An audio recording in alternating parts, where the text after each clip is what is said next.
Hey, Kenzie, can you hear Yep. me? Because I don't hear anything. Is anyone talking? No, no one's talking. We're going to get started in a second.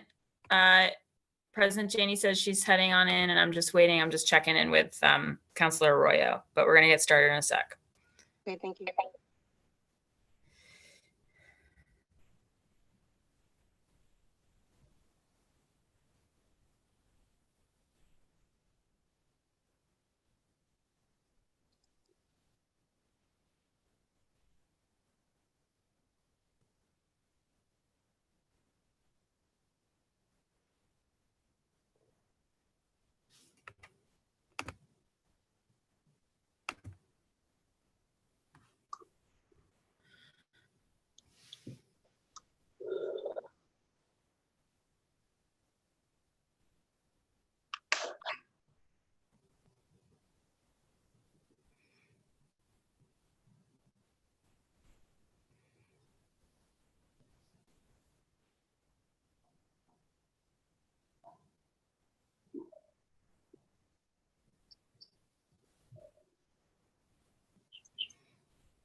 Okay, I think we're going to get going. I'm still waiting on a couple colleagues, but my hope is by the time I finish our opening, they'll be here. So I'm calling this meeting of the Boston City Council's Ways and Means Committee to order. For the record, my name is Kenzie Bach, the District 8 City Councilor. I'm the chair of the City Council's Committee on Ways and Means. And this public hearing is being recorded and live streamed at boston.gov/city-council-tv. It will be rebroadcast on Comcast Channel 8, RCN Channel 82, and Verizon Channel 1964. So the purpose of this hearing is to discuss the resubmitted FY21 budget. The dockets that this hearing is on are dockets 0796, message and order for annual appropriation and tax order for FY 2021, docket 0797, message and order for annual appropriation for the school department for FY 2021, docket 0798, message and order approving an appropriation of $40 million to the other post-employment benefits OPEB liability trust fund established under Section 20 of the Massachusetts General Laws, Chapter 32B. Docket 0799, message and order approving an appropriation of $27,200,000 from the city's capital grant fund in order to provide funding for various transportation and public realm improvements. And docket 0800, message and order approving an appropriation of $7 million from the city's capital grant fund to address the impact of transportation network services on municipal roads, bridges, and other transportation infrastructure, or any other public purpose substantially related to the operation of transportation network services in the city. So collectively, those dockets make up the resubmitted FY21 budget from the mayoral administration, which the city council is now considering. And so we'll be focused on that budget today. Before we go into the presentations, I want to just speak to sort of the order of operations today. So we'll be hearing from the administration, and then we'll take councilor questions. And then around noon, we'll begin hearing public testimony. If you're a member of the public looking to testify at this hearing, I'd ask you to email Shane Pack, so it's shane.pac@boston.gov, and get the Zoom link to come and testify. We do encourage people to watch this hearing at boston.gov/city-council-tv. We only have the capacity on the Zoom link for folks who are actually testifying, and so we'll be taking people later today through that, and then removing people from the Zoom so that we can keep that capacity open. Yeah, so that's sort of our plan for the time ahead. As folks may know, the way that this budget process works is that There was an initial budget presented by the mayor's office on the second week of April. The city council has held 27 hearings, 9 working sessions. I guess now we're up to 28 hearings on it. And then the council voted. It approved a first reading of the capital budget on June 3rd and rejected the other dockets without prejudice, such that the administration could then reintroduce a resubmitted budget with certain adjustments. The Ways and Means Committee had a meeting to discuss the resubmitted budget, which had come in last week, but it hadn't formally come in until Wednesday. So we needed to give 48 hours of notice before having a proper hearing like this. So this is the first formal hearing on the resubmitted budget. We'll be hearing today from Emma Handy, the CFO for the city, and Justin Sterrett, the city's budget director. And I'm joined here today by my colleagues. One second, let's just make sure I have an updated list of them.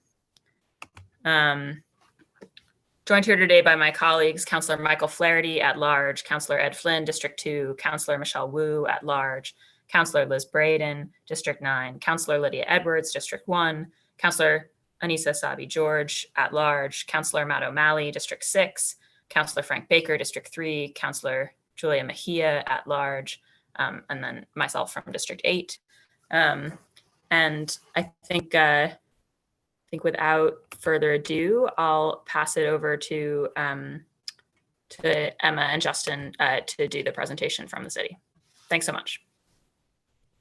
Thank you, Madam Chairwoman. My name is Emma Handy. I'm the Chief of Administration for the City of Boston. I want to first start by thanking you, Chairwoman Bach, and your fellow councilors for an incredibly thoughtful, inclusive, and thorough FY21 budget process.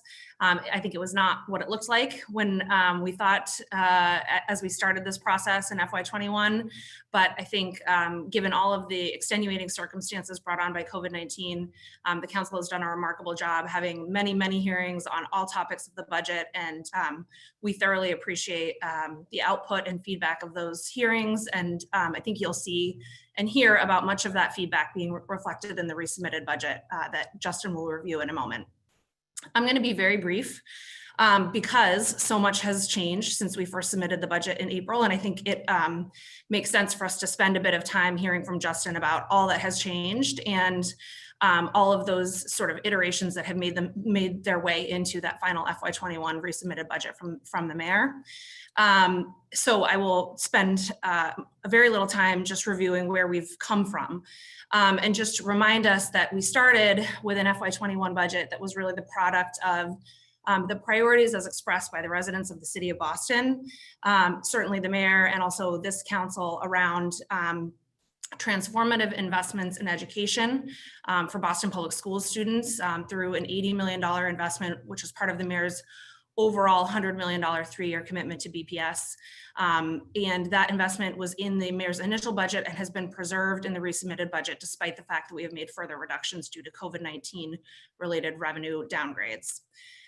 We also included some transformational investments in housing in the mayor's initial April budget. Again, those investments have been preserved in the resubmitted budget despite the revenue realities.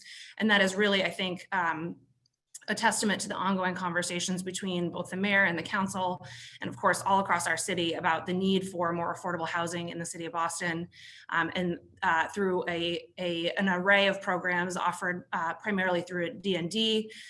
We see, I think, real progress in FY21 in achieving greater progress on those goals related to affordable housing. The last main area I'll just highlight that was in the mayor's initial budget and actually has been further strengthened in the resubmitted budget is around public health investments. So in the mayor's initial budget in April, there was a sizable investment in public health, about $10 million. Actually at that time, really unrelated to COVID-19, but sort of shoring up and improving and building on the infrastructure at the Boston Public Health Commission to support the litany of programs that they have that support the health of our residents of the city of Boston. That investment has also been further strengthened in this resubmitted budget through, in part, a reallocation of Boston Police Department overtime. And Justin will talk about those details as he gets into his presentation.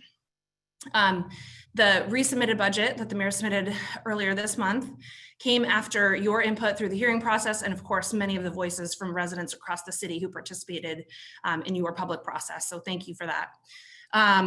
Many of the priorities expressed by councilors and by residents are reflected in particular, the reallocation of taking Boston Police Department overtime reduction and reallocating it to services that will really show up in our communities. Again, I will let Justin walk through the details, but those things include everything from increased capacity within our language access program, which provides primarily translation services for city services, to BCYF, to immigrant advancement, to food access. And so those are things that because of both the important work that they've done all along, but also, of course, because of the response to COVID-19 and also, really the city's response to the questions and issues raised by the death of George Floyd and the ongoing conversation about government and government's role in combating racism. These are priorities that the mayor has included in his resubmitted budget. I think reflective of the many conversations that we've had over the course of the last several months with council and the public, our community groups, residents, really all across the city of Boston are reflected in today's resubmitted proposal. So with that, I will turn it to Justin. I just want to spend a second thanking Justin. Justin and his team have remarkably put together both a final April budget and also a resubmitted budget in this COVID-19 reality, some of which remotely. Justin has spent many hours here at City Hall finalizing that, and I just want to thank them for their thoughtfulness and the always hard work that they put into this, but this year in particular, given extenuating circumstances. And also thanks council staff for all the work that they've done to facilitate the many hearings and to allow us to continue to have these conversations together. So thank you all. Thanks, Emma. I'm gonna share my screen. Is that coming through okay? Still loading, it says. There we go. Now it's in. Great. Thank you, Emma, for that. And good morning, council. Thanks for having us here. My name is Justin Starrett. I'm the city's budget director. I want to echo Emma's sentiment around the collaborative process of the last 3 months. In addition to the many hearings, the hundreds of questions produced by the council on the budget over the last couple months have, really required us to refine our thinking, and they're really poignant and valuable questions. So we appreciate all the hard work of both the council and the council staff. So we appreciate that. I'm going to run through a deck this morning that will hopefully be relatively brief, but as Emma mentioned, there's a lot that's gone on over the past 3 months. We wanted to make sure that we were providing really a comprehensive look at what the 21 budget is and sort of what's in there. And I think we're happy to take any questions at the end of it. So before I get too far into the details, we wanted to set a little bit of the framework of what's happened over the past few months and what we are going to see into next fiscal year. As you all know, when we were preparing the mayor's recommended budget back in April, we were just starting to see the economic impacts of COVID-19. If you remember at that time, we were just entering a shutdown of most businesses, and we were expecting that to be lifted in late April, early May. That has obviously continued, and what we're seeing from an economic point of view is a much longer and slower recovery, which is going to create an additional drag on taxes. At the point of the original submission, we had already cut about $30 million out of our revenue projections for next year, but we always knew all along that we would be coming back to the council with a resubmission once we were able to get some clarity on some of the economic impacts of COVID-19, which we are here to do today. On the state side, state aid is a valuable revenue source for the city. It makes up about 13% of our revenue. We do not have much more clarity than we did at April. In April, we were using the governor's numbers, which were very good for Boston and frankly reflected a lot of the good advocacy work through the passage and implementation of the Student Opportunity Act, which we were very excited to see. Since that time, the state has not produced a new FY21 budget. It's pretty unprecedented in that time period, and we've had to make some adjustments to that to be reflective and be responsive to what we know will be cuts coming from the state. Again, we don't know exactly what that will be like, but we've taken a certain approach to try to account for that. And then finally, federal resources like FEMA and CARES Act have become available thanks to a lot of the work of the congressional delegation, and I want to thank the council for passing those, which is allowing us to respond really in the moment to a lot of the COVID-19 costs and expenses that we're experiencing right now. The challenge with that, though, is that the federal resources are not able to be used as revenue replacement, so they will not help us balance the FY21 budget. So as part of the resubmission, we really wanted to lay out 5 points we're doing and what that means. So the first and foremost, and I cannot stress this enough, and Emma, I think, alluded to this and certainly mentioned it in her opening remarks, the resubmitted budget protects the historic investments in education, housing, and public health. I would encourage folks to look around the country, either through your colleagues or through any of the news articles that you might be able to find. Cities nationwide are cutting schools, they're cutting housing, and they're cutting public health. We are in an unprecedented position, thanks a lot of work to the good work and the collaborative nature of fiscal management in the city between the city and the council, to be in a position where we can continue investments in those really core areas that is really unprecedented when you look across the country. We'll get into it a little bit later, but the size and scope of the level of investment was historic before we got into COVID-19, and especially given many of the cuts that other cities and towns, both across Massachusetts and across the country, are experiencing. This really is an unprecedented time period. The second thing that's going on in the resubmission, we are reallocating about 20% or $12 million of Boston Police budget overtime towards new investments across the city in equity and inclusion that I will get to in a moment. And then finally, despite the good position we are in financially, we are not immune to the economic impact of COVID-19. So in addition to the $30 million that we cut out of revenue projections back in April, we are proposing to cut an additional $35 million out of the FY21 revenue forecast. And we're solving for it in 2 ways. So if we cut revenue, that means we have to balance the budget through cutting expenses. So we're doing it through a $21 million revision to fixed costs, mostly through the delay of our annual bond sale, which I'll get into later in the presentation. And then finally, about $14 million in cuts to other city departments through a variety of measures. I think the benefit, or not the benefit, the opportunity that we have is that even with these cuts to city departments, we do not forecast any layoffs if this budget is passed, nor do we forecast any changes to service delivery. So while we are, having to make reductions, we feel like we'll still be able to deliver on the high quality city services across all city departments. So I wanted to start quickly and talk a little bit about the reallocation of $12 million or 20% from the BPD overtime line. This will reduce the BPD budgeted overtime to $48 million and reduce the budgeted hours in accordance with that. Overtime is a function of pay and hours to 727 hours for next fiscal year. This is about 200,000 less hours than was originally budgeted for in the original recommended budget. The city and BPD will work to implement management reforms, reduce injury and replacement overtime, and other near-term measures in order to achieve that number. The administration, working in conjunction with BPD, is committed to managing these reductions in overtime.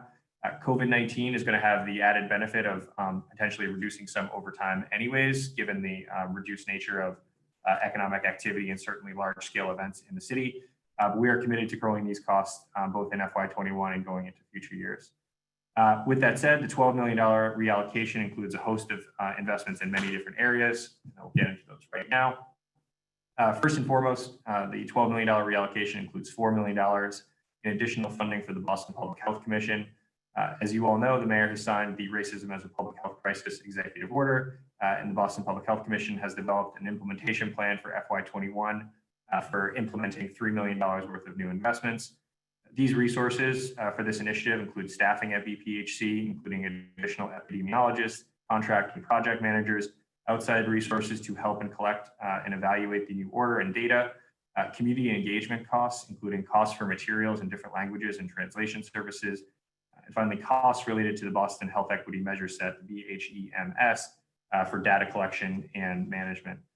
Resources will be spread across the 8 key strategies listed on the page, including creating a policy solutions to dismantle systemic racism, developing the Boston Health Equity Now plan, engaging historically marginalized communities, requiring public reporting of the data and analytics around the data to better understand the interconnectedness of racial health equity, improving access to prevention and treatment, developing services and programs to address the negative impacts of systemic racism, and then finally advocating at the state and federal level for new policies. That is a comprehensive plan that we will be rolling out in FY21, but that will be a long-term investment in this racial equity order in the coming years as well.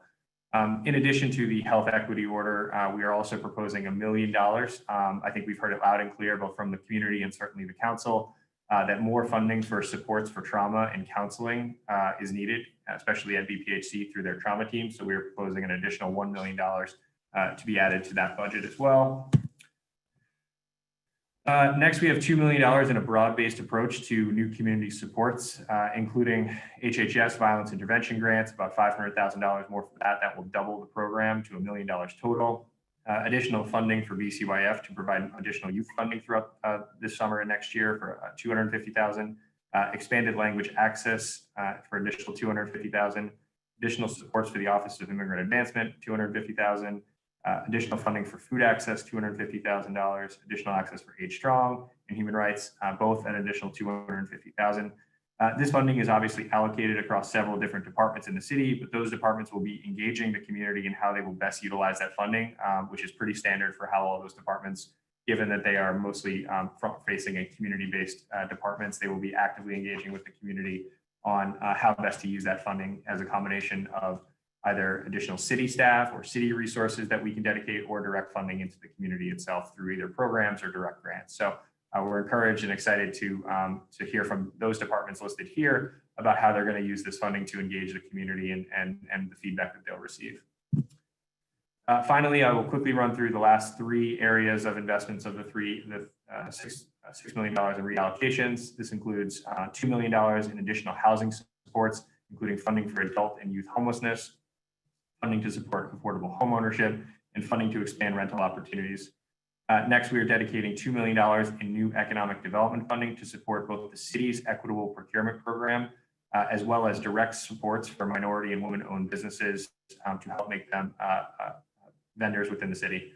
And then finally, I think keeping with the desire to, again, redirect resources towards mental health, we are adding an additional $2 million for additional best clinicians and other mental health supports to respond to residents when they reach out in crisis. And we're very excited about those investments, and I think it's something that will be an evolving topic as we continue to engage the community on how best to use those resources. I'm going to quickly turn over and talk a little bit about FY21 revenue. As you can see here, our overall revenue is projected at $3.612 billion, which is about 3% growth, or about $119 million over FY20. But this is $35 million less than our original submission back in April. Property tax is expected to be strong at $2.6 billion and will remain at over 72% of the city's revenue. State revenue, as I mentioned at this time, is uncertain. In the resubmission, we have level funded our projections for state aid, which is a nearly $10 million reduction from where we thought we were going to be based on the governor's budget. On departmental revenue, we are expected to see a drop of about $5 million to about $359 million, which represents about 10% of the city budget. And finally, excise tax revenue, we are projecting at $167 million, or 5% of city revenue. And that is an area that we expect to fall significantly down, about $38 million, or about 20% next year, due to the sort of economic uncertainty that I mentioned around COVID-19.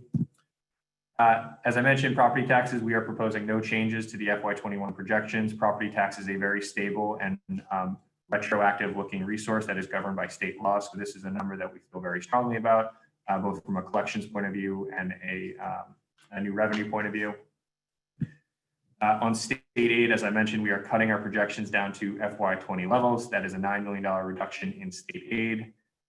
We will be continuing to monitor what the state does. As of right now, they are working under a 1/12 budget situation at the state, which means level funding for certain departments, which, as you can see here, is obviously a $10 million, $9 million reduction from what we were expecting, which is obviously requiring us to make cuts to our budget right now.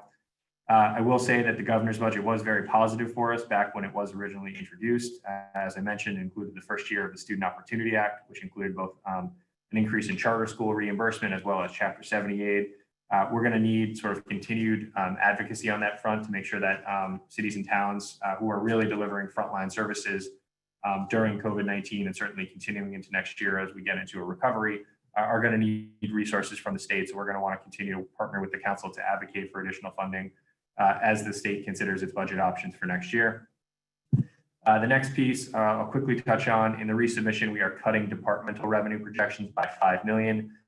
We have seen through May and June a reduction in parking revenue, and we expect that to continue into FY21 as the recovery begins to take hold. So that is a $5 million cut, mostly in parking fines. And finally, the biggest one, the last revenue category, is excise tax revenue, and that's about, as I mentioned, 5% of the city budget, or about $167 million.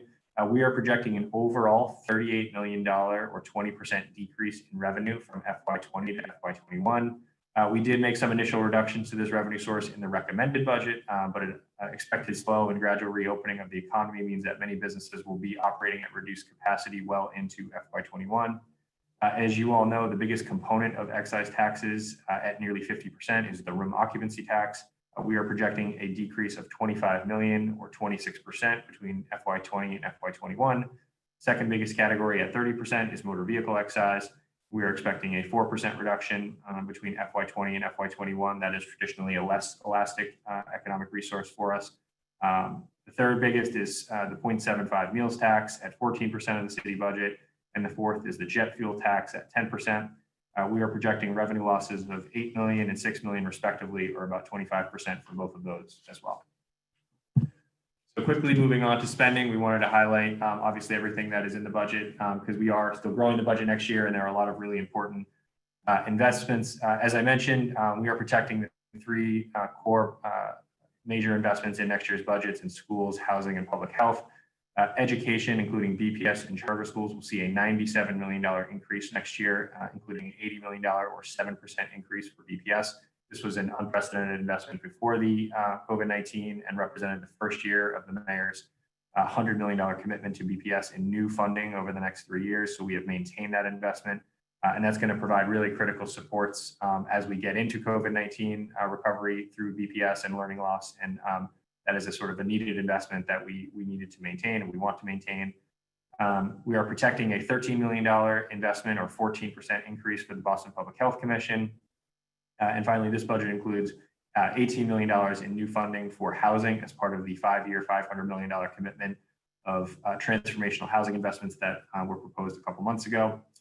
But as I mentioned before, in order to balance our budget as required by law, we are proposing $35 million in cuts from our initial recommended budget.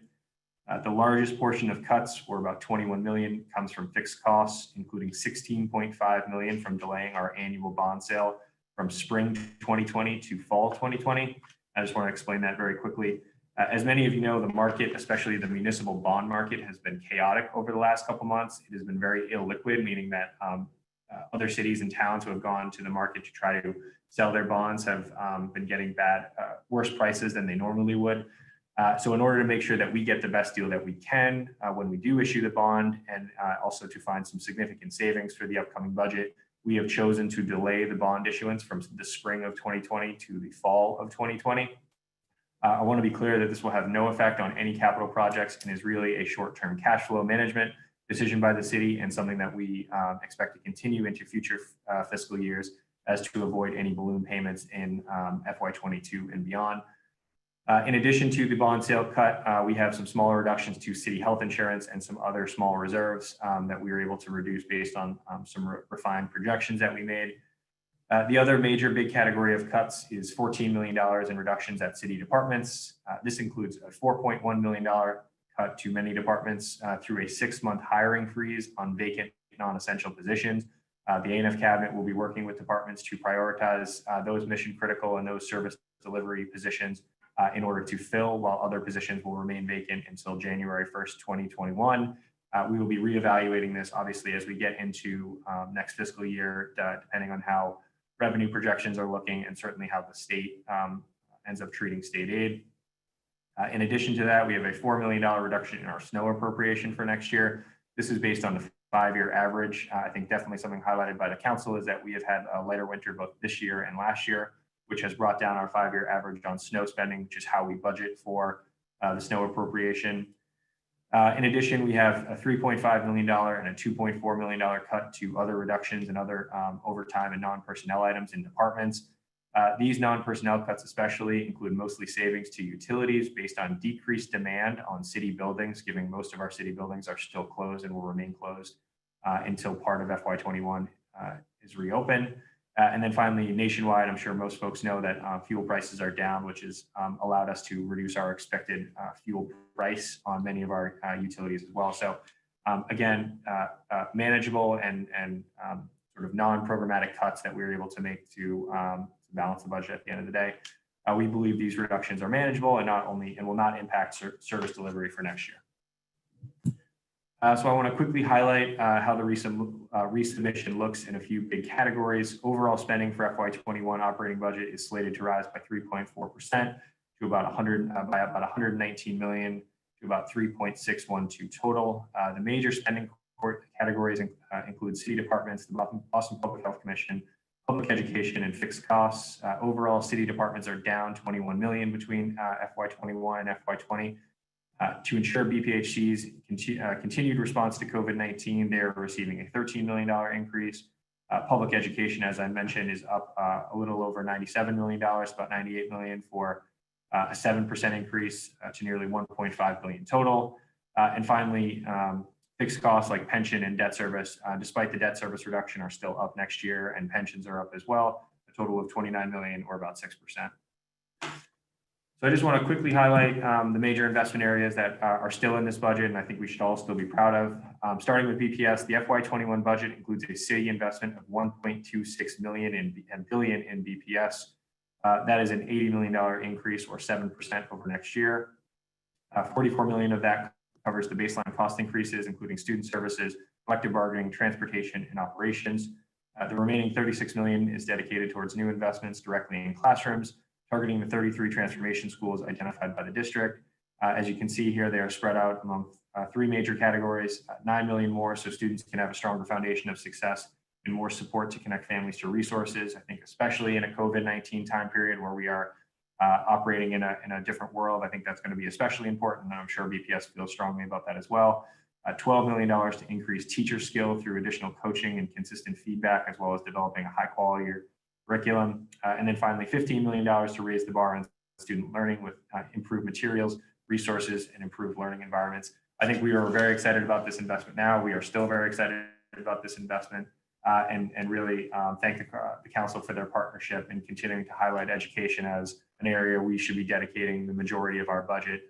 We're proud that, again, the city budget represents over 41% to education, and that's something that we anticipate continuing into the future. The other major areas of investment that we wanted to highlight were housing. This is the FY21 budget represents the first year of the 5-year, $500 million transformational investment in housing. This investment starts with $100 million in city funding over the next 5 years and would be supplemented with new dedicated funding from the sale of the Lafayette Garage in downtown Boston, as well as the state passage of the real estate transfer tax, which was again passed and signed by the mayor and sent to the city council. We thank you for your partnership on that. This budget does make a significant investment in new city operating capital resources for housing. This investment will create and preserve hundreds of new units next year, including new affordable home ownership opportunities, preserving rental opportunities, including something I know the council cares deeply about, the first city funded voucher program, as well as BHA senior housing development projects. It also includes an infrastructure fund to help support large scale housing developments, as well as investments in supporting minority and women owned developers throughout the city. Something that I know we want to continue to prioritize as well. Quickly touching on the Boston Public Health Commission, which we've talked a lot about. Again, the FY21 budget proposes a $13 million increase for about 14%. This investment builds on years of investment at BPHC, up over 50% since FY14. This level of investment will ensure a fully funded BPHC emergency medical service and Office of Recovery Services for next year as we continue to fight the effects of the coronavirus and address all the public health needs of Boston. This level of investment will also include new funding to address violence prevention, health data, purchase essential EMS equipment, and pursue a low threshold housing respite program, which is something that would be really important coming out of COVID-19 as we look to de-densify our homeless shelters. And finally, the last thing I want to touch on are some of the important other investments in the budget that were increases for this year. And again, we were able to maintain those mostly through reductions in other areas that we are excited to start this year in partnership with the council. They include $2.8 million to provide rapid rehousing for youth and young adults and expanding efforts to end chronic and family homelessness. $1.5 million for a citywide campaign targeting violence prevention, $630,000 to expand zero waste, including a robust composting pilot, as well as other education materials for folks. $2.1 million for new staff and annual street tree plantings, including doubling the current annual planting program. $260,000 in new staffing for BPL, in addition to a total $850,000 increase for the libraries. $220,000 for new staff in the environment department. And finally, a whole host of new programs that are in addition to the funding that came from the reallocation of the Boston Police overtime budget. And this includes $100,000 more for the Boston Saves program, $100,000 more for the Double Up program, $100,000 for childcare entrepreneurs through the Mayor's Office of Women's Advancement, and finally $200,000 for additional programs and staff for a financial security program for seniors. I will leave the council with one last thank you, and I certainly want to thank my staff who has worked tirelessly over the last couple months remotely to both react to a challenging time economically as we try to resubmit a budget. We sort of appreciate all the work that everyone's done to get us as far. As I'm sure most of the council knows, our website is available for anyone to go look at, where we have access to our open data portal where folks can download and manipulate the budget. We also have a capital maps project where you can go on and find all the capital projects going on in your neighborhood. And once again, I want to thank the council for your partnership over the last couple months. I echo Emma's sentiment that this budget is very much a budget informed by the city council hearings that were held and the community feedback that we've received both through the budget office, but as well as through public testimony that I know the council has received on a number of topics. So with that, I will stop and turn it back over to the council. Thank you so much, Justin and Emma. So we're going to jump into questions. I'll send counselors the order. It'll start with, I'll defer my questions to later. Oh, except one clarificatory thing. Could you just be clear, Justin, there was a point where you said, there's a $97 million increase in education, and then you were talking about the new $80 million to BPS. Can you just clarify what that gap is? Yeah, absolutely. So in addition to funding our Boston Public Schools, we have about 10,000 charter school students in the city. They are slated to receive a $17 million increase in charter school tuition next year. So when combined with our BPS appropriation, that gets you up to about $97 million. Right. So that's a requirement from the state. Yeah, but it's something we're proud to support. Boston kids, Boston residents. Okay, great. So I'm going to go to, first up is Councilor Flaherty. I'll just read the order so that folks know, and then I'll send it. But it's Flaherty, Flynn, Wu, Braden, Edwards, Asabi, George, O'Malley, Baker, Janey, Mejia. And we have been joined by Council President Janey as well. So, all right. So Councilor Flaherty, you have the floor. Thank you, Madam Chair. Sorry, before you start, Councilor, I should just say I will be doing as usual timekeeping. I'll put the gavel up. You'll hear the alarm. Same old rules. Thank you. We're good. I don't think I've had the gavel at all this season. Thank you, Chairwoman Bach, for hosting the hearing, and also Chief Handy and Director Sterrett for being here this morning and for the resubmittal. I'm just perusing all the slides here, and I'm seeing important investments in housing, in education, public health, youth programming, environment, climate resiliency. I see 80 million increase in the Boston Public School budget, 18 million in an increase to D&D, which would go great alongside of the community preservation funds, as well as increases to linkage.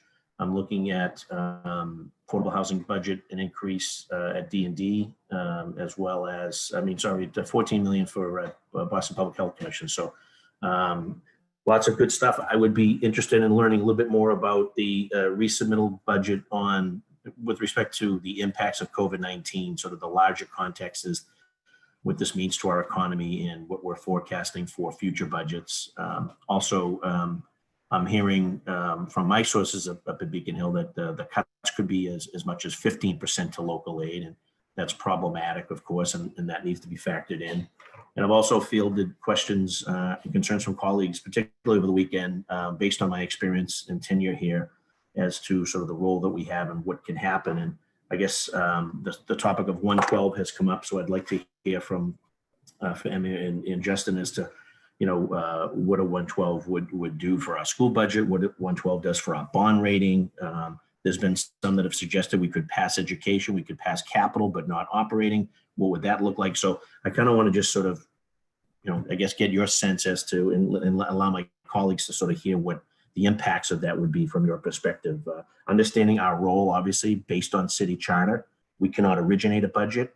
We can only cut a budget, and the cuts have to be general cuts. They can't be line item cuts. So lots of discussion as to what portion of the budget folks are willing to commit to, which portions they're not. But in the context of the city charter, in the context of 112, I really would like to hear from you folks as to what that means in terms of how it would work moving forward, if that were to be the case. Don't want to sort of put the worst case scenario forward, but I think in the reality that we're in, that has to be addressed, and I'd like that to be addressed first out of the gate.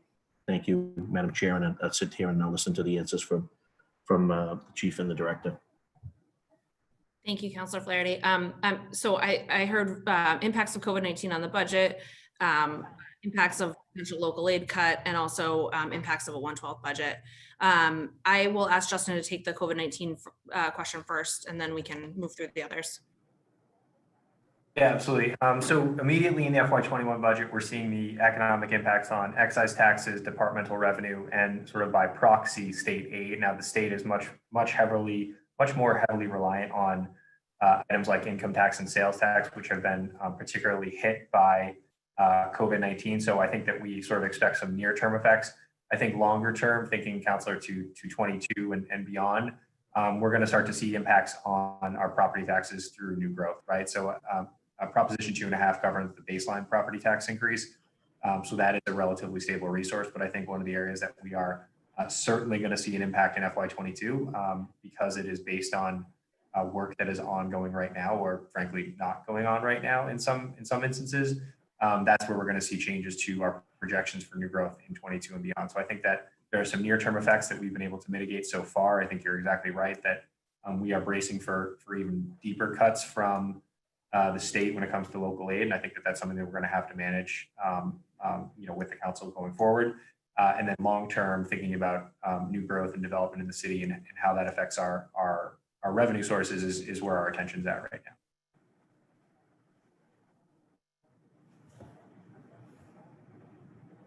So, and Councilor, you had asked about local aid reductions. I think certainly we have tried to, choose a wise place to land in terms of our projections for FY21 based on what we know today.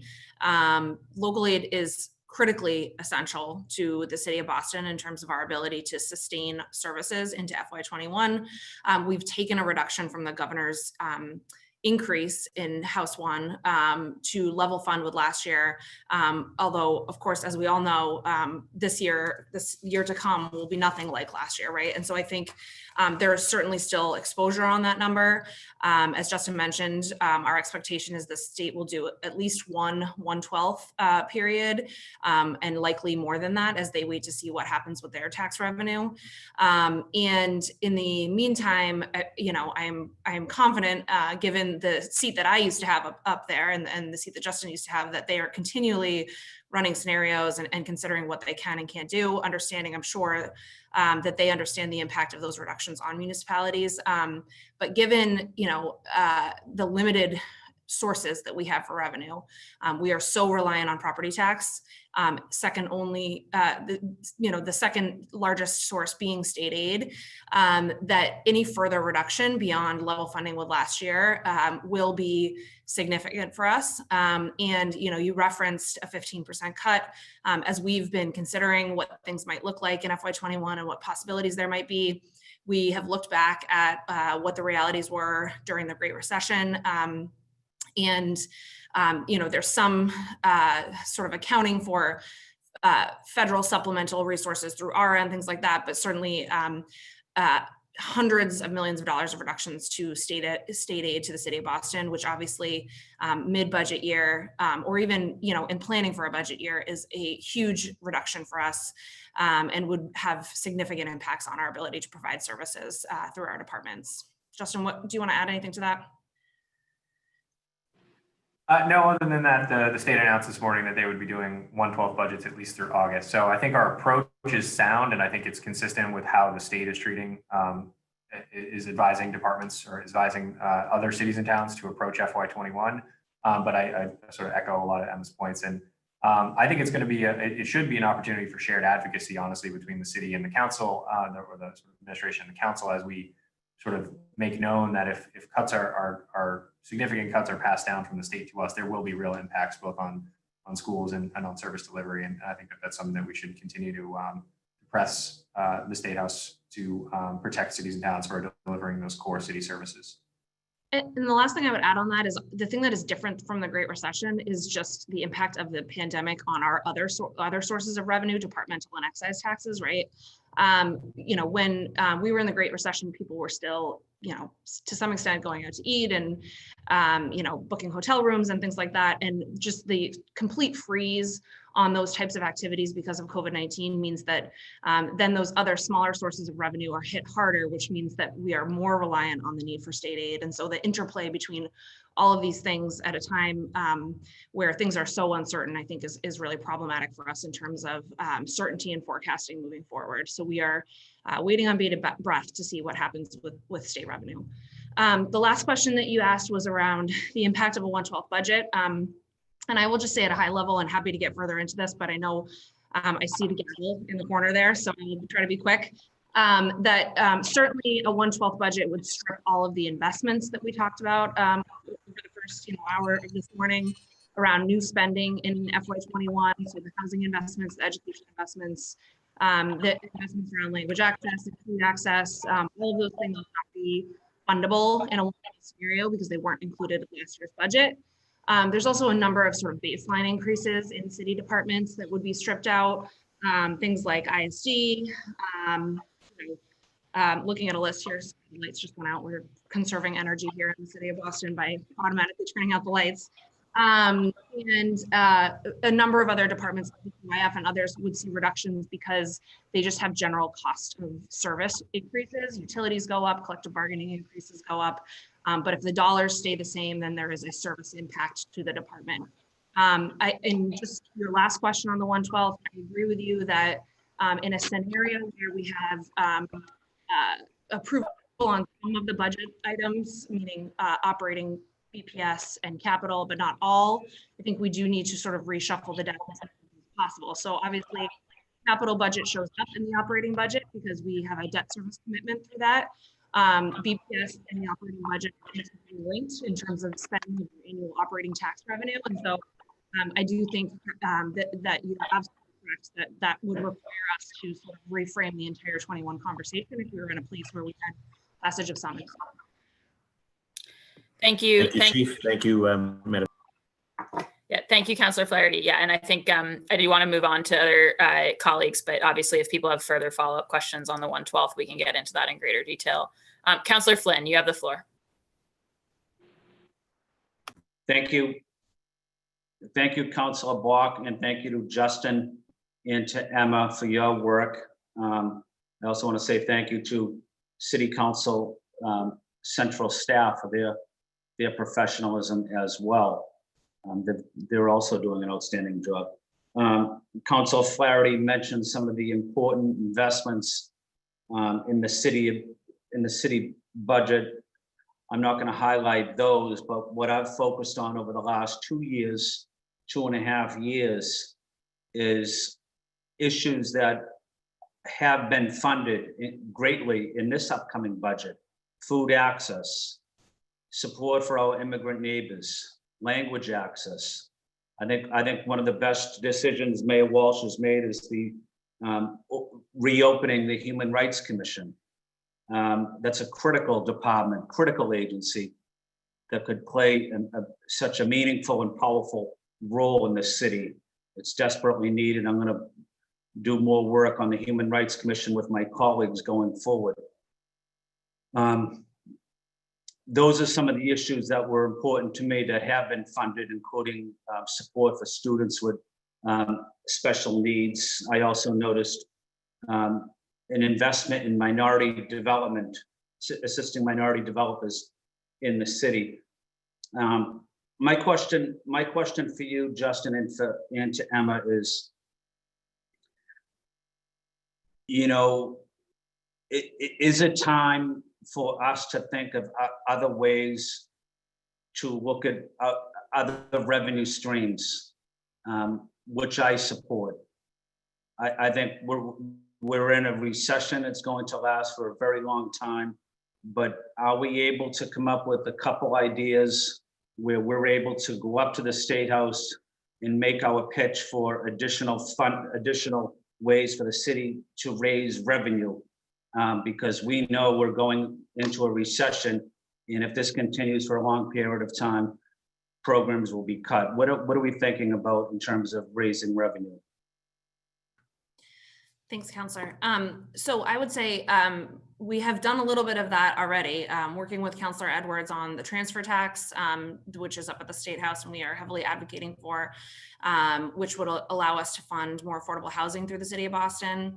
And I do think it just conceptually, the city is continually challenged by the limitations that are placed on our ability to raise revenue ourselves, and the need for state approval for us to move forward with any of those things. So I think we are always looking for the ability to be somewhat unconstrained by that limitation, and to have some more authority, so that those are decisions that are made by Boston residents, by the city council, and by the mayor about what is best for the city of Boston. You want to add anything, Justin? The only thing I would add is that I think that's a great idea, Counselor. It's a playbook that the state has run before in the sort of depths of the Great Recession. That's when they made some of those local option excise taxes available, like meals and hotel, increasing that one. So I think it's certainly something we're going to advocate for as a sort of combination with what the state's doing when it comes to cuts. So I think we are looking forward to that conversation. Yeah, thank you, Justin, and thank you, Emma. In my final question, I received a lot of emails recently and calls asking to support the budget because it's very good for the Parks Department as well, which I agree. I have a lot of people in my district that love the parks in their neighborhood. But if it is cut, if the budget doesn't pass, you know, what I notice is some of the wealthier neighborhoods will still have the ability to use, you know, friends groups of various parks to keep their park going, in other groups in other neighborhoods that are not as financially wealthy or don't have the means, I should say, won't be able to have their parks updated and cleaned and renovated. So how are we going to deal with that issue? You know, if it doesn't pass, one neighborhood has the ability to sustain their park and the other neighborhood doesn't, based on the limited funding that they have. So I think the simplest answer is, if we go into a situation where there is a 112 budget, we'd have to reevaluate both the capital plan and some of the new investments. I think one of the highlights in this year's parks budget, in addition to the $40 million plus in capital programs across the city, all sort of done with an equity analysis attached to it, is the new second shift out of Franklin Park, which is going to provide some of those core maintenance services to many of the neighborhoods in the southern part of the city that were having to drive all over the city before. And I think that would be certainly an improvement if the budget was passed. And I think it certainly gets to that, I think, core maintenance in some of those neighborhood parks that you're talking about outside of the core sort of Common and Emerald Necklace ones. I think that I think we don't have an answer for you, unfortunately, on what we would have to do if we went to a 112th. I think Emma alluded to there are certain costs that are going to go up next year, and if there's not funding attached to it, we're going to have to reevaluate much of the spending in many departments, in addition to the Parks Department. So I think that we would have to we would have to come up with a plan in order to reduce services. Thank you. And then my final point is, you know, support for our immigrants. I think I represent the district that has the most immigrants in the city, including undocumented. If these cuts, if the budget doesn't pass, you know, we're also getting federal cuts for our immigrant neighbors. And it's already a very difficult time in the city for our immigrant community. What other ways are we going to support our immigrant neighbors if the budget doesn't pass? Thanks for your question, Counselor. So I think we feel like the FY21 budget is, as you mentioned, a good investment, an important step in terms of furthering that work. And, you know, as Justin mentioned, I think in a scenario where there is no budget, we have to go back and sort of reset service levels and reset expectations of what is achievable. I don't have a great answer for you about how else we get there, because obviously from our perspective, the budget is, I think, how we get new services and how we continue to support. Obviously, the ongoing work of these departments will continue. It's just, I think, the overall magnitude and scale and ability to stretch and provide services and be responsive to what residents and communities have raised up as important, particularly I think we learn more about city operations through COVID-19. Thank you, Emma. Thank you, Emma. Thank you, Justin, and thank you, Councilor Block. Thank you. Thanks so much, Councillor Flynn. Next up is Councillor Wu, and then it'll be, sorry, everyone. Then it'll be Councillor Braden and then Councillor Edwards. Councillor Wu. Thank you, Madam Chair. Again, we have 5 minutes this round. Is that correct? Yep, 5 minutes. Right. I have 5 questions, so I'm going to try to just, please don't think I'm being rude. There are a couple I just need short answers to, and I want to get through and respect everyone's time. So first, can you all just tell me what is the actual differential, dollar amount differential between last year's budget or this current year's budget, if it were scaled up to account for all of the sort of increases in salaries and sort of normal costs, if we were just preserving services at this level with this staffing level, and then the revenues that have come in, what is that differential? So sort of like without any new investment, but just continuing to provide the services from last year with this year's costs. That's Yes, exactly. Yes. Justin, do you have a number?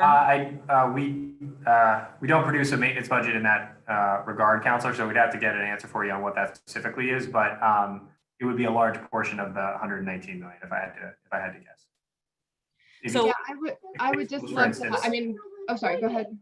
If you take schools, for instance, they have an $80 million increase, of which $44 million preserves their existing services based on collective bargaining and all the other costs, whereas $36 million is for new investment. So I'd have to go department by department to give you that type of analysis.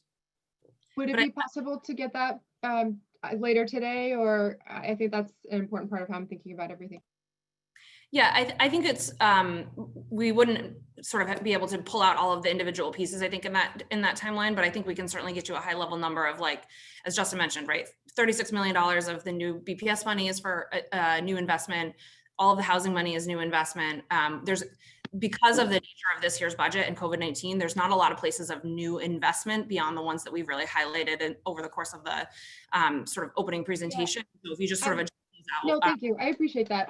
I'm less interested in I think we keep hearing about it from the angle of new investments, and I want to just really understand if we're just talking about current services and staffing, but next year's costs of providing that, what would that be? Right. The differential between revenue. Yep. Yeah. Okay. So when was the last time that the city had to go to 1/12 budgets? Mid-1980s was the last time. Okay. And what happened after in that? When was the budget? How long did it take before the budget was approved? I don't know, Councilor. Our records only go back to say that there was a 1/12 budget. We'd have to find out exactly, and I'm sure if we looked within the city council records, we could find when a budget was finally passed. Okay. Do you know even just the year when you say mid-1980s?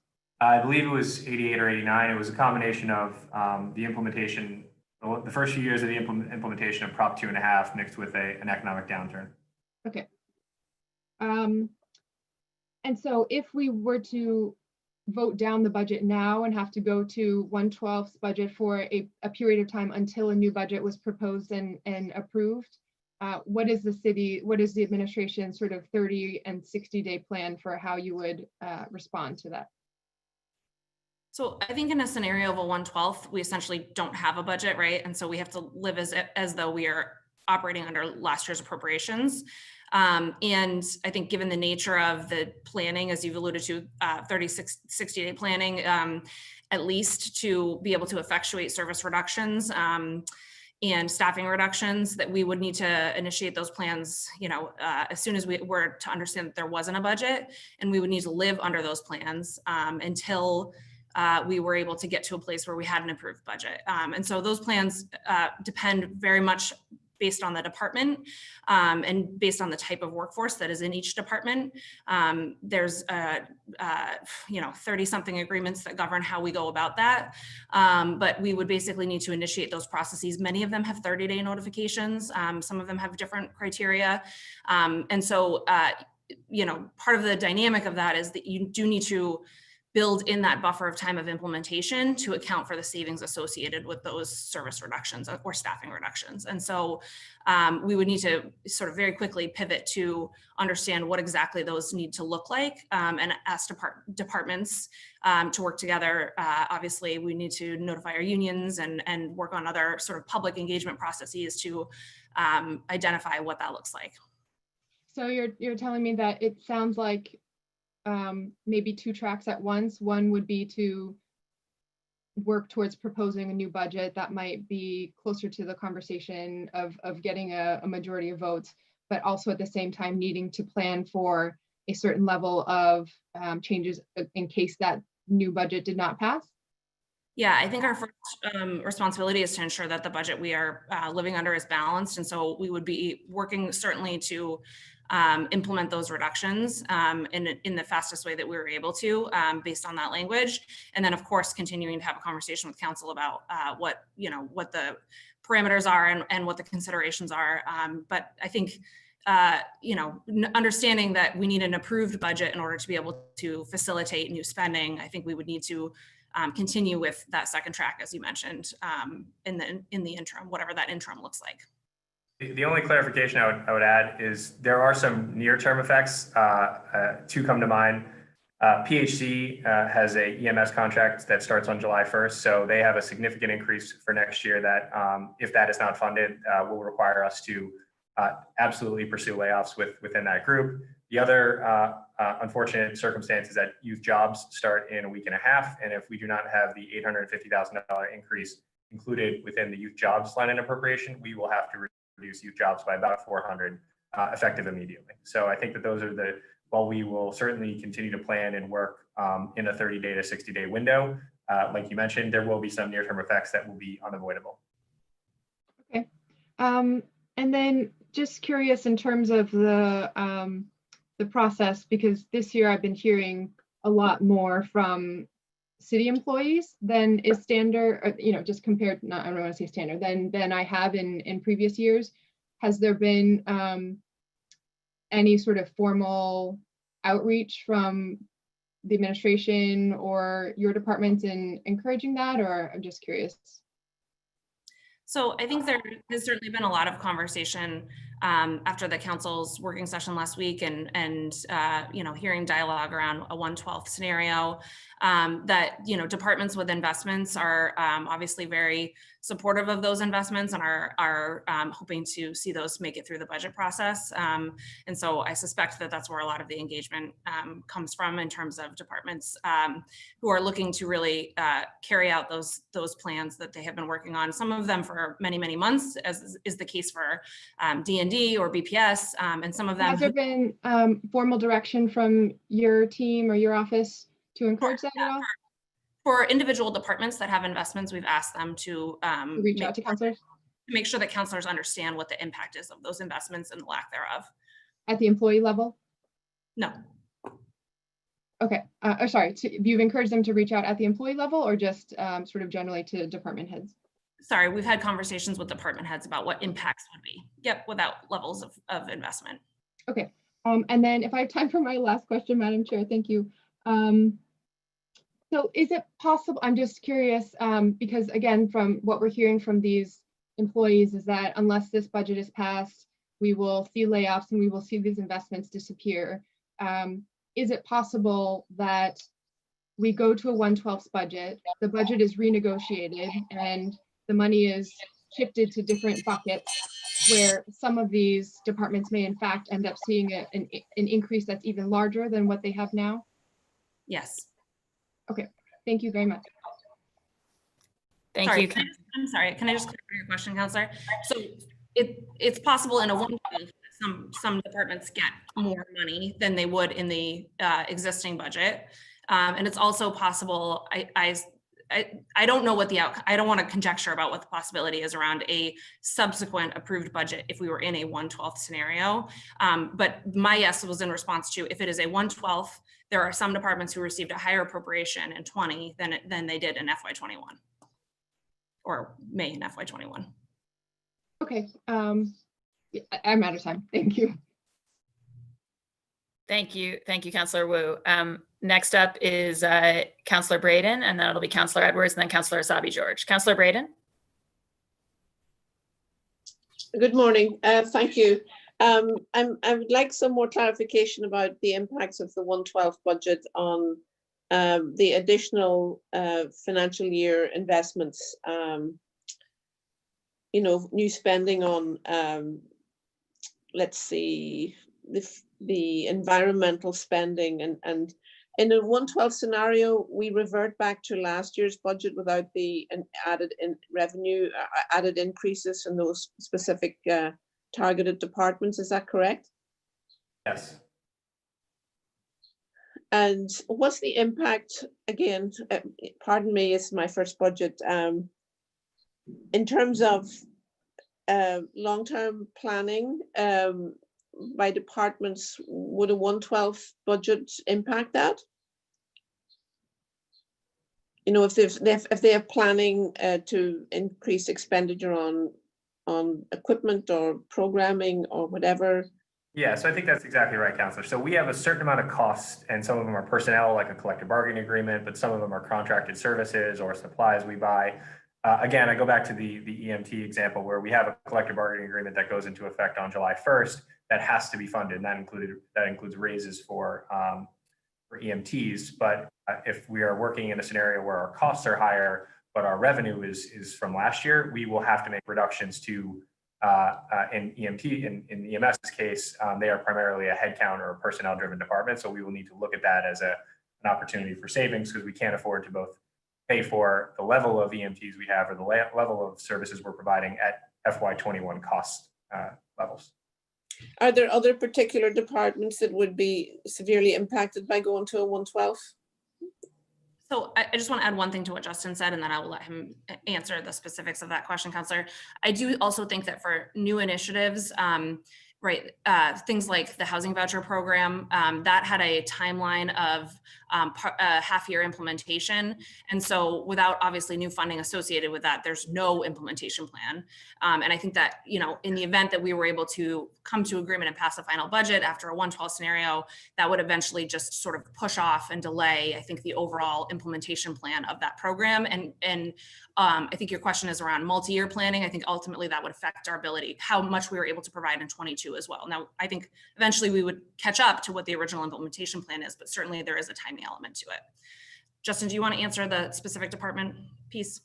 Yeah, Councillor. Any department who has an increase or even increased cost next year will be affected. So I think I could safely say every department would be forced to rejigger their plans for next year. I think some of the highlighted ones are certainly the Health Commission. The library has an $850,000 increase that is mostly based on cost increases. So if they do not get that funding, they will need to look at their budget. Certainly the Human Rights Commission, I know Councillor Flynn mentioned that department is new in FY21, so that would completely be eliminated. I think I could go down a list of them, but I think any department that you look at in between 20 and 21, when you go on the budget website, would have to look at their costs and look at their expenses and have to work with our office to make plans accordingly to live within their appropriation. Thank you. I know we're really focused on from us personally, and our constituents are really focused on the sort of here and now and in the more short-term planning. But what are the anticipated impacts of COVID, like in 21 financial year 22 and possibly 23? Like, what's the long-term scenario that we're trying to juggle here?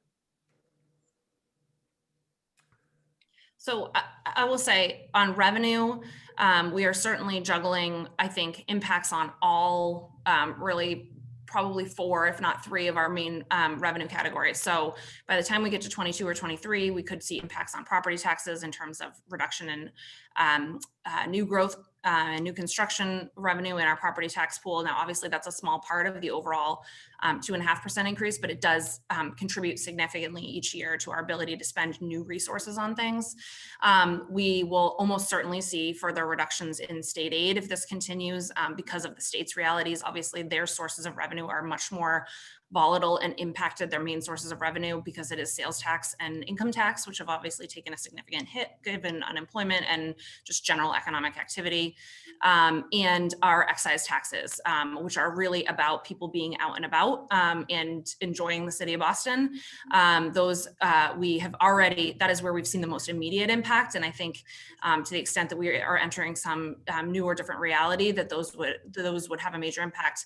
I think your other question is the harder thing to predict, the other side of the equation around spending. What does it mean for BPS? What does it mean for some of our largest operations where we serve children, where we provide meals for the elderly? You know, there's so many services that the city provides to vulnerable populations and to the city as a whole that may need to be, you know, if this is a prolonged response that ultimately really changes the way that we interact with our constituents and our services, may need to be reflected, but we just don't quite know enough yet about what that looks like based on the sort of guiding public health guidance. Thank you. Thank you. That's all I have for now. Great. Thank you so much, Councillor Braden. Next up is Councillor Edwards, and then it'll be Councillor Asabi George, and then Councillor O'Malley. And I'll just note, we also were joined by Councillor Ricardo Arroyo. Councillor Edwards. Good morning, everyone. I want to echo Councillor Flynn's thanks to central staff. I also want to just echo my thanks and admiration to you, Chairwoman Bach. What a way to start a city council career as Ways and Means. So I just want to say thank you. I know you're putting in extra work, also to central staff, or excuse me, also to the administration as well. I have several questions, but I will try to keep kind of my understanding is there's 3 different votes, and so. Oh, okay. You just started coming through clear again. We were losing you for a second, but go ahead. How about now? Yeah, so far. How about now? Better. Can you hear me now? Yep. Apologize. My understanding is if we were to vote for BPS, a lot of the concerns that you seem to be discussing about BPS on the separate budget and increase and so on and so forth, that would be taken care of. And if the capital budget were to be voted for, also the concerns about new projects would be taken care of. Am I correct? The 1/12 would only be applying to the operating budget? So, Councillor, I think the way that the capital budget interacts with the operating budget is by funding the annual debt service. And so while we would have an approved borrowing authorization for FY21, I think we would need to reset our expectations about what projects are achievable based on a lower baseline because of a lower spending number for FY21. So it's a debt affordability analysis, and we would just need to make sure that we can move forward with the plan as approved. And I think the same is true for BPS, right? We would have an approved budget, right. The BPS budget, though, if that were voted for, the increase and decrease that you're discussing and the impacts of COVID, that would not be impacted by a 1/12 budget. It would not be. That gets a vote. Sorry, do you want me to answer? Yes. It would not be impacted directly. I think we would need to understand how moving forward with that level of investment for one department while doing layoffs and reductions in other departments ultimately all hangs together. And certainly we would have the authorization to move forward with the BPS investment and very much would like to continue to make those investments, particularly because of the realities around COVID. But I do think it raises questions about sort of how the entire operating budget, because they are all supported by operating tax revenue, hangs together. The other thing I would just quickly add So in terms of is the, I just really want to get through my questions, and that was very helpful. I understand the interconnectedness. In terms of the actual 12th, I do think it's important that we know the impact of if we don't vote for this budget, and we go to 112. Days from now what happens, 60 days from now what happens, and the timeline for the supposed layoffs that you're telling us is going to happen. For example, if it's not voted on the 24th, the layoffs happen on the 25th, or are you talking after July 1st, the layoffs start? I would like that timeline broken down specifically, because I think, you know, my concern is that I receive a lot of rank and file calls, a lot of rank and file emails, some almost formulaic, and I'm concerned that there was pressure put on folks and that they really believe that this budget doesn't pass, they're going to lose their job and everything that comes with it. And I want to know, 24 passes on July 24th later, what's the impact on layoffs? Are folks just simply furloughed until the budget passes? I mean, they do have union contracts, they do have certain protections. So I think it's really important for the numbers by department and by timeline, what you're seeing by 30 days from now, July, 60 days from now. And that analysis is for my vote. In terms of the breakdown, and I've heard from 3 different departments, EMT, BHC, and youth layoffs. And I'd like a breakdown per department of layoffs and when you expect to happen. So Counselor, we won't have that at this point. The voucher program. I'm sorry. Sorry, Counselor Edwards, there's like a delay in your line. So here, Emma, go ahead. Sorry. So, on the consideration of layoffs under a 112 scenario, when we answered Councillor Wu's question about sort of the 30 and 60 day timeline, that is the process for figuring out how many positions would be impacted based on the spending number. So you're absolutely right. Most of our employees are governed by collective bargaining agreements. Certainly there is some element of non-union employees across the city of Boston and some in the departments that would be impacted. And those are, of course, a more expeditious timeline if necessary, because they do not have the same contract protections in terms of what that process looks like.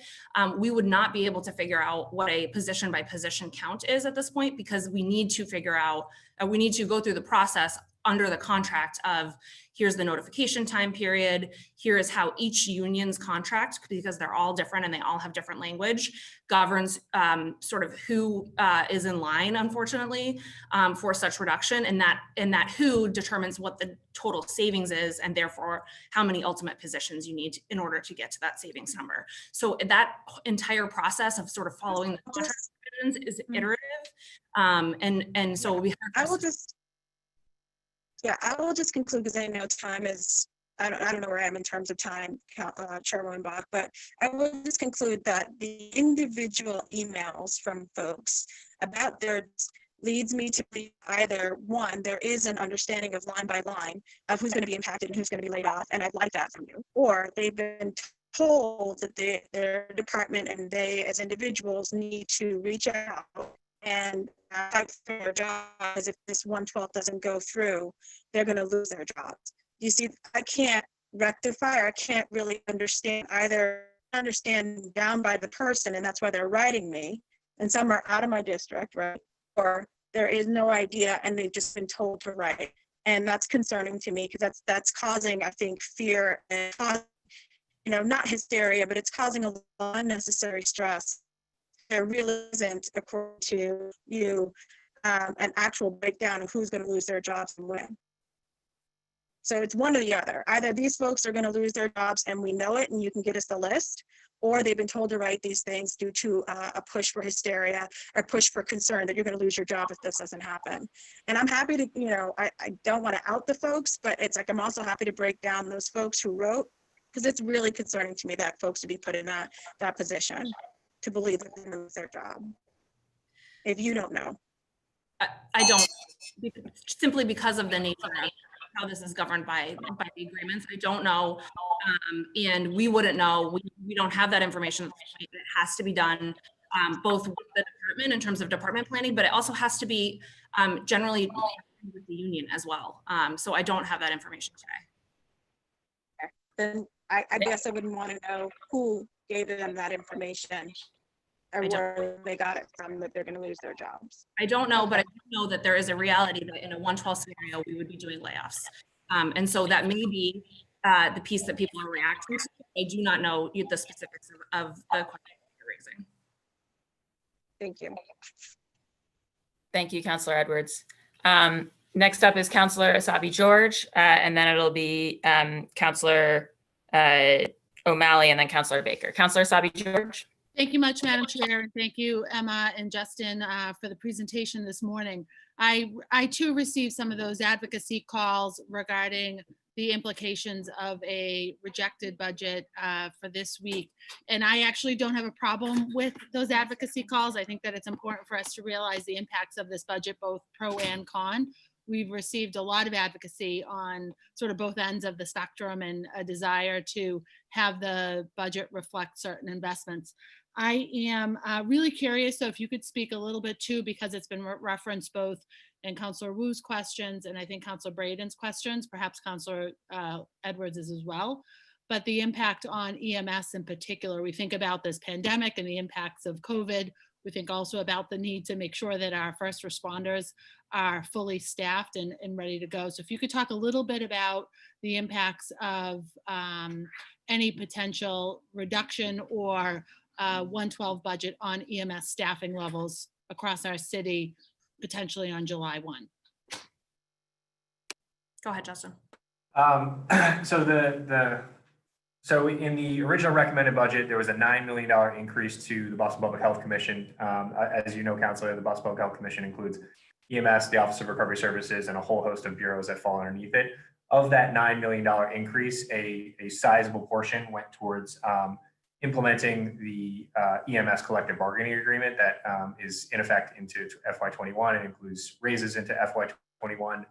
So the technical aspect of what will happen is that EMS and the Boston Public Health Commission's costs will increase effective July 1st. But in a scenario of a 112 where they are only getting this current year FY20's appropriation levels, that will significantly reduce that'll create a budget gap for them, which they will then have to solve. And the only way you can solve something like that is either through layoffs or through a negotiated wage decrease. In the vast majority of it, and Emma, feel free to jump in. Layoffs is usually the path that gets chosen. So I don't have a specific breakdown. I think it would be unfortunate though, because I think we have done working with the council over the last couple of years to make investments in additional EMTs. I think every year, certainly since I've been here and certainly going back before that, we have added new EMTs, whether there's the response teams or just generally new classes that we've been able to put on to grow the size of the force to about 400. That would sort of require us to take a step back. So I think it's, as Emma alluded to, we have to work with EMS and we'd have to work with the Health Commission to identify how they're going to make the reductions. But that is a sort of a very clear case of where the costs are going to exceed what their revenue is. I have one quick question. When the Health Commission and EMS were before the council during this budget process, one of the challenges with the Health Commission's budget is that the EMS piece isn't outlined in greater detail. So I would love a copy of that budget in greater detail because it's simply a line item. And I think that would help us better appreciate the impact that it could have on staffing levels. So if I could have that prior to Wednesday's vote, that would be really helpful. During that budget process, I also, I think I stated it fairly clearly that I do think that EMS should be that third leg of sort of the public health, public safety continuum that operating under the Health Commission has created some challenges. And it's hard for us to sort of see the full impact that any particular budget or dollar amount has on our EMS service here in the city of Boston. I'm probably going to bump up against my time, but I am really curious to understand, and I would like to know sort of that the breakdown of the $2 million investment in best clinicians. I am super excited about that dollar amount, super excited about it sort of being earmarked and focused on clinicians, because I think that so many times we rely on a police response when we really need a mental health response. So if someone could talk and share a little bit about that breakdown. I applaud the investment. I just want to understand what that investment really means in the weeds. And that will be the questions for me this round, Madam Chair. So I'll just quickly talk about the best clinician. So I think it's an exciting time. As you know, Counselor, the current best clinician budget is about $400,000. So increasing it by $2 million is a tremendous increase, and it's really going to allow us to rethink how we're deploying them and rethink how we're hiring them and what supports we're providing. So I think in the abstract, it's going to add probably close to 15 best clinicians to the force. I think we want to work with the police department and certainly work with the community to understand how best to deploy them. I think with this level of investment, we can do some real creative and sort of forward-thinking things. I think along the lines of what you're alluding to is responding more with the clinicians, whether it's by district basis or on more of a rotating schedule, depending on the hours of the day. We only have, I think, 6 clinicians budgeted for right now. So there's certainly not citywide coverage throughout the entire city. So I think that as we roll this investment out, we want to be thoughtful about, creating basically a new program and deploying those sort of significant new resources tactfully. So I think it's certainly new best clinicians, and I think we're going to have to spend some time with police to make sure we can fill them correctly and sort of be strategic about where we put them. Well, and I think that that's an important note. Just a point of clarification, we maybe have currently budgeted 6, but in reality, we only have 4. And when a number of years ago, I had advocated to bump that number from 2 to 5, we really only got 3.5. So the real number is important to me, what we plan on hiring for those positions with that money. I think also it leads to some of my work around, I filed an ordinance last year and then again refiled it at the beginning of this year to form a mental health commission, because I think so much of our work needs a mental health response, and that's across the board. That's certainly when we talk about public safety, certainly when we talk about public health, we talk about education, everything that we do. I think mental health has to be center to that. So perhaps we need to rethink how we're using our best clinicians. And I think that some of the outreach work that BPD is doing is really good, and that team that is sort of directly affiliated with the clinicians is good. But maybe this is also reaching back to the conversation around EMS, that EMS is responding to a lot of those calls. So is there a role for our clinicians to be related to them? Perhaps a mental health commission could look at this in a critical way and think, how are we applying our work and responding to the needs of our residents across the board with a mental health lens to prevent any sort of future escalation. I'm happy to do this in round 2. Thank you, Madam Chair. Thank you, Justin, and thank you, Emma, for the thorough presentation and conversation today. Thank you so much, Councillor Asabi George. Next up is Councillor O'Malley, and then it'll be Councillor Baker and then President Janey. Councillor O'Malley?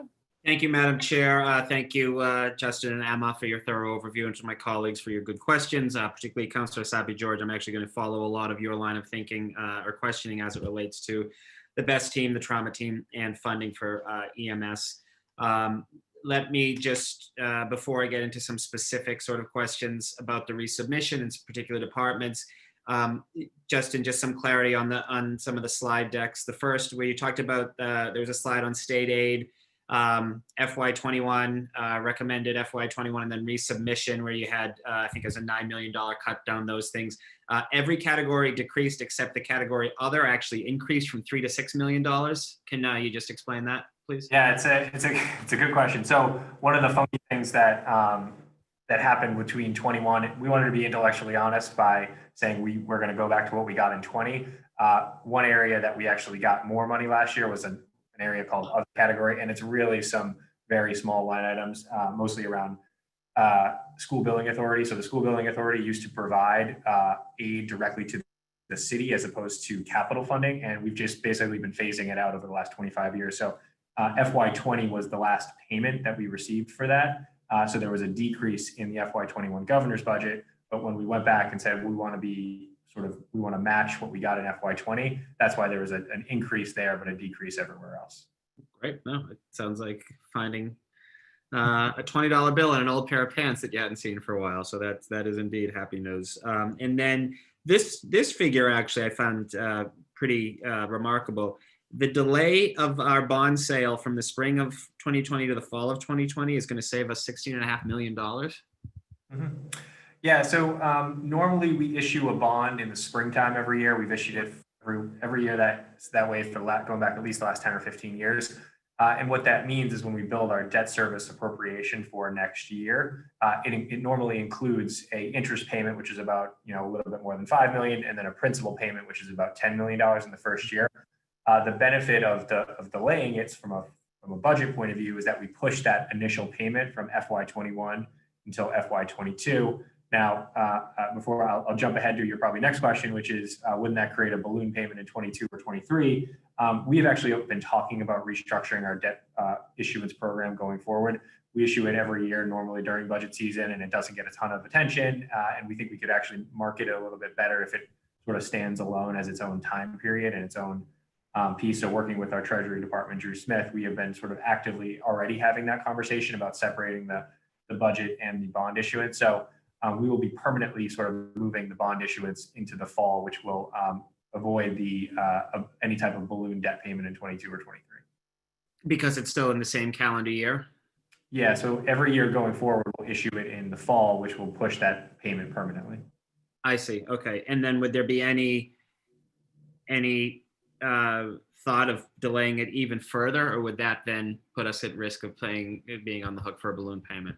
Yeah, I think we feel pretty strongly that if we issue it in calendar year 2020, we'll stay on the right schedule. So our goal is to get to market this fall, whether it's November or October or September. I think it's pretty agnostic.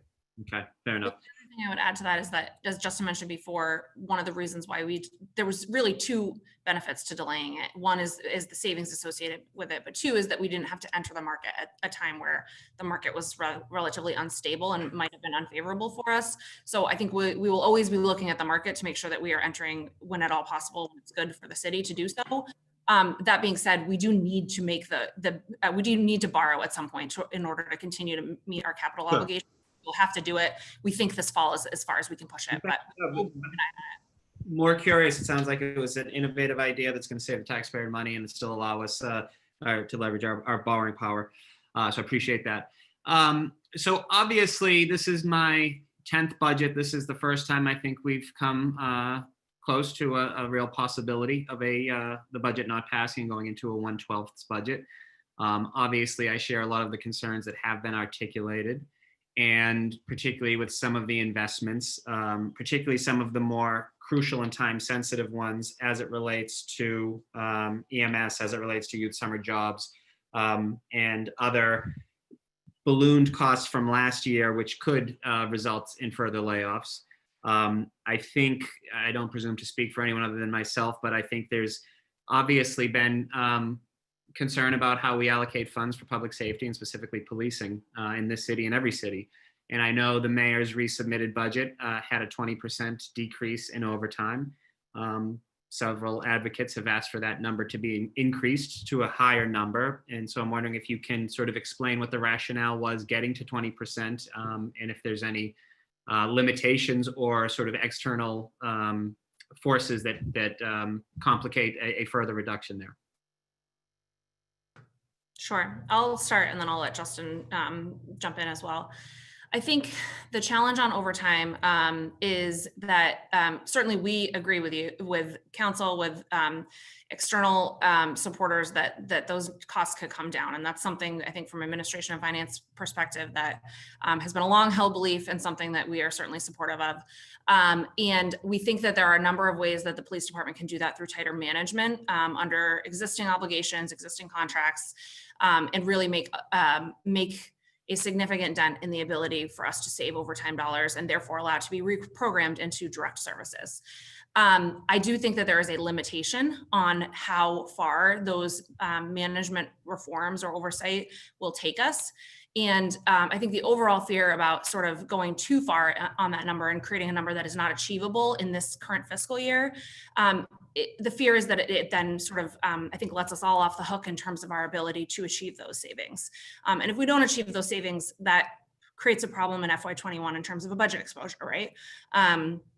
Finding a way to afford the overtime when we haven't budgeted it, if we can't actually achieve those savings through management, just requires that we may need to do other mid-year adjustments to other things in the middle of 21 if that becomes not achievable. So I think that the $12 million reduction to overtime that was in resubmission is going to be a huge undertaking to achieve that savings. And we will be working diligently with the BPD to get to that number. I'll ask Justin to talk a little bit about some of those strategies that we will employ. But it is, I think, something like, the 10% overall BPD cut applied to BPD overtime is just not conceivable in a year where it is governed by collective bargaining. Those are costs we have to pay. They are wages if somebody incurs the time. So what we're going to work with BPD on is addressing the incurring of the time. The sort of dollars associated with it are the things that are governed by the contract. And over time, may be things that we are able to make a dent in and address, but are not things that would show up as an FY21 savings. Okay. So what would you I mean, add? I think you've covered it. You talked about collective bargaining, sort of confinement. I think state law also plays a certain role in some of our costs, not at all levels of public safety. So I guess the gavel is up. I want to end this before the chime rings. So I guess my question is, can we pass this budget and protect the significant investments to so many aspects, particularly public health, particularly the environment? Obviously, education is separate, and I want to be clear about that. And we will vote on it separately. But for this specific operating budget, the needed and the crucial investments in so many aspects of public safety, of housing, of public health, of housing, of the environment, of so many other things. Can we pass this budget and then still address some of those specific public safety and policing sort of overtime costs or other attributes or other funding going forward in a deliberate and effective way? Absolutely. Okay, that's all for now, Madam Chair. Thank you. Thank you. Thank you, Councilor O'Malley. I think the chime's about to go. Sorry. Yep. All right, next up. Came in under it. Yes, you did. You did. Full credit. Okay, next up is Councilor Baker. Then it'll be Councilor Janey and then Councilor Mejia. Councilor Baker. Thank you, Madam Chair. Justin, would OPEB remain the same under 112? Where it was the same as last year? Yeah, OPEB is funded at 40 million above this year and last year. Okay. Justin, can you maybe dig down a little deeper on what would, as a district council, District 3, what would a 112 mean for me in a capital? So what projects would be put on the back burner? Are they the ones just trying to get on the 5-year schedule? So I think there's two ways to think about how the capital plan interacts, or the sort of the implementation of the capital plan interacts with the budget. There's the projects themselves. So we build the capital plan based on a certain amount of debt service. Last year, we had less debt service than we need for this 21 budget. Starting with just that, we're going to have to reduce projects somewhere because our debt won't be able to afford it. Secondly, on the implementation side of things, if, and I don't have facilities in front of me, but if facilities, the Public Facilities Department had certain expenses last year that are growing next year because of either collective bargaining or other salary steps increases that they have, they're going to have less revenue if their budget is down. So that's going to be a staffing question for PFD. So if they don't have the staff to deliver projects, that's either going to delay them indefinitely, or if on the debt service side they have to come out completely, that's where we're trying to sort of manage. And I think when Emma talks about the interaction between the capital plan, the operating budget, and frankly schools too, I will say the schools department capital plan is also delivered by PFD. So that could certainly have an impact on both the implementation of some short-term work that I think we're all proud of around water, bathrooms, and other school improvement projects that were going on this summer, as well as the long-term Build BPS plan, which is delivered in part through the work of the facilities department.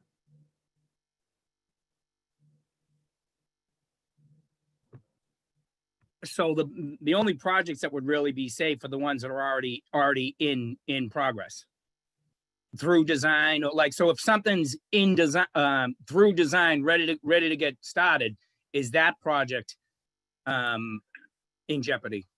So I think it's a little bit tough to tell, just because in addition to the design and the project management work that PFD does, they also do employ the clerks and the other folks who are on the ground every day to manage the actual construction project. So I'd have to take a look, and we'd have to work with PFD to identify projects that are sort of far enough along that we should prioritize continuing them. It's all a prioritization. So if they have less funding, than they do this year. It's going to be, beholden on us to work with them to identify, what's something that needs to move forward or what's something that needs to be delayed.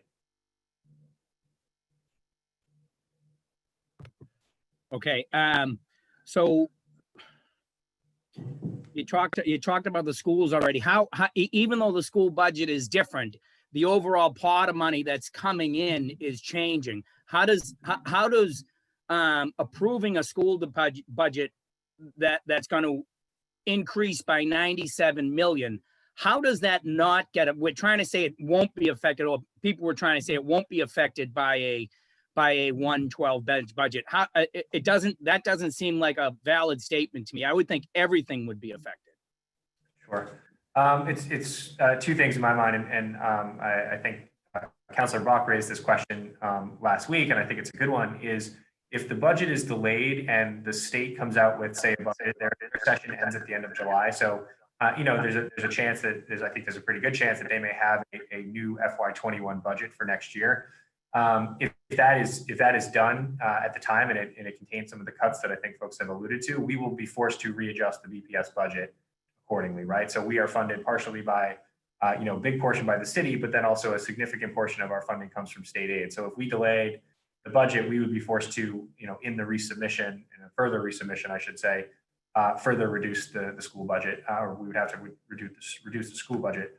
I think generally, though, speaking, it's really hard for a city or a budget to exist in separate silos. So when you have 41% of the city budget going towards schools, it's hard to sort of make that level of a commitment without the other 60% being settled. So I think that's where, when we're looking at these different votes and these different silos and different buckets, we really do view it as one holistic budget at the end of the day. So if one, it's on, I think that to use Councilor Sabi George's, that is the third leg of the the triangle. So if we don't have that settled, I think we're going to have to seriously look at what we can and can't support from a school perspective.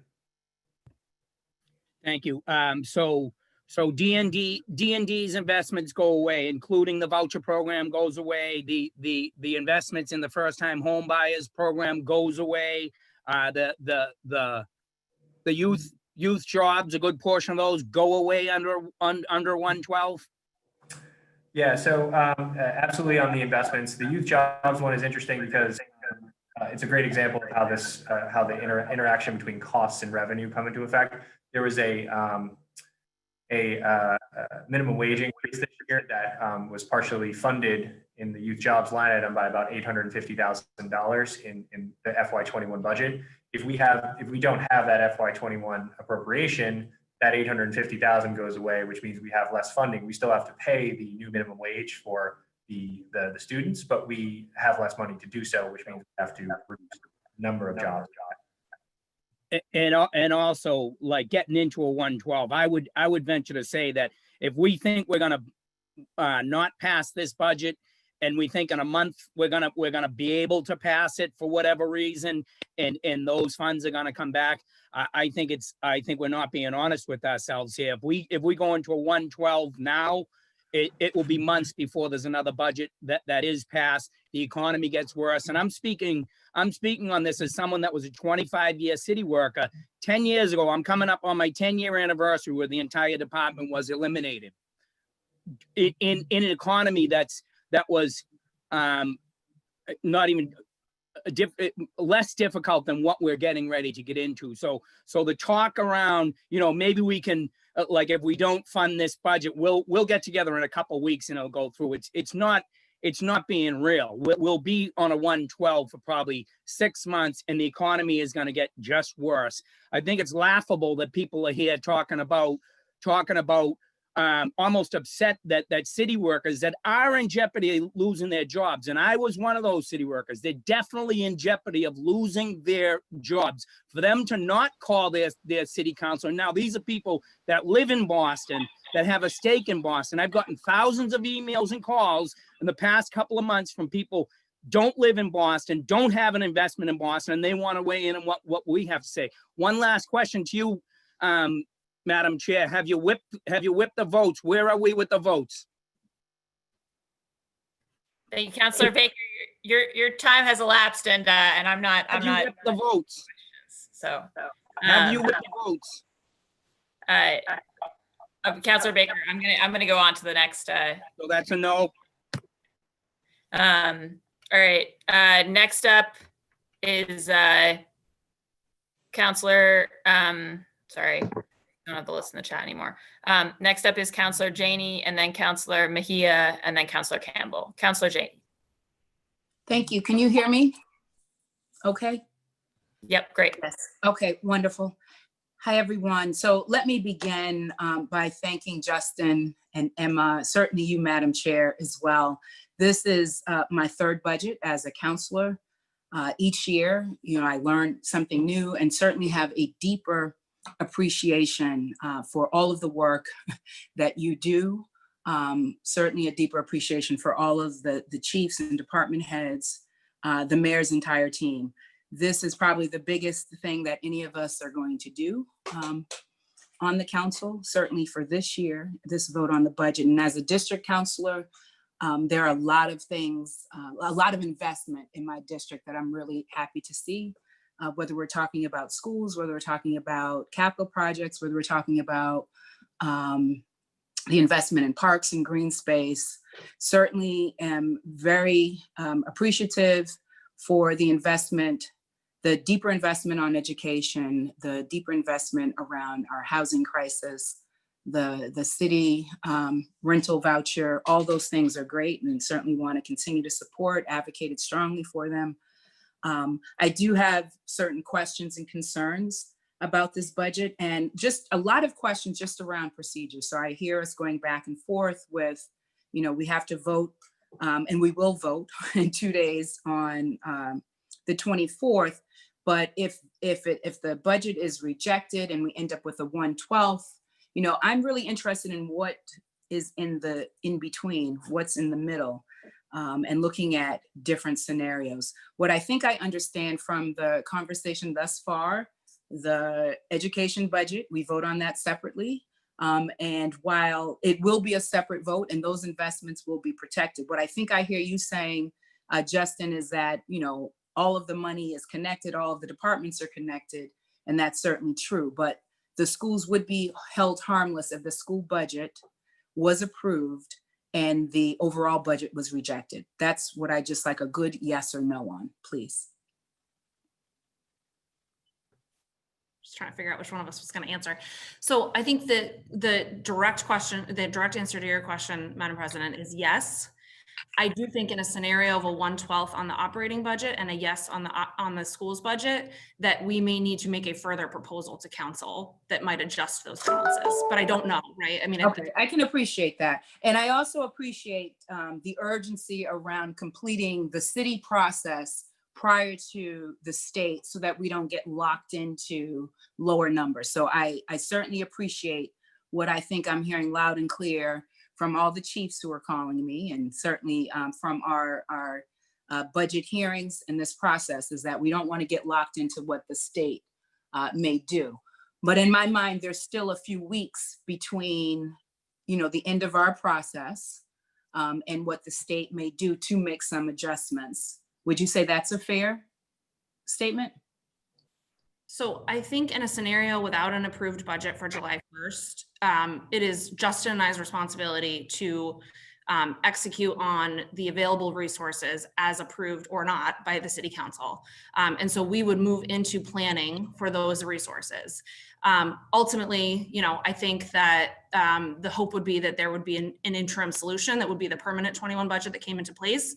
But I don't think that we can assume that would happen on any particular timeline, and therefore we would need to implement as if we were living in a 1/12 scenario for whatever period of time.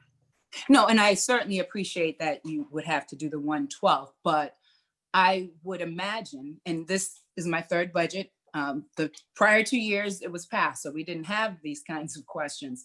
I guess the question that I'm trying to get clarity on, in my mind, if we did reject the budget on the 24th, there would be attempts on the council side and on the administration side to reconcile and to pass a budget as quickly as possible still. So I would imagine that there'd be more, I guess, maybe another hearing more back and forth. I want to kind of get deeper into some of the questions that I have around the budget. So overall, my value statement, as I said, I'm deeply committed and care about the projects that I have going on in my district. Certainly, I believe as a value statement that there needs to be much more investment aside from public safety, or that we have to rethink and reimagine how we think about public safety. And I think you heard earlier on the hearing people talking about, you know, if there's a mental health issue, if there's a homeless issue, if there is some truancy from school issue, whatever the issue is, you know, we have to question, are we placing an unfair burden on our police to be the catch-all everything, rather than just really focusing on, you know, solving crimes?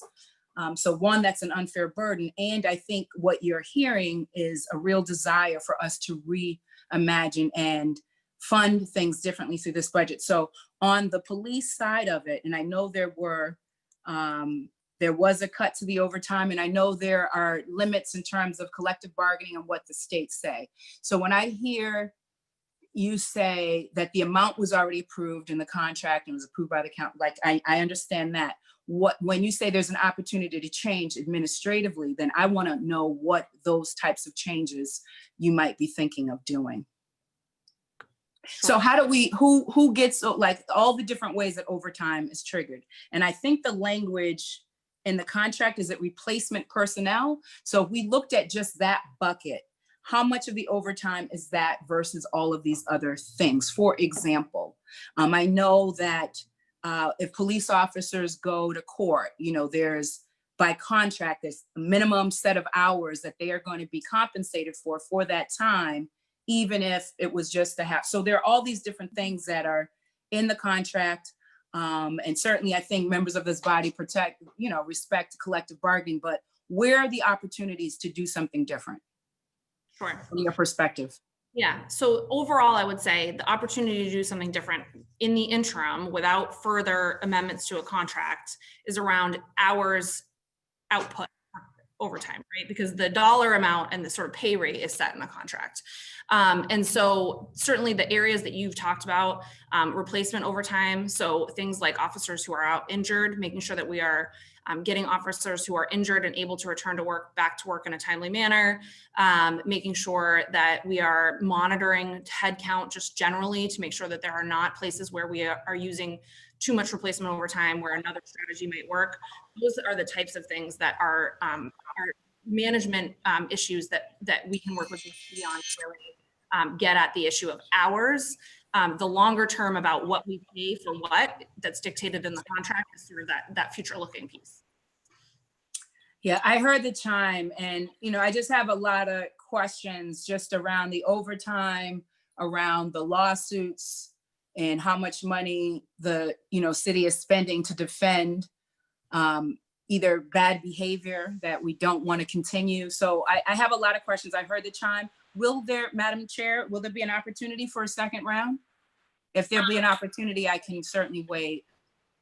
Yeah, well, why don't you just put those questions on the record, Councilor Janey, so that they can follow up, just because I'm mindful we also have a lot of public testimony, that's coming later today. So if you want to go ahead. Right, exactly. And I certainly want to hear from folks. So I guess I'm really interested in also understanding how much money we're spending on lawsuits to defend bad behavior that none of us want to see.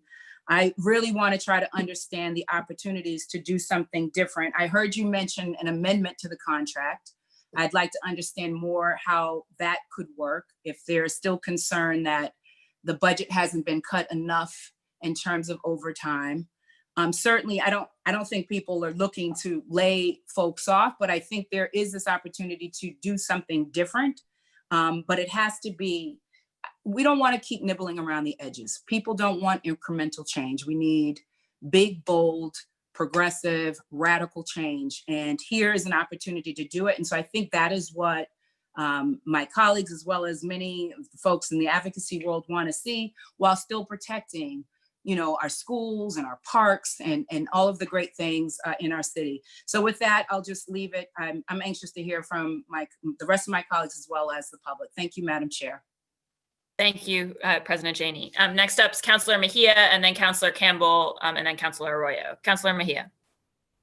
Hi, yes, good afternoon, I guess. I don't know what day it is anymore. Can you hear me? Yes. Okay, thank you. Thank you so much.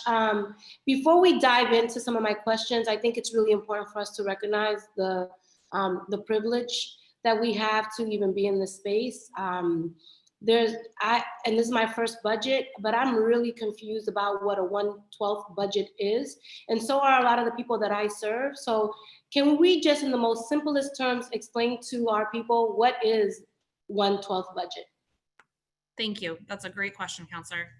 Justin, do you want to do the honors? And quick, like, just because I only have 5 minutes, like simple. Sure.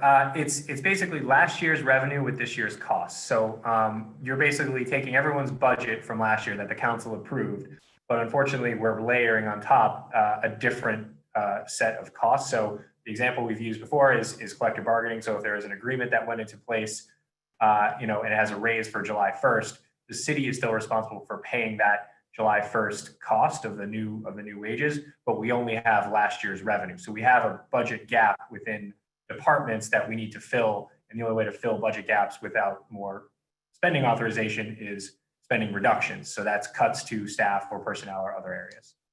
And the term 1/12 comes from just that these are Should have started that. month by month basis. So it's 1 month's worth of last year's sort of appropriation level for this fiscal year. And you need to do this fiscal year's cost levels within last year's spending month by month by month by month. Okay, so I'm also curious because we've heard from folks on both sides in terms of approve the budget or fight for more. And I see there's this tension between two very different opposing views. And a lot of the things that I've been utilizing my advocacy on is that this is our moment in time to right the wrong. And what I keep hearing is we have to wait for that type of change to happen. And I think that that is really unfair to continue to say the same thing to folks who have been waiting for years for some sort of movement, right? And so my question is that a lot of the folks that we've been hearing from, even on the city level, they believe that they're going to lose their jobs. And it's unfair to have that belief if that's not the case. So can you one more time, please lay it down? If we do not approve this budget, will everybody who works in City Hall be laid off? Yes or no? No, everyone at City Hall will not be laid off. Yes, there will be some layoffs. We don't know how many, we don't know where exactly, we certainly don't know who. Every collective bargaining contract has its own provisions for how layoffs occur in a situation. So if the costs rise, because utilities go up and wages go up, but the department still only has this appropriation, we need to close this gap by eliminating positions or finding other savings. And we may be able to find other savings, but given the fact that the city of Boston is mostly personnel expenses and related expenses, healthcare and things like that, we have to close that gap by reducing positions. So it is an incremental reduction to staff, not everybody in City Hall, or everybody out in the field, or everybody, in all of our various agencies. But yes, there will be a staffing impact. And yes, it is something that we will begin planning for immediately if that is the case, that the budget does not pass, because it takes months to implement because of the collective bargaining language. In excess of 80% of our staff are in union positions. And so it takes a while to achieve those savings. Reducing positions. So I have a question about the 12 million cut from the police overtime. And we've heard that due to collective bargaining agreements, any money that the police department uses for overtime that it was allotted to them comes out of the quote unquote reserves. My question is, can you tell us a little bit more about what this quote unquote reserve is and how that money normally goes, who that money normally goes to, or what? You want to answer that, Justin? Yeah, so the way the police department manages their appropriation and manages their overtime is they get a certain appropriation from the city council and a certain amount is set up for overtime. So in this instance, with the FY21 proposal, they will get $48 million or sort of hours to then assign out to different districts or bureaus or different areas. So then departments or bureaus within BPD are then given weekly targets, monthly targets that they are supposed to hit. In terms of using that overtime. So I think that the reserve function is really more of a implementation point of view. The 12 million that we've now redistributed from the police is actually in other city departments right now, and they will be engaging in certainly those community-based departments My time is almost up, I think, but I want to get one more question in. So I'm sorry, I don't mean to interrupt you. Okay. It would be really interesting to know if this budget is not approved, because what I've been saying is maybe this is an opportunity for us to fight for what we want. If the budget is not approved, can we continue to advocate and get what we are looking for, quote unquote, like the thousands of jobs that we're looking for, year-round employment for young people, more trauma-informed practices as opposed to police officers on our streets? Like, will those things eventually happen? Because this is what I said to some folks in from the language access department. They seem to think that if I don't approve this budget, that they're going to lose out on all of the funding that they potentially will get. And I'm saying, no, if we do approve this, if we don't approve it and fight for more, you're actually going to get more in terms of what we're looking for.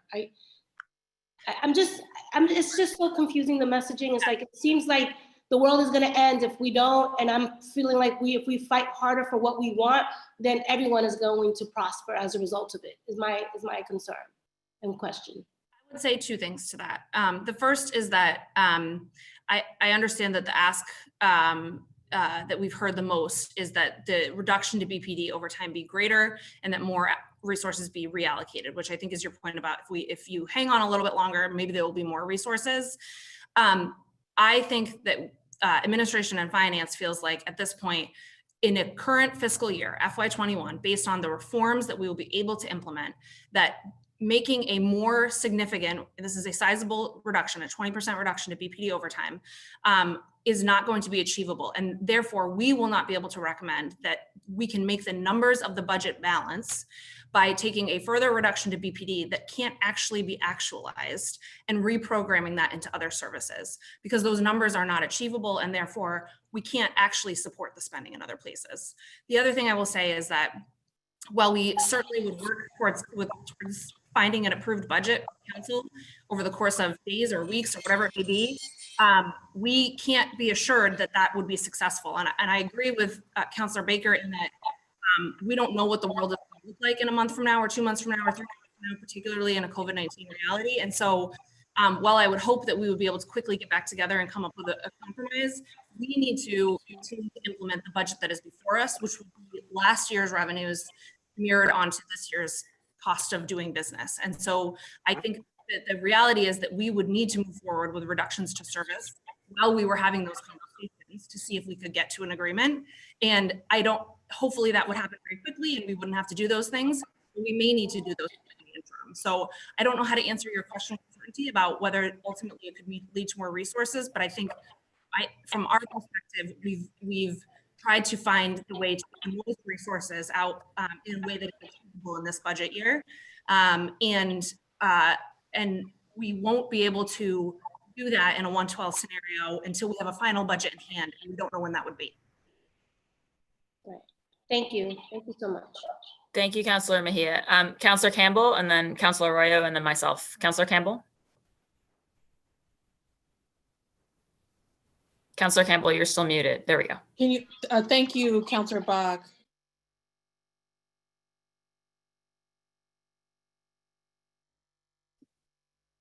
Can you hear me? Now I can, yes. Thank you. I was telling my husband was on another call. It's like, turn that down. First of all, Justin, Emma, thank you guys so much for the hard work you're doing. Obviously, unprecedented time, so really appreciate your hard work, you and your team. Of course, Chairman Bach, thank you as well. I've expressed that to you, publicly and behind the scenes. This is a new type of budget season for sure, and I appreciate you trying to be as objective as possible to get us all the information we need to make an informed decision. I also, of course, appreciate the advocates and the residents who have mobilized. And picking up on Councilor Baker's point, the residents who are from Boston, right? There are a lot of advocates or residents who are advocates who are from here, pushing us to have a different conversation around police overtime, the police budget, and many other investments that we don't make. And so I appreciate their advocacy. I also appreciate the advocacy of employees who are calling and expressing their concerns, and department heads as well. And that back and forth, I think, is a healthy dialogue. I think we all know that this is the budget process is always a process of compromise. And frankly, where the council doesn't yield as much power as the mayor and the administration. Because if we did, I think we would be more confident that some of the ideas and things we're pushing for would happen. And sometimes they don't. And I just want to say for the record that I think this conversation would look different or be a little different if some of the things that we have been advocating for years, and I'll speak for myself, for years before George Floyd, before COVID-19, if some investments with respect to healthcare disparities, for example, violence intervention and prevention, race and racism and racial equity and anti-racist training, if some of those things were actually invested in years before, I think this conversation would feel and look different. And so on the one hand, I'm excited we are having the uncomfortable conversation, but then I also feel disappointed, right? That I have to be having these conversations with our employees to say, some of these things that we're requesting aren't new. They've been on the agenda for years, and either they were not taken serious or there was not an intentionality there with respect to some of the issues that communities of color are representing. I'm a district counselor. I'm not at large. I represent Dorchester and Mattapan as my biggest neighborhoods, predominantly a district of color, where every inequity is alive and well, and folks have been talking about inequities for a really long time.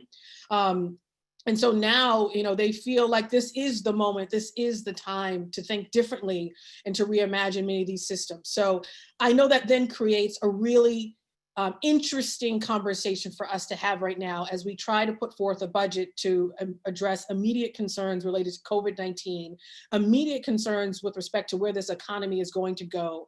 But I did want to state for the record that it is tough all around, and I think the conversation would look different if had we invested in some of these things a long time ago. Most of my questions have been asked and answered, so I will not ask them again, particularly around the 112 budget, et cetera, et cetera. Other things with respect to specific investments, I can email folks on. Just one particular question I had, or two. One has to do with the 20% overtime from the police budget. Obviously that's a one-time cost right now. I'm curious where that came from. Is that because we had less events because of COVID-19, right? Or is there a strategy to get at something that's more sustainable long-term? So are there conversations with the union, for example, around the 4-hour minimum? Are there other conversations to really get at this overtime budget? That's one of my questions.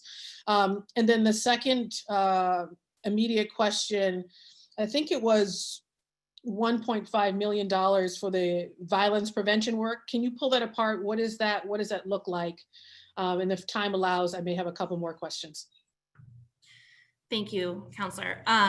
So I'll answer the first one and then turn the second one to Justin.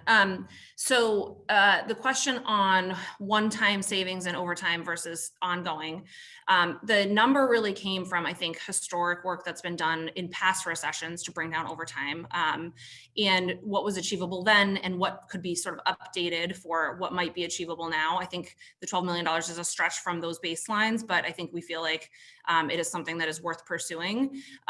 There may be some savings associated with COVID-19 into the, through the rest of the calendar year, which would translate to half a fiscal year, maybe beyond, hopefully not for, obvious reasons. And certainly we would count those and that would be helpful. But I think the primary place where the savings need to come from is around management oversight and just controlling hours, which ultimately lead to wages.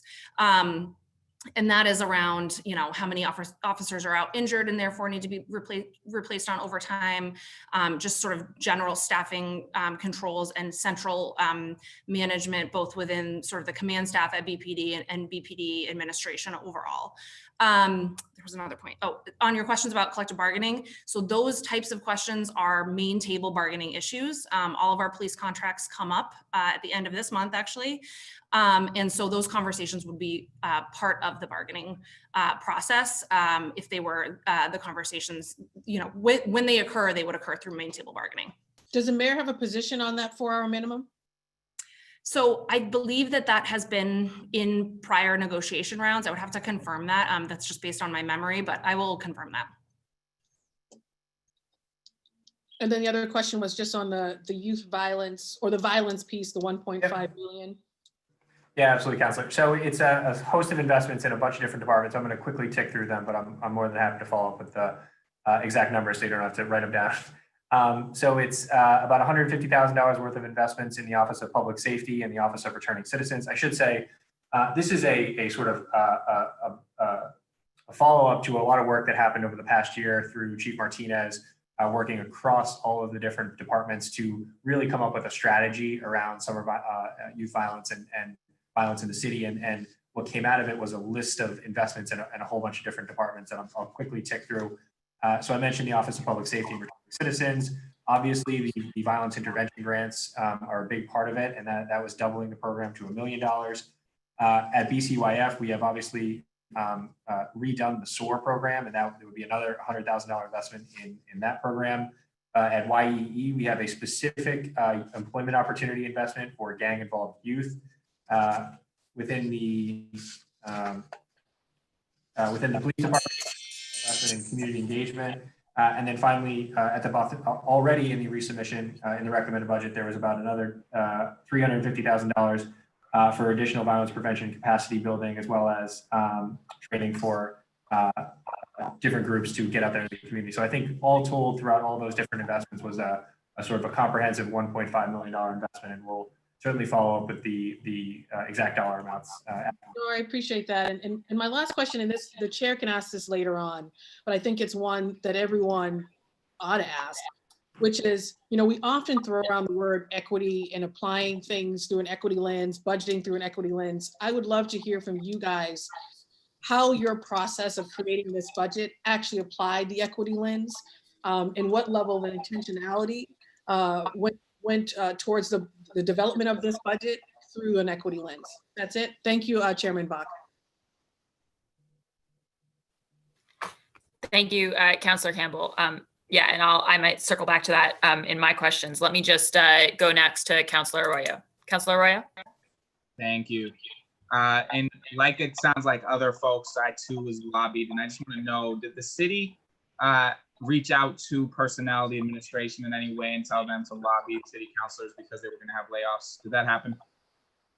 So we in administration and finance certainly have talked to department heads about the impact of a non-passage of a budget as part of our contingency and implementation planning.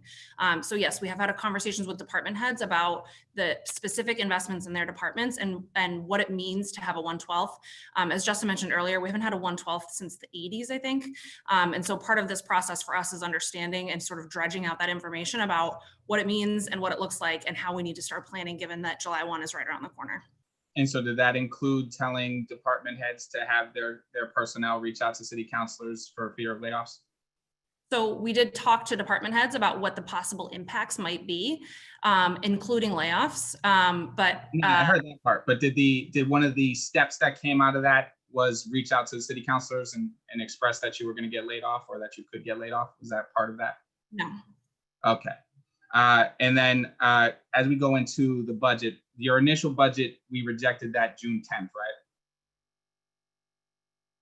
Is that correct? June 10th, we initially rejected your initial budget? I think we rejected it June 3rd, Councillor. June 3rd. And then June 15th, you proposed a new budget, or you presented the new budget?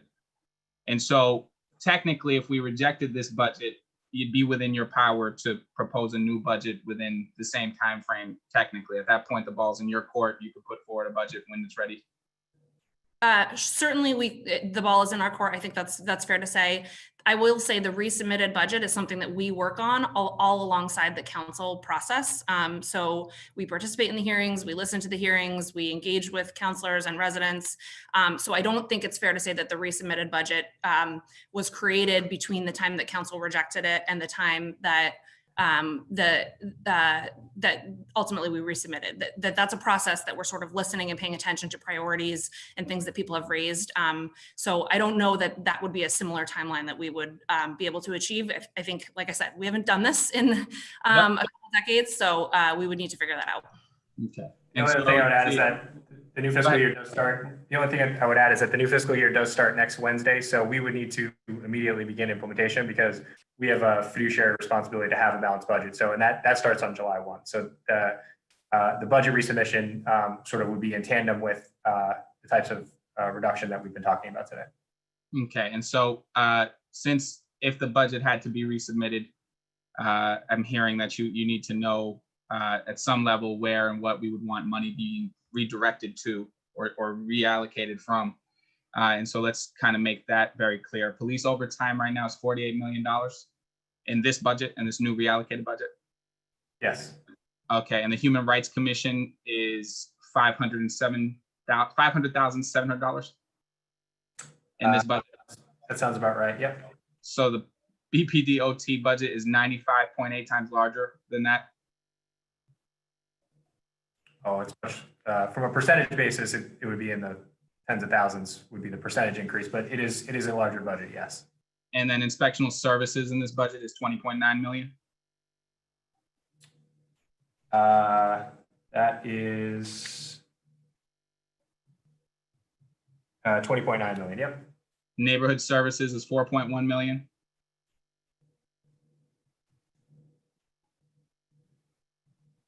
Neighborhood services being the office that deals with most constituent concerns. It's 4.1 million. I don't need the confirmation. I have my own budget team, so I can tell you. Inspectional services is 20.9 million. BPD OT budget is 2.29 times larger than that. You end up, with the BPD for neighborhood services is 4.1 million, and it's 11.6 times higher than that. The entirety of the Boston Public Library budget is 41.3 million. The entirety of the OED is 5.4 million. For the environment, it's 3.1 million, which makes the BPD OT budget 15 times larger than the environment budget. For Parks and Rec, it's 28.1, which makes the BPD OT budget almost 2 times larger than that. When you go into public health, which is very important to me as chair of public health, and considering we're in the middle of a pandemic, probably the one department that needs the most investment, the Office of Health and Human Services is 2.4 million, and BPD OT costs are 20 times more than that. BCYF, which deals with children and families, is 29 million. Our BPD OT budget is almost 1.65 times larger than BCYF's entire budget. For fair housing and equity, which I think is pretty important, $317,500.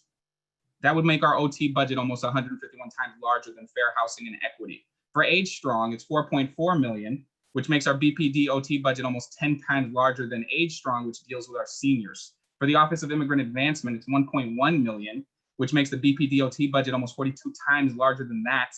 For the Boston Public Health Commission, it's 106.4 million, but the BPD OT budget is the equivalent of 45% of that. And for youth and engagement employment, that's 7.8 million, which makes BPD OT budget 6.1 times larger than that. And so for me, I actually campaigned, this is my first budget. So this is, there's no all past budgets passed, new budgets passed. I didn't vote on any of these different things in the past. But what I made a promise to my constituents to do was to make sure that I centered justice and equity. And as I say these numbers, it's really difficult for me to say that this looks anywhere near just, that this looks anywhere near equitable. And so as I sit here and we talk about whether or not we're going to pass this budget and, the doom and gloom that I've heard and the people are going to get laid off and we can't tell you who and we can't tell you how much, but it's going to happen. It's a difficult thing for me to counter that with the realities of what I can tell you, which is the exact numbers I just told you. I can tell you those, and I can tell you that that's not enough. And so when we talk about that, I think it's also important to talk about the overtime. What aspects of accountability have we put in place that you're aware of, if you can tell me of it, to ensure that that $12 million cut that was made is actually real, considering that the BPD budget overran about 10 million this year, give or take. So what actual steps have been taken to ensure that that $12 million isn't a fake cut, for lack of a better word? Yeah, thank you. That was the counselor's time, but please go ahead and answer the question. That would be my last question as well. That's a great question. We agree with you and share your concern that needs to be a really achievable number, because Otherwise, if not, we've created a budget exposure for the city in FY21. And that's why the overtime number, being something that we are working very hard to control and bring to that spending number, has to be part of the planning for 21. We do that implementation planning with departments once we get an approved budget. Typically, that's something that would start after the council's vote. I think in this case, we've already had conversations with BPD about what those things might be because of the magnitude of the savings and the work that they're going to need to do to do that. As I mentioned before, the control mechanism here is around hours. So certainly controlling the number of officers who are out injured, controlling sort of what general force size looks like. Replacement overtime is a major driver of cost. I just want to, note that certainly through management reform and management oversight, there will be a way to achieve overtime savings. Some of that is going to come from the number of hours that are spent in districts, right? That's just inevitable because these hours are all hours for the most part, aside from things like court overtime, that are doing things like staffing the mass and cast team. The mass and cast team is entirely an overtime team, or some of the community engagement work that happens are done entirely on overtime hours. So while those are priorities of the mayor, and I know priorities of many councilors, and so are things that we will do our best not to need to go to for savings, those are the types of things that make up overtime buckets: replacement overtime, court overtime, and then just BPD initiatives that we don't have dedicated staff for. So let me just interject really quickly, and then I'll see. But none of that's a plan. All of that's a statement of the problem. I know what creates the overtime, but I haven't heard anything about how we're planning on checking it, and I didn't hear it there either. With all due respect, and so thank you to the chair. Thank you to the advocates who have reached out, both from my constituency, but also to the folks from the city who felt so inclined to call. And their reasons why they felt they had to call, and I appreciated getting their calls as well. And so with that, I just want to thank you. I want to give up the time for the public comment, and thank you, Chair. Thank you, Councilor Arroyo. So I'm going to ask some questions, and then I would just ask councilors, it's my intention to move into public comment. We said that we would start that around noon. It's 11:53 right now. So if a councilor has a question that they feel like, they need a subsequent written, follow-up response to or something related to their vote, and you want to very quickly ask something like that after I finish, I will allow that. And you can raise a blue hand, but not an opportunity for sort of extensive further conversation, because it's really important to me that we allow the public to weigh in on this budget as well. So with that, I'll try to keep myself honest on time. And I think one thing that I think it would be helpful to have, Emma and Justin, and this is more of an ask than something I need you to answer on. In the original submitted budget, people can see what our FY20 but department allocations were, and then what the FY21 ones were in the original one. I don't think we have that side by side for the resubmitted budget, and I think it would be helpful as we talk about the 112 to understand what like numbers would be holding for these various things if we went into a 112 versus what they are in the resubmitted. So if we could just get that side by side, I know that I could make it in Excel, but it would be great to just have it from you all. And I think, and am I correct that if we did go to a 112, at least for as long as we stayed there, that the police overtime line would go back up to 60 million? Yes. Okay. Yeah, and I think folks who listened to the meeting on Thursday morning have heard me express this already, but my biggest concern on this front is that I think we're going to have a tough budget next year, and I think that we really want to start the kind of human services oriented departments. For me as a housing person, that's in particular D&D. It's certainly the Public Health Commission, to Councilor Arroyo's point, at the highest watermark that we can, just as we think about where we're going to find efficiencies. And my concern is that I think that the resubmitted budget from the administration actually shifts the proportions more towards those departments and away from police. And so that's kind of a particular concern of mine, is what is the actual result we get in terms of where our dollars are. Could you all on the overtime front, could you speak a little bit? I think Councilor Mejia asked this question, but we didn't quite get to it. The question of reserves, Justin, and what happens when overtime runs over the actual number. Because I hear Councilor Arroyo's point about, I think we would all like to see that number come down more because of collective bargaining, like the rates that we have to pay for hours incurred remain the same. So if we say we cut overtime by 30 and then we only achieved that 12 that you're talking about, Emma, like how does that 28 million get covered? Can you guys talk through the mechanics of that? Certainly. I think before we even get into the management of it, I think if we were to reduce, or if the budget were to reduce police overtime any further, we would not be recommending reallocating that funding to any other program. And the reason is, I think exactly to your point, if we don't achieve that $30 million of show-in savings that you're alluding to, that's still a cost that we're responsible for paying for the city. Police overtime, as well as fire, are two areas of public safety which have emergency spending authorization, meaning that they can overspend their budgets if they need to. From a practical point of view, how we manage that on an annual basis is throughout the year, our revenue projections come in higher or lower, depending on where we were. Normally, they're pretty close. We also have certain spending. A good example would be, say, health insurance, where we may be budgeting for, 200 million, and if it comes in at 198 million, that's a surplus that we would have on the spending side. A combination of spending and revenue surpluses helps fund any overtime deficits that we have. A good example would be snow this year, where we did run a surplus. So I think that's how we would manage through a year. But I think to Emma's point earlier, we would not support any reallocation to other spending areas because it would be a cut that would not be achievable, and it would be using a resource that is now double booked somewhere. So it would be basically using the same resource twice. Thank you. Yeah, and I'll just say that I'm also concerned about us having, obviously, if we ran over, we would be pulling money out of reserves. And I'm concerned about us having those reserves for next year's budget on some of the crucial things that we want to see further investment on. In terms of new things that wouldn't exist. So there's different issues, right? There's things where there's increases that we would lose. Then there's things that just don't exist in this year's budget and would as of July 1st in the resubmission. So in terms of funding line items, those I know the city voucher program is one within D&D. I know that Human Rights Commission is one. Can you speak to any other things like that are completely created in this funding wise in this FY21 budget?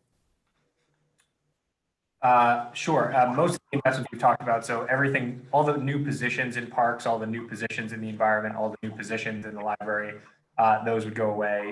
I'm looking at my list right now, a whole host of the new investments that we reallocated. So that $12 million worth of reallocation. So the best clinicians, they go away. All the new community-based health supports, so for food access, MOYA, LCS, language access, Mayor's Office of Immigrant Advancement, all those would go away. And as you alluded to, police overtime would go back up. So I think that there's a whole host of them. I think the biggest ones I've mentioned, economic development, that would drop by $2 million. I think that those are some of the ones. Yeah, thank you. And I did say I would amplify Councilor Campbell's question just about kind of how the equity lens played into these decisions. Yeah, so I think as part of the budget process, last fall, we undertook a sort of a more robust community engagement process where we went out to mayor's coffee hours. We went out and did a lot more public outreach. We did a lot more, online through our website. We redesigned it to make it linguistically competent for more folks. We tried to do videos that explain the budget. That gets us sort of a baseline. We then, work through every department who has their own engagement strategies and has their own development of how they set their own priorities for requests for funding on an annual basis. So they all go through, for the most part, engagement with the community about what they're looking for, about what equity lens is.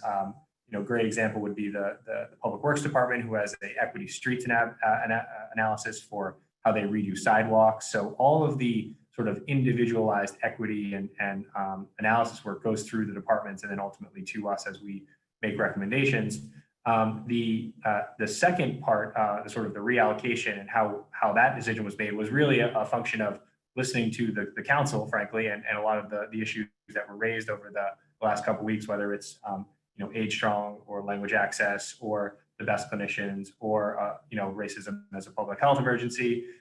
Those were all areas that came up during council hearings or through council questions that we were hearing loud and clear from you folks, but then also from the community writ large over the last couple of weeks or so as areas that we should be making investments. And our job is to basically say, we think we can achieve the $12 million savings. We took a very critical approach to that, and we tried to be thoughtful and I think make it something that's an achievable cut. And we tried to allocate it towards what we were hearing loud and clear from the council and from the community as areas for reinvestment. Thank you. Yeah, go ahead, Emma. Sorry, I just want to add one of the elements of the investment in Boston Public Health Commission in resubmission is to further that work as well across city government. I think there are many departments who have that built into the fabric of the work that they do. D&D stands out as one in terms of having that collaborative relationship with Boston Public Health Commission, so that health disparity information, for example, is sort of in a closed circle with decisions that D&D is working on. But the goal there is to really expand access to that and to those resources so that all city departments can have that. And certainly that is something that we would be looking to build on in terms of administration and finances participation in those types of analyses moving forward. Great, thank you. Yeah, and I will say one thing. I mean, I certainly, I think you all know, feel very strongly about food access, and really was encouraged by the additions in language access and food access at sort of a scale that, because of the size of those departments, is transformative for them.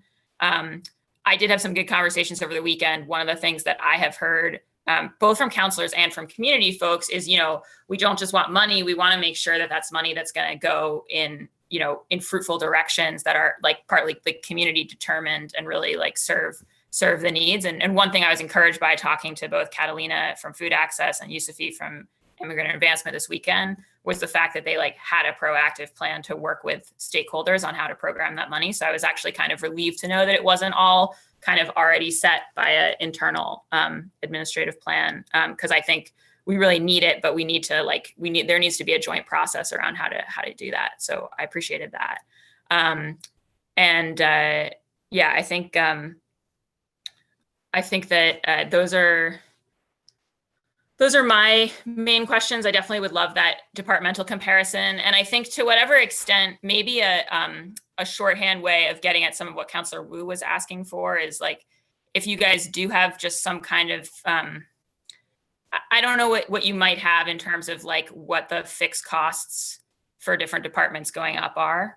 I'm just thinking about an equivalent of that BPS 44 million analysis. I imagine that when you were talking about new investments originally, that you must have some baseline like that. Because I think if we could see just that kind of percentage, and then what were the FY20 and what's the resubmitted FY21, and like what's sort of the reality in those two situations, I think that would be helpful for the council. Yeah, I think that makes a lot of sense. And obviously, because it's so iterative, I don't think we have a clean, like, snapped line about what that number is anymore. But if you take the overall growth number and you strip out the investment, that really is that number, right? We keep very close track, which are also in there. So we can come up with a number for you all. I just want to clarify one thing based on a question so that you asked that I think is important, which is that the use of reserves to backstop a known underfunding of something that can't be achieved, I don't think is something that we would be supportive of, and is not something that is really a fiscally sustainable way to manage our resources. I think would start to raise questions about the way that we are managing those resources on an ongoing basis. And it would, I think, lead to this overall conversation that we've been having about, what is the city of Boston has I think, spectacular, long-standing for many decades, back to those times that Justin referenced earlier, of strong fiscal management, because we sort of pulled ourselves out of what was a very trying time. And not passing a budget for July 1st, which hasn't happened for since the 80s, and using reserves to fund known ongoing operating costs that we just reprogrammed somewhere else, I think are things that would raise the ire of the rating agencies and would cause some issues for the city of Boston in terms of our management going forward. And so obviously that's something that I pay a lot of attention to. You know, that not everybody cares as much about that as I do, but that is part of the responsibility in terms of managing our resources, being able to execute on our capital plan and other things. Absolutely. And I think the council shares a fiduciary duty, you know, related to the city and the rating. I mean, we've talked a little bit today about how the capital budget and the operating budget interact, but obviously the question of how much debt service is in our operating budget is also a function of how good of a rate we get, right? So I'm very aware how that affects our budget. I'm going to go to the two colleagues with concrete questions that they want to put on the record. And then I just want to let folks, I've got the beginnings of the public testimony order. And so I just want to name these first 7 people and just make sure that they're in the Zoom room. And if for some reason you're on this list and you're still watching on the live stream, you should join the Zoom room. So I've got Patricia Sobavaro, Natalicia Tracy, Emmanuel Awosu, Ayana Alberg, Mallory Hanora, Leslie Creedle, Betiel Bahrain. Sorry if I have mispronounced folks' names. So if those folks can get in, and then as soon as we do councilor questions, we will move into public testimony, and I'll do just a little bit more explanation. But if you're watching at home and you want to be on the public testimony list and you're not on it yet, if you could email Shane, so SHANE.PAC, PAC at boston.gov for the link and some instructions, that would be great. Councilor Flaherty. Thank you, Madam Chair. Justin, you had commented to one of my colleagues that said your answer was last year's revenues with this year's costs. So that obviously in both the broadest and the very specific terms means that if you didn't cut programs, if you didn't end partnerships, if you didn't lay off employees, then we would be bouncing checks left and right. And we also would not have the ability to perform basic city services and arguably probably lose our stellar bond rating. So I guess from that perspective, the 12 million that the resubmittal is planning to redirect or reallocate, that's 3 million to the Boston Public Health to address racism as a public health crisis, $1 million to support trauma teams and counseling services to address racism, the 2 million in permanent operating funding for violence intervention, the 2 million partnership between BPD and BMC emergency services for the best team to hire mental clinicians, funding for the 2 million for address youth homelessness, and the 2 million for the MWBE program getting certified. All of that, I'm assuming, right? And you just need to hear it from either you or Emmy that would go away. Is that fair to say? That's no longer on the table? Yes, that 12 million reallocation would go back to last year's appropriations, which for some of them will be reductions, and the police overtime would go back up. And then on our basic city services, and one of the primary functions obviously is the council, it's our fiduciary responsibility to the taxpayers. But when you run for city council, it's sort of the bread and butter. It's the rubber meets the road. It's sort of the meat and potato municipal services issues that we all talk to our constituents about. They advocate to us about. That's trash collection. That's our libraries, street cleaning, snow removal, tree pruning, tree planting, roads and bridges, our cyclists, like all the things that we're doing to kind of keep the city moving forward.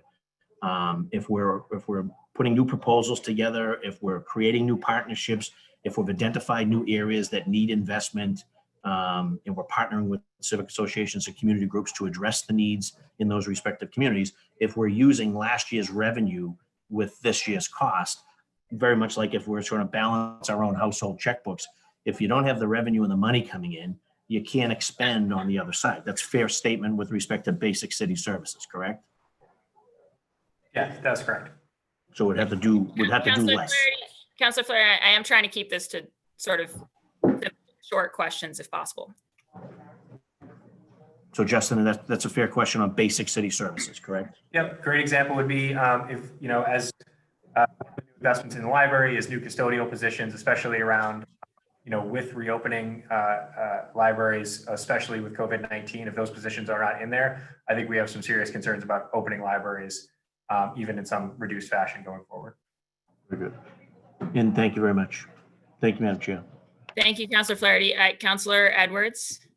Thank you. Can you hear me? Yes, much better. Okay. So Just to be clear, on Wednesday, if this budget is voted down, the police budget overtime goes back to 60 million. There's no impact on their spending because they can overspend, right? And while the city council and the mayor are going back and forth, if they go over or into their overtime budget, there is no impact at all based off of Wednesday's budget. On the police. Right, Councilor. Based on Wednesday's vote on the police.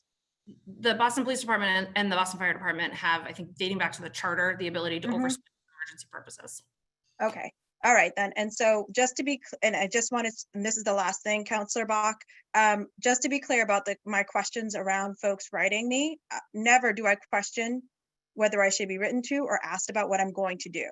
But I wanted to be clear, I was concerned if they were being told to do that versus if they were genuinely concerned about their jobs and wanted to inquire about what my vote is. And that's what I wanted to make clear. And I believe Chief Handy explained that there were direct conversations to department heads, not direct requests to have them or their workers write us. Am I clear? Is that correct? Right, we had a conversation with the department head about what implementation would look like. Thank you, that's it. Great, thank you, Councillor Edwards. Councillor Baker? Still concerned about, like, how far are we away from passing this budget? Have you whipped the votes, Madam Chair? Councillor Baker, I appreciate your question to me. I don't think that it would be appropriate for me to opine on the record on other members' votes on Wednesday. I think this hearing is designed for them to make that decision, so. Can you opine on the record what your recommendation on this budget's gonna be? I intend to do that on Wednesday. We're having the hearing now in order to hear from the administration, hear from fellow colleagues, and then hear from the public. And again, just to reiterate, this is real here, people. This is city services. This is what we are elected to do. We represent the city of Boston here. If we vote against this, you're gonna see a lot of cuts in services and jobs. There will be layoffs. It's not doom and gloom. I went through it. I lived it. Thank you, Councillor Baker. Councillor Asabi George. Thank you, Madam Chair. Just a quick follow-up. We talked specifically about EMS as a potential personnel line item that we may see layoffs. What are the other departments that are at specific risk? And I think that this lends itself to the questions of some of my colleagues. Are there any specific collective bargaining units that will go into effect July 1? And where do we see sort of the greater impact on personnel because of a potential 112 budget?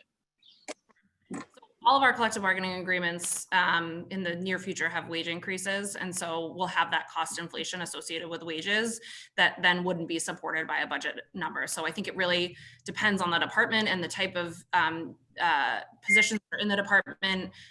Certainly across, as I mentioned, the city alone, this as in sort of City Hall has 30-something unions. There's also unions and public health unions. Those are all managed separately. So certainly, representing some of our largest unions, AFSCME, SENA, SEIU, those are the types of unions that we would be engaged in the bargaining around what layoffs look like.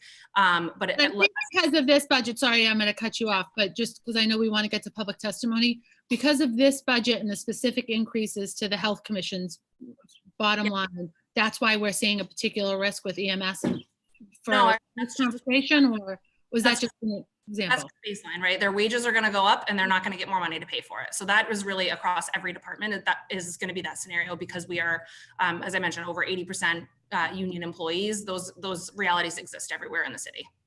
It would be helpful, I think, to understand. I would like, as I asked in my earlier round, that the detailed budget for EMS in particular, but I would like to understand. And perhaps this is a question that one of my colleagues asked and phrased it differently, so I didn't sort of capture it. But can we identify the larger groups of individuals that would be most impacted? So those collective bargaining units that would be most impacted should we go to a 112 budget? I think, that picture, I think, paints a pretty one. It makes me really anxious to think that our EMS could be so impacted because we know that we rely on them to respond in a time of need. And again, like I said in my earlier comments, we're still in the midst of a pandemic. We still are expecting and anticipating a second wave or a surge come this fall in which those those services are going to be under great demand. Thank you, Madam Chair. And thank you again, Emma and Justin, for this entire process. Thank you, Councilor Sabi George. Councilor Flynn? Thank you, Councilor Block. Councilor Block, I just want to highlight in 1956, there was a public library in Chinatown. When they bulldozed the central artery, they got rid of that library. We haven't had a library in Chinatown since 1956. Every other neighborhood has a library that they can go and that they can take out books, and the elderly can sit there and talk and enjoy themselves. Why not this immigrant community? Why can't they have a good place to go and have an opportunity to take out books and interact with each other? These are the types of services that will be impacted. I know it's the capital budget, but these are the types of services that will be impacted if the budget's not passed. My large immigrant community, immigrant advancement, Yusuf is doing an outstanding job, food access. All these investments impact immigrant communities, undocumented communities. So I don't know what I'm going to do if I have major cuts in the budget and they impact my community. I'm going to put a desk and a chair out in Chinatown, and that's where I'll work out of there, because they'll need my services. And we can't take this out on immigrants and hardworking people. They deserve the same level of basic city services as everybody else. So thank you, Madam Chair. Thank you, Councilor Flynn. Just a very quick question from me to the administration. Do you know, and this might be a follow-up with YEE, but is the administration in a position to commit to a number of year-round jobs for this coming fiscal year based on the current budget authority and the additional CARES Act money? So CARES Act obviously is only for COVID-19 response. I think to the extent that we can tie jobs to COVID-19 as we have for summer, because obviously the summer program has picked up a ton of capacity that private employers and others were not able to provide because of physical space issues and COVID-19 realities. But certainly I think moving into the school year, were we able to continue to make the case that there is a COVID-19 nexus, that is absolutely a funding source that we could tap into. Do you want to add anything, Justin? No, other than that, we have to see what the state of play is for jobs generally, right? Like, we need to be able to understand how we would implement it. We've spent a lot of time over the summer, a lot of different work by different departments to fill what was many thousands gap left by private industry over the summer, and that's taken a lot of honestly operational gymnastics by a lot of departments, and we would need to be thoughtful about what that would look like for the school year as well. Okay, thanks. Yeah, I would just say, I think obviously there's been a strong demand from advocates for 1,000 year-round jobs. It seems to me that just based on where we've been in recent years, that's a doable goal, and one that it should be important to prioritize because of how hard, a recession makes youth employment particularly difficult, right? That's just the reality. And I've been so impressed by what the administration has done to generate those additional jobs for the summer. And I think it's a reasonable thing to be looking ahead at that as well. All right, but I do want to move to public testimony. So I just want to give Justin and Emma, if there's anything you want to say in closing very briefly, I'll let you, and then I'm going to jump. I think we'll let you all move to public testimony. Just thank you for the opportunity to I think, delve into the details of this budget one more time. It's obviously an incredibly important conversation every year, but this year reaches, I think, new heights of urgency and importance. And so very much appreciate the conversation with the council and hearing your feedback and concerns. And we'll obviously be happy to continue to engage in those conversations and look forward to the vote on Wednesday. Thank you. Great. Thank you both so much for joining us. With that, we're going to move into the public testimony period of this. So I'm going to promote a few people into the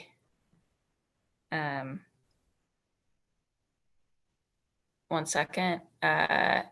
We've got many folks in the all right. So actually, can if central staff can just throw up that slide for a second. So let me just explain how public testimony will work.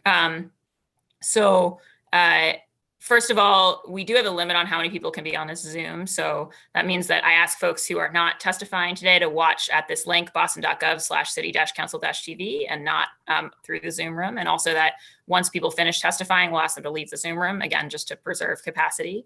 If you do want to testify, please email shane.pack@boston.gov to be officially placed on the list. And if you're calling in, please let him know what number to look for, since if you do that, we don't get your name. If you're in the Zoom client, we'd ask you to change your Zoom name to your first and last name so that we know who you are. And again, we'll be working through a list. And so even if you're already in the Zoom, if you could shoot an email to Shane just to clarify that your intention is to testify today, that would be very helpful. People, I ask you to keep your testimony to 2 minutes. At 2 minutes, you'll see my gavel go up. You have heard counselors refer to this. There'll be a little grace period and then a bell will sound. That's really to enable as many people as possible to testify and really like hear from lots of voices today. And I do ask you to just identify yourself at the beginning, your name, residence, your affiliation, if you're with an organization, et cetera. This did come up in a previous budget hearing that we had. We can't allow any use of profanity or obscenity on this broadcast. And I just want to be really clear that that's because there are federal laws, FCC regulations about what you can broadcast over the public channel. So I just want to be clear from the outset, I don't expect any of that today, but that if we do get that, we're going to immediately cut you off and there's not going to be an opportunity to come back. It's a federal regulation. And it's important for us to be able to broadcast this out to the general public in the various ways that we do. So I'm really excited to have so many people who have already signed up and expressed an interest in testifying. I read off those first 7 names we're going to go to. So Patricia, then Natalicia, Emmanuel, then Ayana, Mallory, Leslie, and Betiel. And then we'll keep working through the list that we've got. Patricia, I'm going to go to you first. You now have the floor. Good afternoon, Madam Chair and members of the council. Thank you so much for this opportunity to testify in favor of the Office of Immigrant Advancement and their proposed budget. My apologies, I am reading my script because I want to be cognizant of the time. I am Patricia Sobalbarro. I am the Executive Director of Agencia Alpha. We are grassroots located at 62 Northampton near the Boston Medical Center. I am also one of the founding members of the Boston Immigrant COVID Collaborative. Recently branded as a Massachusetts Immigrant Collaborative. As you know, this is a multi-ethnic group of 13+ immigrant-led organizations. And since COVID-19, we have been providing food to over 20,000 families and providing over $1.7 million in cash assistance to those individuals that weren't able to receive any type of benefits. And I have to be very specific in saying that none of this would have been possible if it wasn't for the work and the support of Yusuf Valley and the Office of Immigrant Advancement. And that's why I'm here today, to ask you to please vote in favor of the budget investments that they have laid out. I believe that as an immigrant myself, the best way to describe what this office is, it's the catalyst, is behind this successful partnership that we have between organizations and City Hall. I have to tell you that they have been instrumental in empowering organizations such as ours so we can continue to provide support for our immigrant communities. And that's because they are on the ground. Their staff is constantly available to listen to my concerns. They're constantly there providing access to resources that we may never have been able to have. So that's why I ask you to please vote on behalf of the Immigrant Advancement Office in their budget. If anything, I think they need more resources. Those investments that they're laying out is truly the legs and the arms for people like myself to be able to provide the assistance that our immigrant communities so need. They have been instrumental during the COVID-19 period to put us in contact with healthcare experts, with financial assistance experts. They've been able to help us with the food access to our communities. So again, it's just one way for me to say that none of the work that we do on the ground would be possible if it wasn't for their support. And just to close, again, many of you are immigrants. Some of you know this, that as an immigrant, we fear government. We don't trust government. And one way that we have been able to overcome that is through the Office of Yusuf Valley. Thank you very much. Great, thank you so much, Patricia. Next up, Natalicia, and then it'll be Emmanuel. Natalicia? Yes, good afternoon. Thank you very much. My name is Natalicia Tracy. I live in Boston. I also work in Boston. I'm part of an organization. I'm the executive director of the Brazilian Workers Center, who's in Boston for 25 years. I'm also a professor at UMass Boston. I am here to support the Office for Immigrant Advancement, of which I'm also part of the board. And I'm also in several boards, and I'm just going to skip that to all the boards. And I'd like to submit my full statement, if it's possible, just for the sake of time. I'm testifying today to ask you to support the proposed fiscal 2020-21 budget before the City Council at your meeting on Wednesday, June 24. The investment proposed for the Mayor's Office for Immigrant Advancement are important to my community because of the very positive impacts that the office has had on our city for many years, and now I have seen this impact up close and personal. The pandemic, as you know, has heightened awareness of inequality, racial inequality in the country, but especially here in Boston. When we found ourselves with desperate members of our community in need of many resources, we had no one to turn to but to the Office of Immigrant in the city of Boston. And Yusufi has been the person that we never expect him to be. He had done everything he could in his power to help us with resource.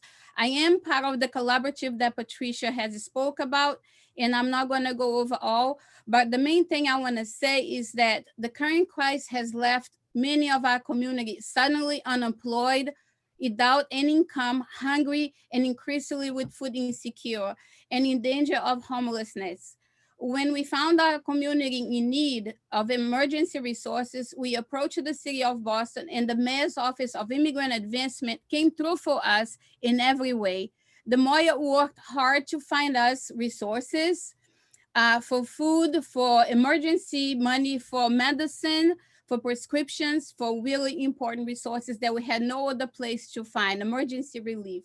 The dedicated members of Yusufi staff has helped us on a daily basis, stuck with us, and we were able to really help the sick, the hungry, and the desperate. This budget is very important. As Patricia has said, we need more resources. And the immigrant community, the Black community in the city of Boston are the one with the least resources. They have no reserve, and they need the support more than anyone else, and they should not be scapegoated. If you want to cut anyone's budget, cut the police department budget and reinvest that money in education and in training, because that's where that should be done. So one more time, I ask you to please support the budget before you to, okay, thank you.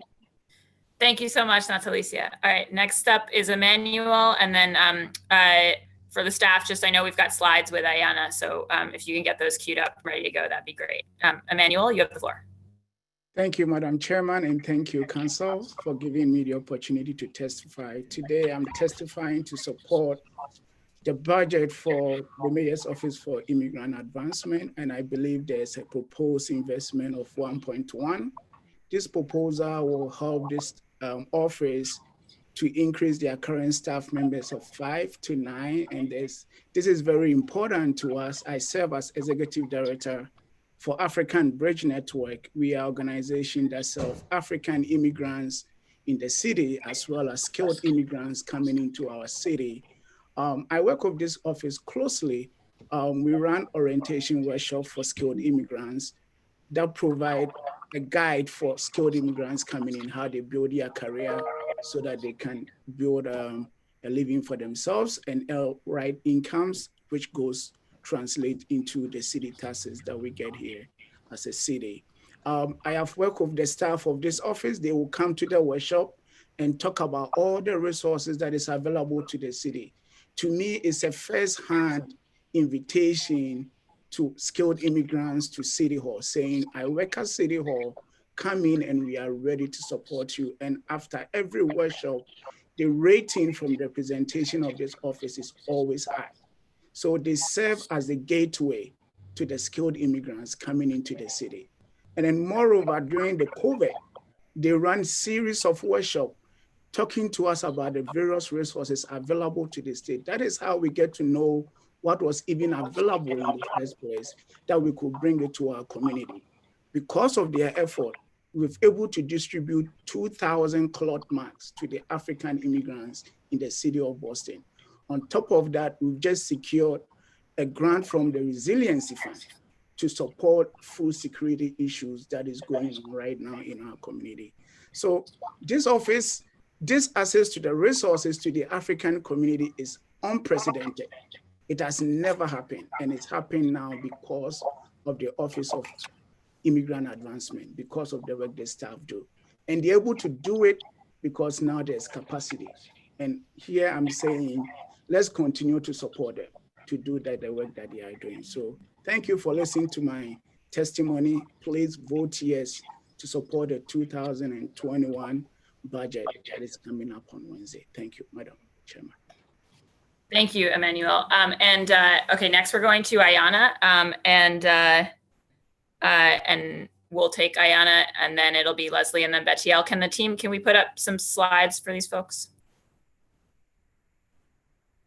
So Ayana, if you wanna kick it off and then pass it on to others, I'd again ask you guys to continue to keep within the 2-3 minute time per person. But Ayana, go ahead. Thank you so much. Thank you for the opportunity to testify today. My name is Ayana, and I work with Families for Justice as Healing.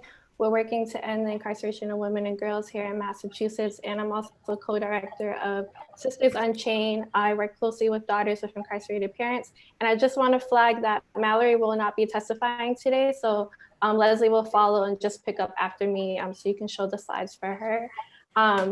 And so we're testifying today in full support of the demands to cut the police budget by at least 10%. But more importantly, our focus is really on the reinvestment piece and having community control when it comes to reallocating funds to our communities. We know it's possible. There's models in other states, and we're working on building this model here.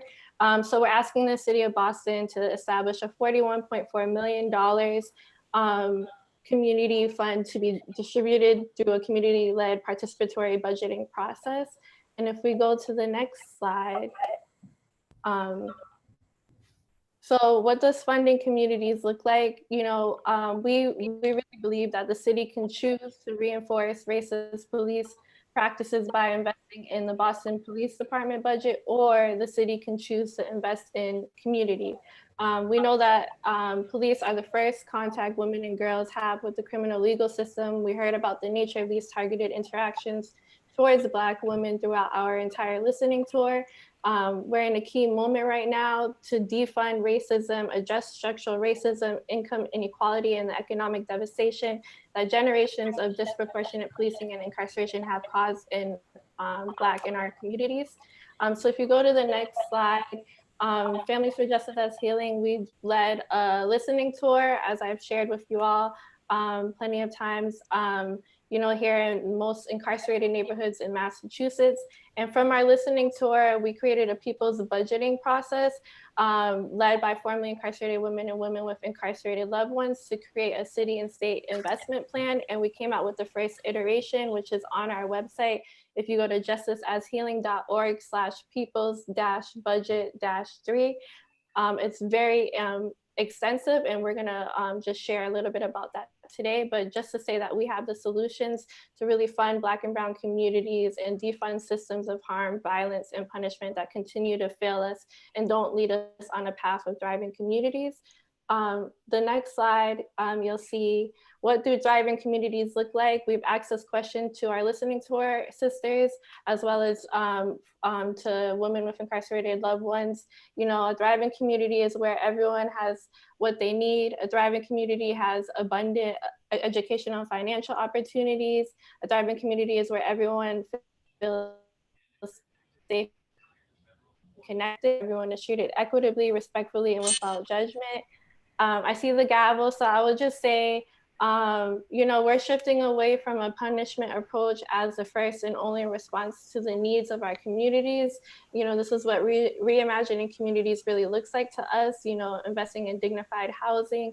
And there's so much more that Leslie will pick up. And we again invite you to please look at our People's Budget document. Is very extensive and it's only the first iteration. Thank you. Thank you. Leslie?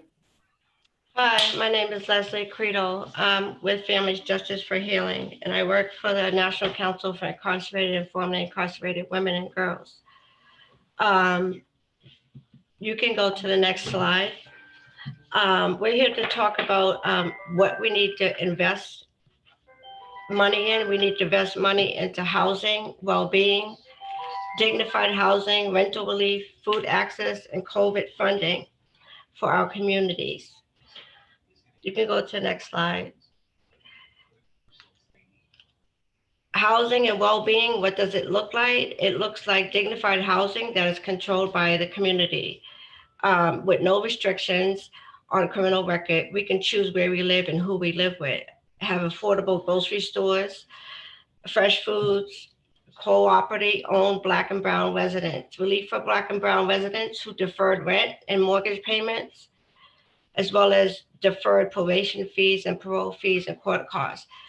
That is like very important for our community members. A lot of us struggle with a lot of fees and fines, and it's hard for us to get ahead when we have these fees imposed on us.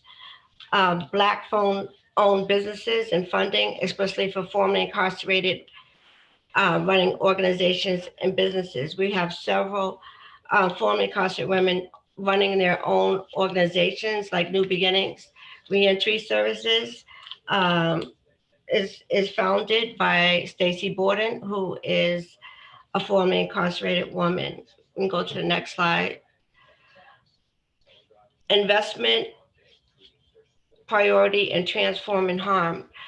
If we have a system where we had like blocks of places that people could go to get help with domestic violence, gun violence prevention, intervention and healing. We could provide treatment centers, healing centers, and participating defense is a very good model, which I have known that has worked. I participated in it, and it does help our community members fight cases against the criminal justice system. Also harm reduction. You can go to the next slide. Black-led community violence prevention. What does transforming harm look like? It looks like Black-led violence prevention, intervention, and healing run by people who have a direct experience in organizations. Formerly incarcerated men and women know what they need and know what they didn't get. Having these centers run by individuals who have lived through it and are at an age now where they can recognize what worked and didn't work is what we need in our communities right now. Culturally responsive treatment, mental health care, safe use sites, participating defense, and community-led processes. Did I see a gavel? Yes. Okay, I'm going to end here. Investment priority reimagining our communities is public education, parks, community centers, youth jobs, job training, co-op businesses, spiritual places, Black and Brown heritage center sites, and arts and program spaces. Thank you.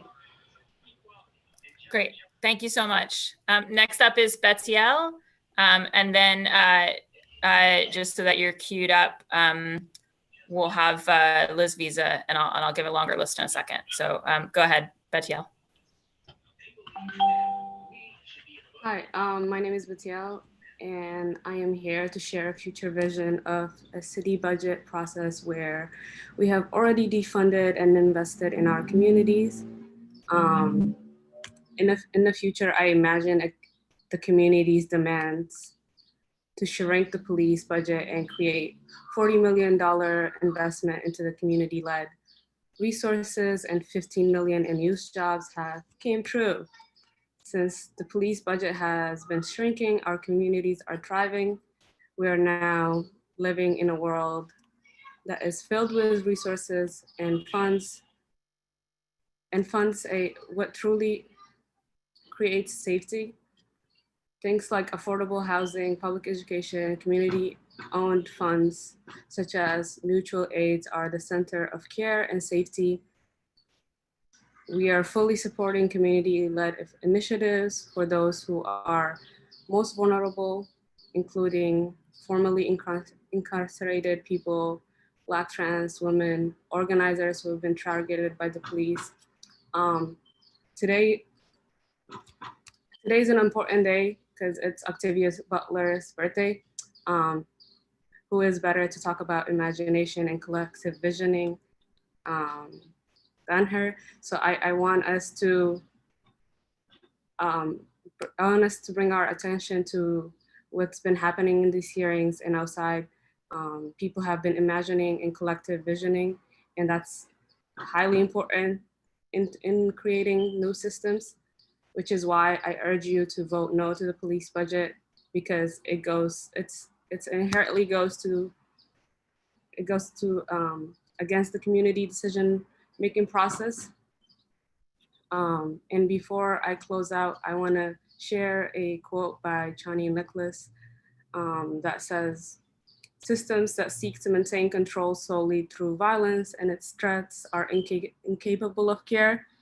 You don't go to an alligator for a hug, and you don't ask a system that has historically maintained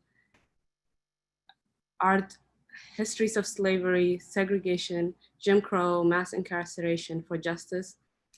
It doesn't live there. Systems that produce wounds so deep that they couldn't be healed in a lifetime. In the name of security, we must de-invest from them, no matter how nice its servants are. There's no safety unless care becomes the central principle in all that we do. And care today, like many other days in the past 3 weeks, people have been calling for community care and community-led processes. So, which is why, again, I will finally urge you to vote no to the grossly overfunded police budget and invest in our communities. Thank you. Great. Thank you so much, Betziel. Next up, we'll have Liz Visa and then Yusuf Yassin, and then Karen Moni Brodek. Liz, you're muted. I see your video, but not. All right, here we go. Yes, there we go. Thank you so much for the opportunity to testify. I really thank the council for inviting the public back in to talk about the FY21 budget. My name is Liz Visa. I'm Executive Director of the Friends of the Public Garden, which has worked for 50 years as a partner with the city to care for our downtown parks in the heart of the city, the Boston Common, the Public Garden, and Commonwealth Avenue Mall. I also speak here in support of the Boston Park Advocates, of which I am a member of the steering committee.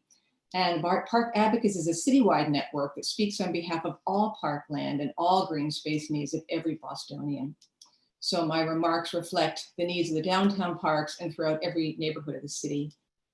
Parks are amenities. No, they're not just amenities, they are necessities. As I said at the Parks Department budget hearing on May 14th, the vital role that parks play in the physical, social, and mental health of our community has never before been so clear, so necessary, and cannot be overstated. As every other element of civic infrastructure has shut down this season, our parks have remained free, open, and available to everyone. They belong to all and are the ultimate equalizers. We have also seen Boston Common, our center stage of civic life, but also Franklin Park, Ronan Park, and others throughout the city serve as essential common ground for tens of thousands of us to come together and peaceably protest against violence toward Black people and to demand justice. That's what our parks do and how they serve us. We in the parks advocacy community are particularly excited about this budget. Those of us who have advocated on behalf of Boston parks for many, many years know what they were like decades ago when the city failed to invest in them. It is important to underscore just how significant this budget is. Too often parks have received capital dollars. We all love ribbon cuttings, but not the investments in operations that provide the support to serve the public with safe, well-maintained spaces. We applaud the addition of a second maintenance shift in Franklin Park, an underserved community, and added staff support for the Urban Wilds program. And I'm glad to be hearing other testimony to talk about the essential nature of parks budget and the importance of supporting it. The proposed increase in the tree budget that will allow doubling the number of trees planted each year throughout the city will have a huge impact on the beauty and health of those neighborhoods of Boston with the lowest tree canopy coverage and the highest incidence of environmentally related health impacts. And it will also mitigate the consequences of climate change in our midst that's happening today as we speak. The budget also provides resources to implement the Boston Common Master Plan, which will shape the future of the nation's first park and Boston's most heavily used one for generations to come. We all know, and we've heard today, talking about the city's finances, which are severely strapped and will be in the years ahead as we recover from this unprecedented crisis, which makes this Parks Department budget all the more critically important. I was inspired by the strong support that each of you expressed for the Parks Department budget on May 14th. You recognize the critical need of healthy and well-maintained green space for the livability of our city and for equity for each resident in it.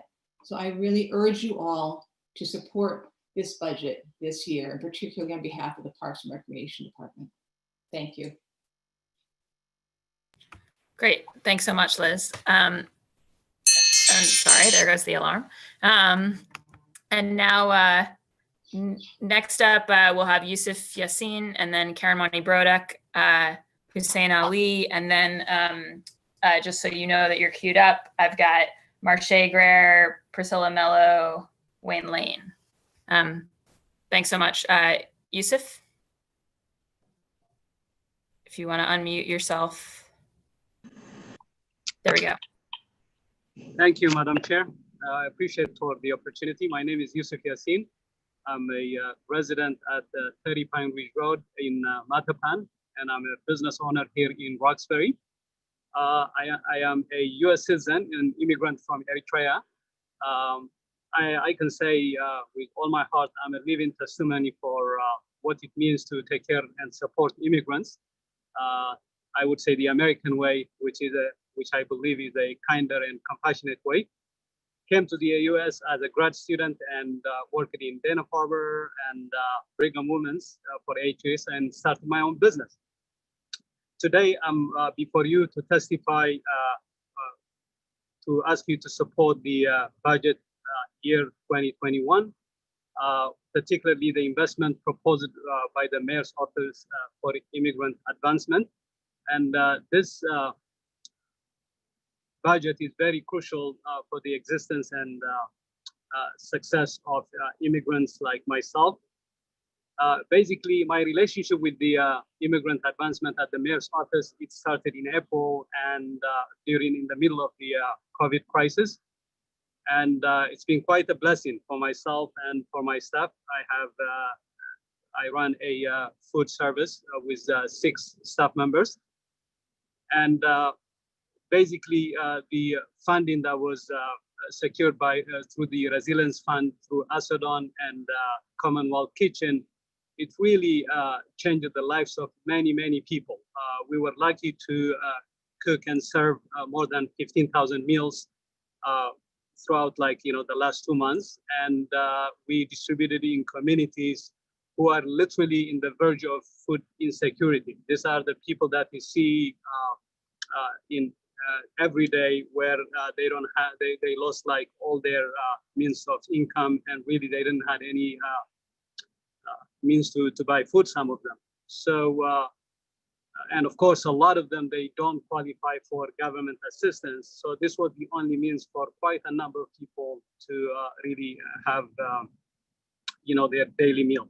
As a business owner, obviously, it was quite an honor to be part of the program, and literally saved my business. And of course, I was able to keep my staff and remain afloat during the crisis. So it's important, this program remains in place and is continue to be funded. And of course, as we speak, as I testify today, through the Office of the Immigrant Advancement, we are fostering a beautiful collaboration with other organizations such as Ethos Care, and we're in the process of developing a halal menu for Meals on Wheels. So all in all, it's this office has been absolutely a cornerstone to our community, and please, fund it and vote yes for the fiscal year 2021. Thank you. Thank you so much, Yusuf. Next up, we've got Karen Monty Brodek, and then it'll be Hussein Ali, and then Marche. Karen?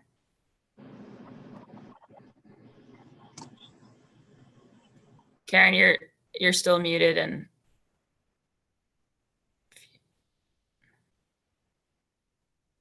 okay, Karen, are you there? I'm gonna jump you for a second and go to Hussein Ali.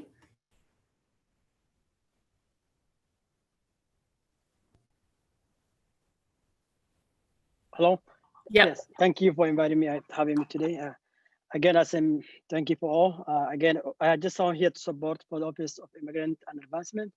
I myself live in Roxbury. I've been there more than 20 years. Most of you know my advocacy in housing, but I'm here today supporting for other causes that are very huge in my heart. That for the last couple months, even years, that we are able to work closely with the Office of Advanced Immigrant. I by myself being immigrant from Somalia, we have large branches in our community in Boston. But unfortunately, before there was kind of like lack of connection between our communities and in the city level.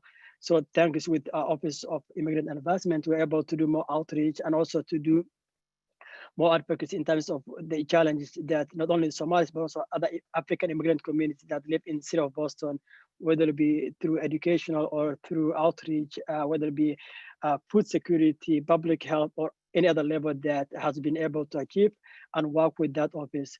I'm here today to support, I think, the work, the Office of Immigrant Office Advancement, mainly because of I know what they have been done and what we'll be able to achieve for the last year and a half, that this office we are able to build relationships, especially at this crisis for COVID-19, that's crucial for our community. And I think for this budget at this time, I know we have issue with the policing. I totally agree with whatever everybody's suggesting for the funding or maybe using the funds in every way. But also at this time, it's very crucial for us. Yes, we need to have that conversation, but because of very limited that changing the current budget or the current proposal, I think we need to go the way it is and maybe have that conversation in a deep and give ourselves more time. So again, thank you all for your time, but also I want to just support that. I think it's very crucial for us, the funding this maybe have a huge impact to our communities, and then also go back whatever I've been doing for the last couple months or even years to doing the outreach, especially the unrepresented communities of mainly from the African or the Muslim community in general. Again, thank you for your time for listening to me. But I'm here for again for the funding or using the funds from the police in a different way.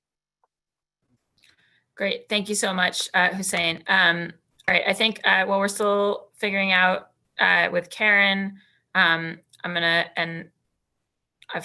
also trying if Janavi or Marche could raise your hand, that would be great because I don't see you. So we're gonna go to Priscilla Melo next and then Wayne Lane. Priscilla? Hi, my name is Priscilla Mello and I currently live in the South End in Boston. I am giving this testimony to urge the City Council to vote no on the proposed police budget and to commit to defunding the police by at least 10% so that $41 million can be reinvested in Black and Brown communities, $15 million of which should go toward youth jobs. I felt compelled to testify today because I want Boston to be a more just, compassionate, and inclusive city. Given the reality of limited resources, I want the city to be responsive to the needs of its constituents, especially those in communities that have suffered continuous disinvestment and disenfranchisement. Defunding the already overinflated police budget by at least 10% is a pragmatic step to build a safer, richer, and fuller future with more art, more music, more parks, more libraries, and more appropriate, compassionate, and effective ways of addressing social harms, like restorative justice and community-controlled policing. I know you are all committed to improving the lives of your constituents, but commitment without currency is counterfeit, and I urge you to reconsider the budget. Thank you. Thank you, Priscilla. Janavi, you want to go ahead? Sure. Thank you so much. Good afternoon, everyone. I'm reading the testimony on behalf of Marche Greer, who is a Black Dorchester resident and affiliated with the Unitarian Universalist Association. In the future, I imagine the community's demands to shrink the police budget and create $40 million investment into community-led resources and 15 million in youth jobs has come true. Since the police budgets have been shrinking, our communities are thriving. We are now living in a world that fully resources and funds what truly creates safety. We have increased mental health services and made sure they are affordable for anyone who needs them. We've invested in green space and community gardens so people in our neighborhood can grow their own food during the summer and fall. We've substantially decreased the number of people without housing in Boston by making truly affordable housing a priority. We are fully supporting community-led initiatives for those who are the most vulnerable, including queer and trans people of color and people with disabilities. In my community, when there is harm, such as a person being harassed or tires being stolen, we know how to respond. We turn to wisdom from our elders in our community and cultural practices. We have resources that help us hold people accountable, make it right as best we can, and address the reason for the harm in the first place. We create restorative and transformative justice circles where the community makes sure those who are harmed are cared for and those who cause harm have opportunities that lead to different choices going forward. This is why today I'm asking the city councilors to vote no on the police budget for FY 2021 so that this future can become our reality. Great, thank you so much. Next up is Wayne. And then after Wayne, it's going to be Arlene, and then Phyllis, and then Simone. So Wayne, you have the floor. Good afternoon, City Council. My name is Wayne A. Lane, and I'm formerly incarcerated. I did 18 years in Louisiana and Angola State Prison and 17 years on parole in the state of Massachusetts. I'm a member of Family for Justice's Healing and have a 15-year-old son in the Dorchester community. After coming home from prison, I had nowhere to turn as for obtaining resources to help my transition back into society. I had no help with reentry programs. Families for Justice's Healing represents members from the most incarcerated communities in the Commonwealth, which includes Dorchester, Roxbury, and Mattapan. Elected officials approve millions of funding per square mile for policing and incarceration in Black and brown neighborhoods, yet failed to make investments in our lives and livelihood year after year. This is the moment to address structural racism, income equality, and economic devastation that generations of disproportionate policing and incarceration have caused in our Black communities. Families for Justice's Healing is organizing a claim to the money and resources Black and brown communities need and deserve. I'm asking it to defund the overtime budget and redirect that money into transform harm, such as community-led domestic violence and gun violence prevention, intervention and healing, treatment centers, healing centers, participatory defense, and human reduction and harm reduction. We are working on getting to the root of violence in our neighborhood and creating ways to address them without creating further harm by calling the police and locking people up. Formerly incarcerated people are beautiful and powerful, part of our community. Formerly incarcerated people are already running projects and programs that deserve more funding. We need even more researchers for our people coming home to Boston so they can provide for their families and defend for themselves and understand what success looks like. The FY21 budget allocates $3.8 million to the Suffolk County Sheriff Department on top of $15 million from the state budget. The city of Boston should divest from incarceration entirely and fund alternatives. We need programs that's run by our people from community as the youth they serve. No one can understand them like we do. Led by people like Tracy Mack, Project Excellence After Trauma, Black Excellence After Trauma, New Beginnings, Reentry Services run by Stacey Borden, and Family for Justice is Healing, founder of Andrea Drains. Thank you and God bless. Thank you so much, Wayne.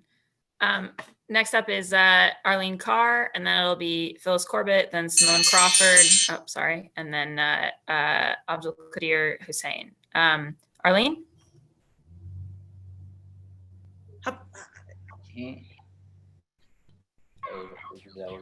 There we go, we can hear you. Arlene? Yes, hi. My name is Arlene Carr. I'm a resident here in Boston. I live at Franklin Hill Apartments. I'm also a member of the Resident Advisory Board with BHA. And I'm here to ask you all to support the bill for 2020 and the $5 million upgrade to the elderly and disabled buildings in public housing, and also the city voucher program. This is to help more families get housing in our city. And it will also help lower the homeless rate in our city as well, due to the high rental situation, and also for residents who lost their jobs. They tend to have to go out into the streets as well. So with the city voucher program, it is gonna help. So I'm here to ask you all to please support those two bills, so this way we can keep our families off the street and the elderly in a proper environment, living environment. Thank you. Thank you so much, and thank you as ever for your leadership. Folks may know I used to work at the BHA, so I'm very well familiar with all of Arlene's work for a long time. All right, I think we lost Phyllis, so next up is Simone Crawford. Hi, good afternoon. My name is Simone Crawford, and I am the Director of Homeownership Education at the Massachusetts Affordable Housing Alliance, MAHA. I'm here today to talk a little bit about the budget before you. This budget was given in the winter, and we want to, acknowledge that there was progress in this budget. I want to talk about the progress on home ownership funding and the public health funding, which is integral to especially our Black and Brown communities who, as we can see during this pandemic, had major issues. This will help in that department. We do want to also talk about the fact that we are excited to work with all activists that are helping in this area and creating an environment where we can see more progress. But we do not want to lose the progress that this budget has, right? We want to make sure we maintain that progress and build on it substantially. We want to try to see what we can do to build on it, to increase funding through different programs, such as the pilot program, such as transfer tax, such as the collective bargaining process to maintain and build this into the future. Many homeowners are looking forward to the help that the particular funding that this new bill is presented before us to get into home to reduce our racial wealth gap. And so today, I am here to say that we would like for us to continue to maintain this budget and to work towards building on it for the future. Thank you, Kenzie, and have a wonderful afternoon. Thank you so much, Simone, and for all your work at MAHA. Abdul Qadir Hussein, and then next up will be Kathleen Alvarez. Abdul Qadir? Yes, thank you, Council, by allowing to testify this important budget hearing today. My name is Abdul Qadir Yassin Hussein. I'm a Chief Executive Officer and the founder of African Community Economic Development of New England. We're based in Roxbury. we are actually serving East African families, around 25 to 30,000 who came here as refugees and immigrants. And basically, I've been working with the community for the past 25 years. I'm here to testify by asking you today to support the proposed budget year 21 for the Mayor's Office Immigrant Advancement. And I will tell you why I'm supporting that. As you know very much, COVID-19 was highlighted the existing structural problems that our community was actually facing before COVID-19 and continuing struggling those issues. In the middle of the crisis, when so many family members lost their income, also compounded the month of Ramadan, which is a holiday of a holy month of the Muslim holidays, that the community were fasting and didn't have any means to support to break their fasting. That particular time and confusion, this office actually stepped up the leadership that we anticipated and had an opportunity to work with us and able to secure this food security and access, enable us to really to provide through Boston Resilience Fund, 10,000 halal food, hot meals in the citywide city of Boston. Also, we're able to really set up a distribution, food center, also one of the local mosques, with also the leadership of the city, both the mayor and office of immigrant advancement, the direction of Yusufi. So that was a very much moment that we really recognized the leadership that we have been anticipating for a long time. This community was very much disconnected with the city. So what we found now, we have an opportunity. This office could become a bridge that connecting between the community and the city hall. And we are anticipating to increase the budget for this office, not only in the past experience, but we're anticipating future relationship addressing unfinished business, housing, unemployment, health, small business development.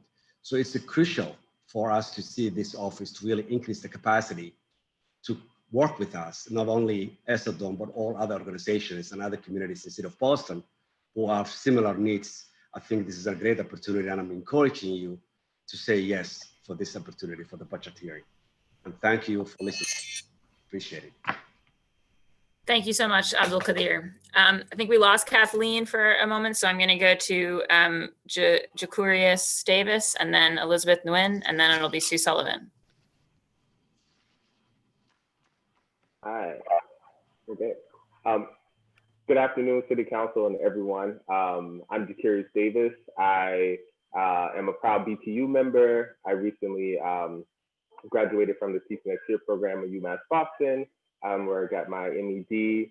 And so I will get into my testimony.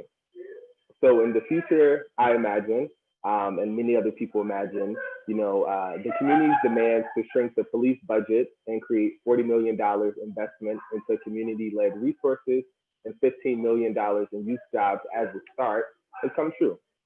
In this future, there's much more affordable housing fit for human beings. Healthy foods and nutrition are much more accessible in our oppressed and working class communities. Other basic needs are properly met.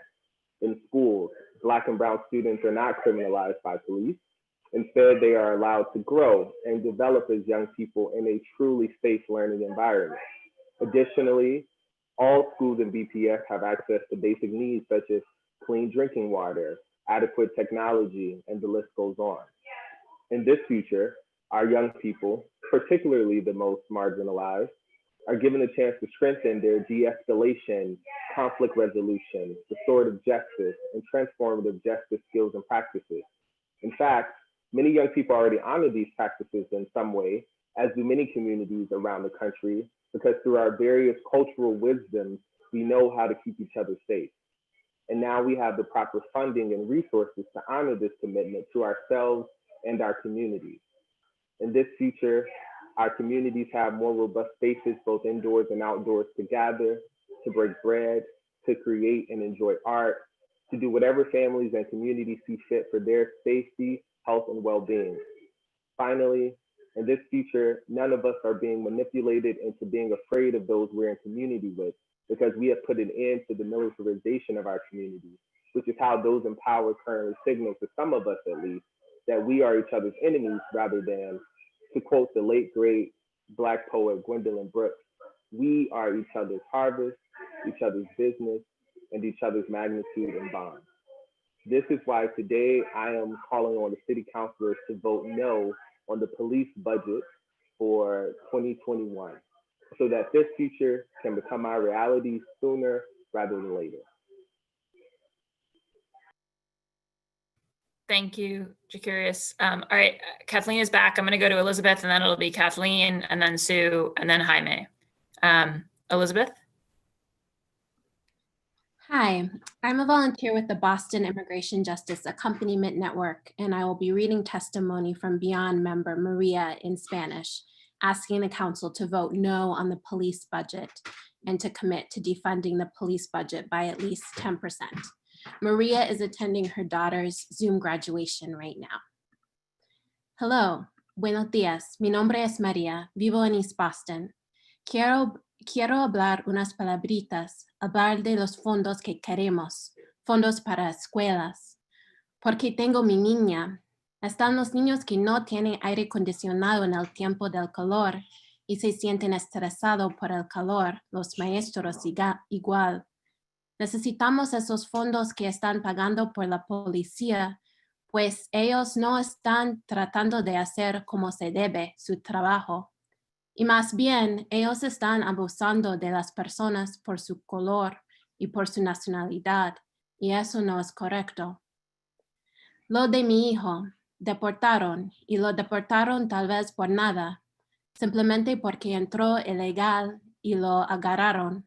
Lo deportaron y no le dieron una oportunidad de seguir luchando, porque era un muchacho muy dedicado al trabajo y uno se siente mal y no tiene que hacer así. Como le digo, hay muchas personas que tienen miedo de ir a la corte por la policía, tienen contacto con ellos. Y como es la situación, pero eso que tiene que quitarlo.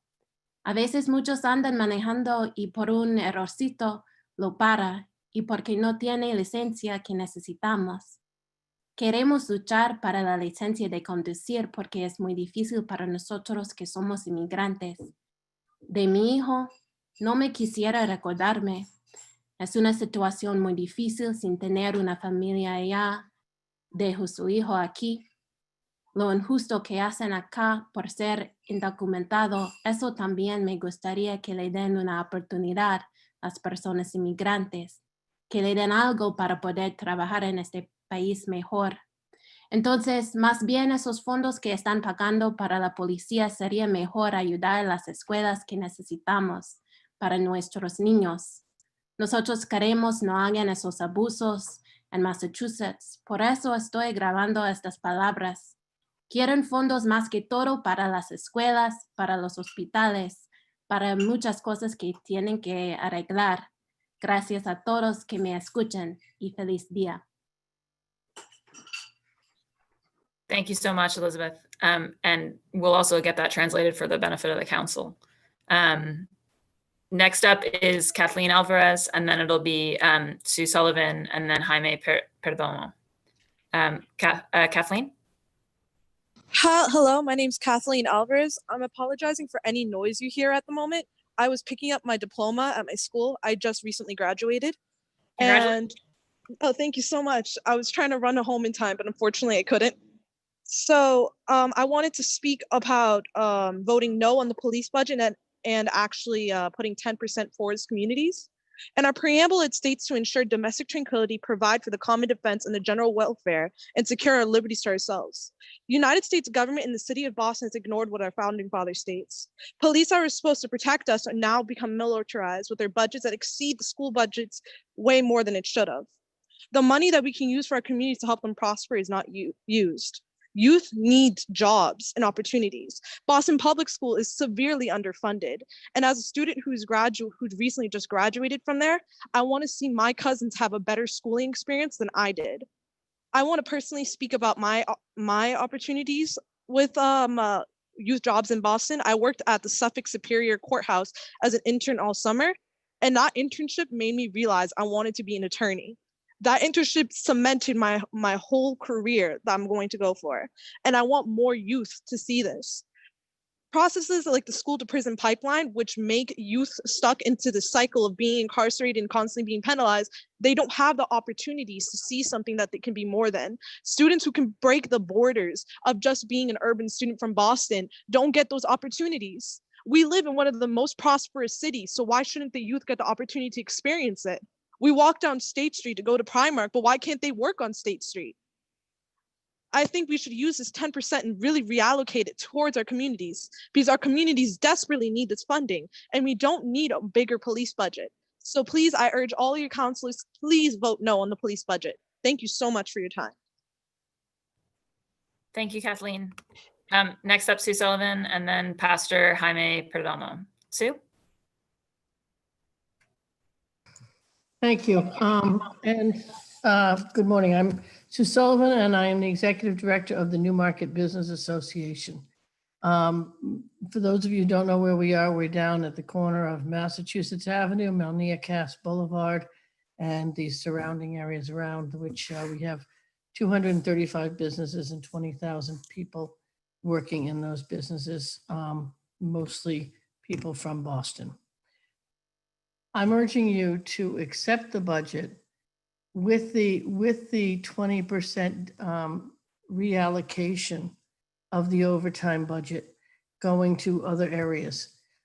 For those of you that don't know, what we have down here in Newmarket every single day at the moment is nothing quite short of a sense of you can do anything you want at any time. And the needs of the vulnerable population down here are so great that the mental health needs that they have, the ability to find homes, the ability for long-term addiction care. We need to fund to reallocate to the Office of Recovery Services, to and believe it or not, but within the Boston Police Department, there is the Boston Police Outreach Team, which needs tremendously amount of more funding, because what they do is they have officers out on the street who have been trained to, they do outreach. They have put more people to recovery since their inception than many other areas that we can even consider different areas of recovery. It's not a matter of doing away with funding. I think it's what we do with that funding. We are in such a state of crisis with, and it's white people, it's brown people, it's Black people down here, that what we're going through right now is all of the dealers, everyone else down here, it's a sense of they can do anything they want. And so I don't think our matter is defunding the police. It's reallocating in how the police and how the Department of Recovery Services and our Department of Homeless Outreach and all, how they deal with all of this and how we are going to long-term systemically fix this. And I've got to tell you that 20% would go a long way toward allocating some resources toward transformative housing, toward long-term addiction services, toward, and things that the Department of Recovery Services and the Boston Police Department outreach team have worked hard for the last several years to mitigate. So I ask that we don't throw everything from one end to the other, that we really look at it and say, what are we going to do with a reallocated budget? And I really think we need that reallocated budget. I think I urge you to pass this budget, and then we can really delve into what we're going to do to make a difference. Because down here on the street level, we need change, and that's all I've got. So when the business is down here, thank you. When the business is down here are getting to a point where they are accosted daily. Someone got a gun pulled on them last week. 2 other people got a knife pulled on them last week. It's a question of what we're going to do in this crisis. And I think passing a budget that allows for real mental health and transformative services for the vulnerable population is important. Thank you, Sue. Next up is Pastor Jaime Perdomo, and then we'll have Marie Fukuda, and then Veronica Serrato, and then Josh DeLillo. Pastor? Yes, thanks for the opportunity. Good afternoon. My name is Jaime Perdomo. I am the pastor of New Life Christian Church at 70 White Street in East Boston. We serve a large Latino community through our social services during the week. And I am testifying today to ask you for your support the Office of Immigrant Advances proposed FY21 budget. The investment proposed by them are important to me because we have many Latino families in the area who at this time lost their jobs and are in need of rental benefits, food, and other resources. This office allows us to serve our community. And my relationship with this office is a partnership. It's a partnership in food banks during this COVID-19 crisis. And we distribute at least 1,400 boxes of fresh vegetables, fruits, and dry food to the community. In our case, to many single mothers in our area of East Boston. We have many single mothers there.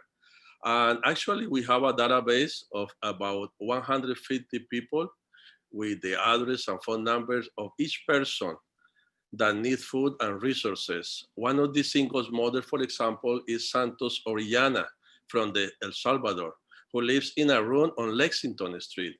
She does know how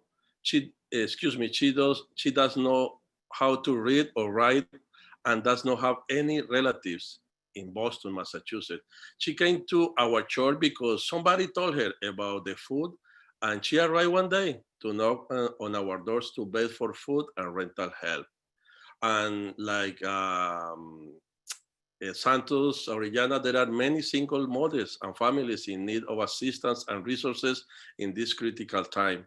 I believe that we can establish good programs in the near future to help these families to have a good life in East Boston. But we need to continue supporting Office of Immigrant Advancement so they can support our immigrant families. I believe in justice and equality for all people in the great Commonwealth state of Massachusetts. Thank you for listening to my testimony. And please vote yes to the FY21 budget on Wednesday. And I hope to see this investment implemented in the coming year. Thank you very much for this good opportunity. Thank you so much, Pastor. Next up is Marie Fukuda, and then we'll have Veronica Serrato, and then Josh DeLillo. Marie?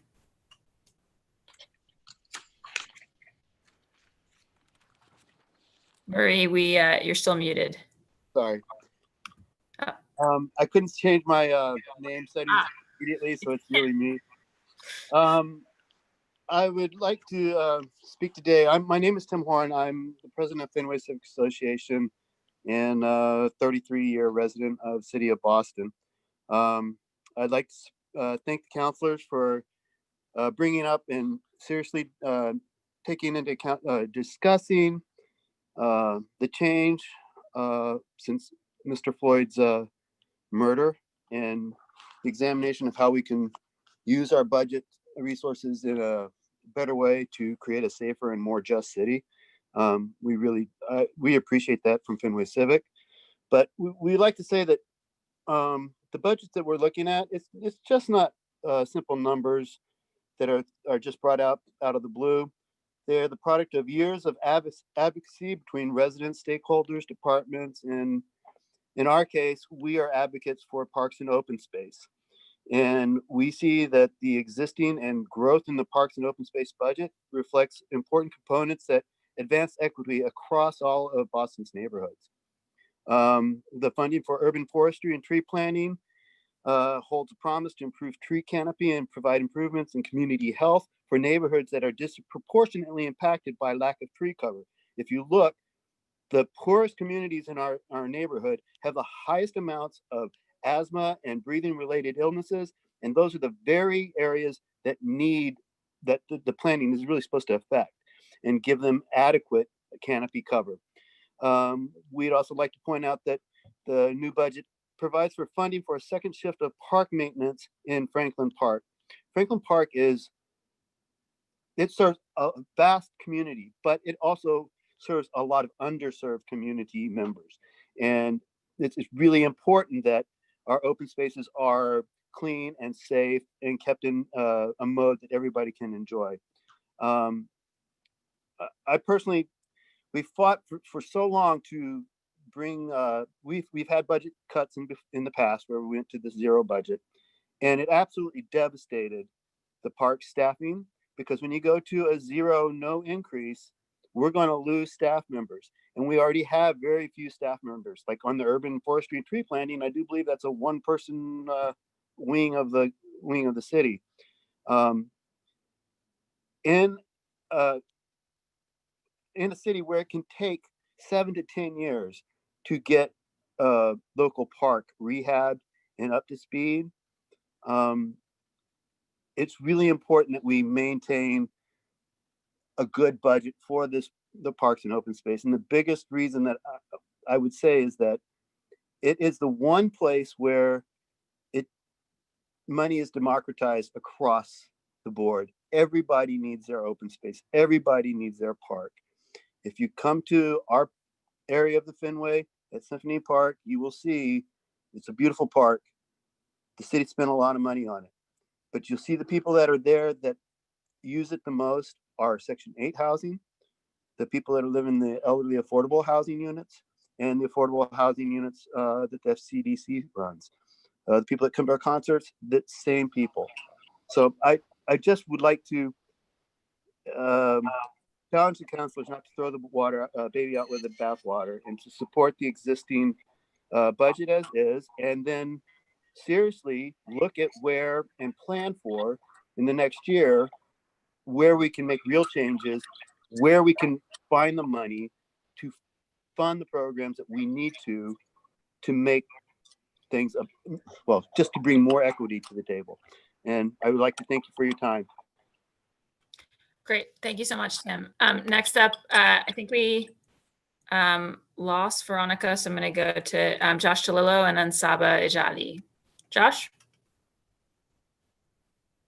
Oh, thank you. Councilor Bach, thank you. Can you hear me okay? Do I have a picture or? No, we just see your name. Okay, start video. There we go. Okay.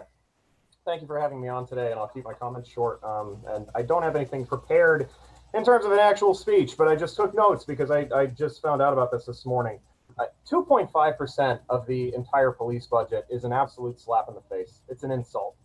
I sat through 4.5 hours of testimony of just nonstop accounts of police brutality and police abuse of power and police intimidation among the residents of Boston, your constituents. None of us are getting paid $100,000 a year to sit in a room and listen to that testimony. I woke up this morning, signed on, saw this meeting, and I see a lot of back patting about the sort of reallocation that's going on, but 2.5%. How do you sit through 5 hours of testimony, nearly 5 hours of testimony of abuse, and give us a quarter of what we asked for? That's insulting. Justin Sterrett and Emma Handy.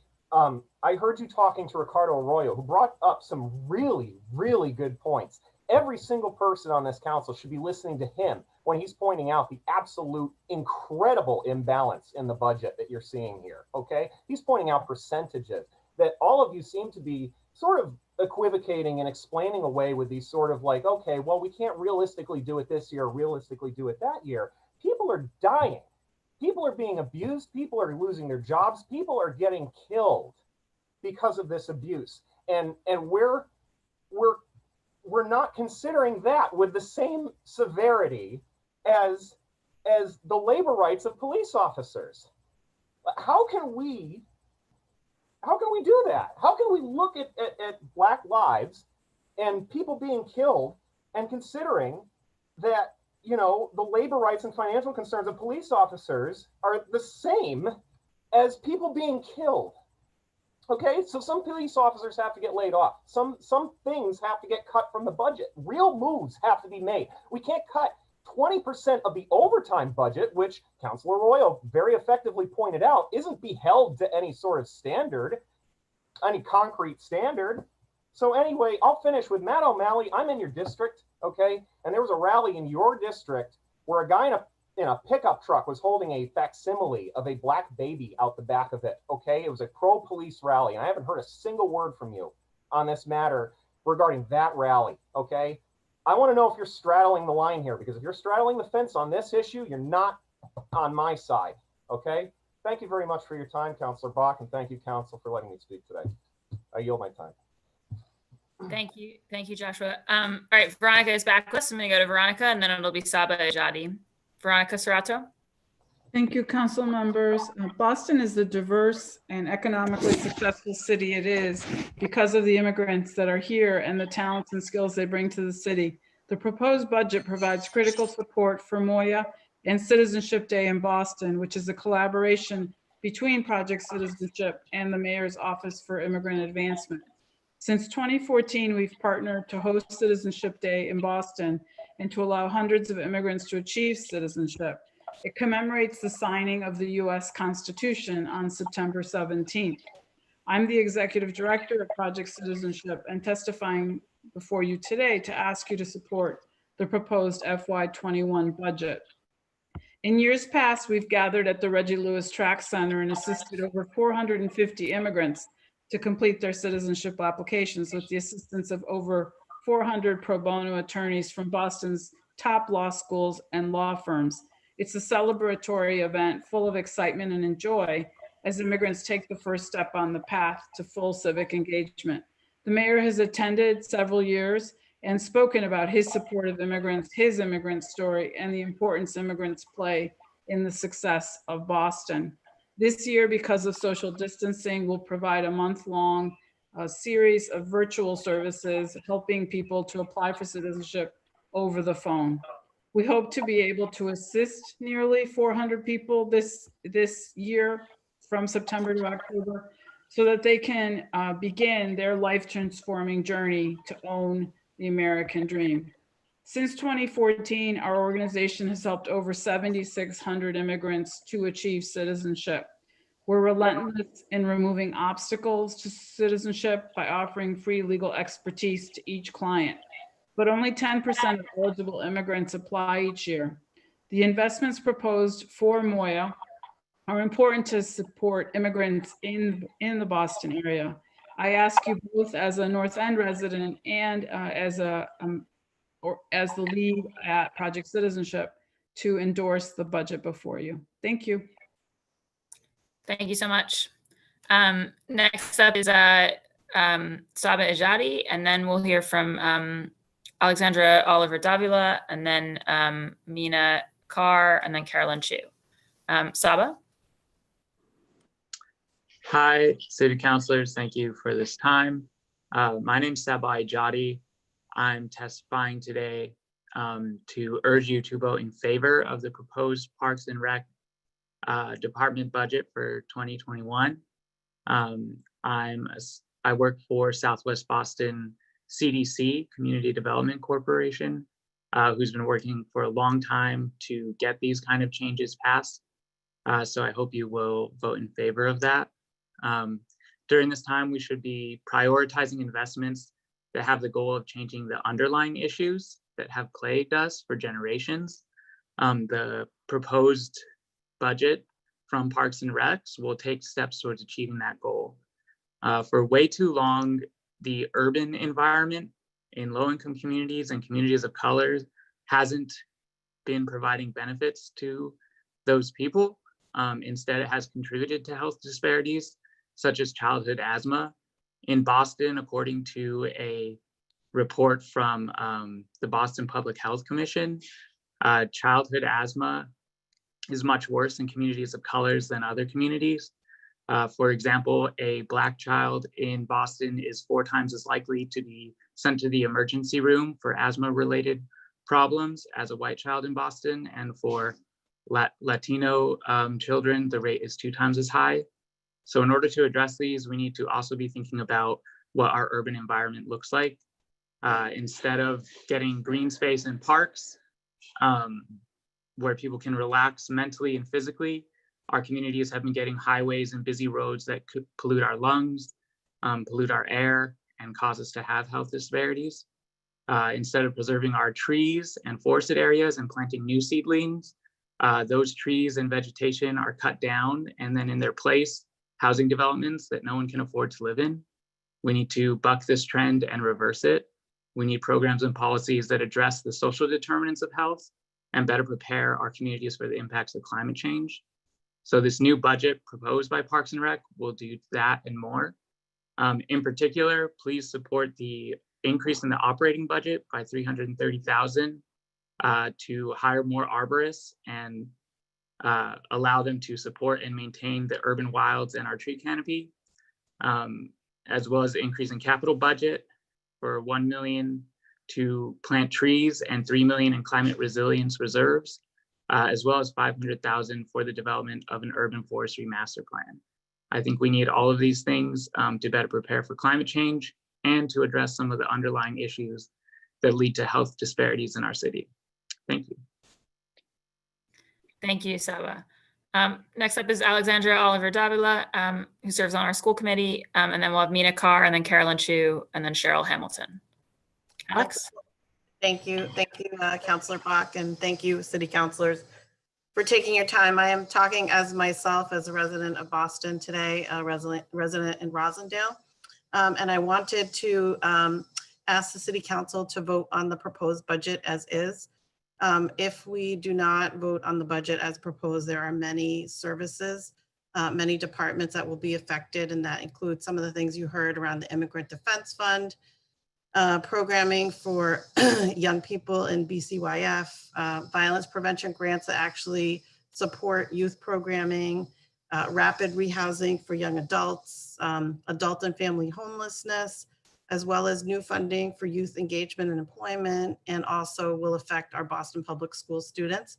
And I understand the feeling behind wanting to not vote on this budget, and I am in support of police reforms, but I don't think that voting down the budget will get us to where we need to go, as the budget for police will remain the same. And I think we should be pushing on having a separate discussion that would push not just looking at the allocation of dollars, but real reform. So I just would like to ask you to please vote on the proposed FY21 budget. And thank you so much for your time. Great. Thank you so much, Alex.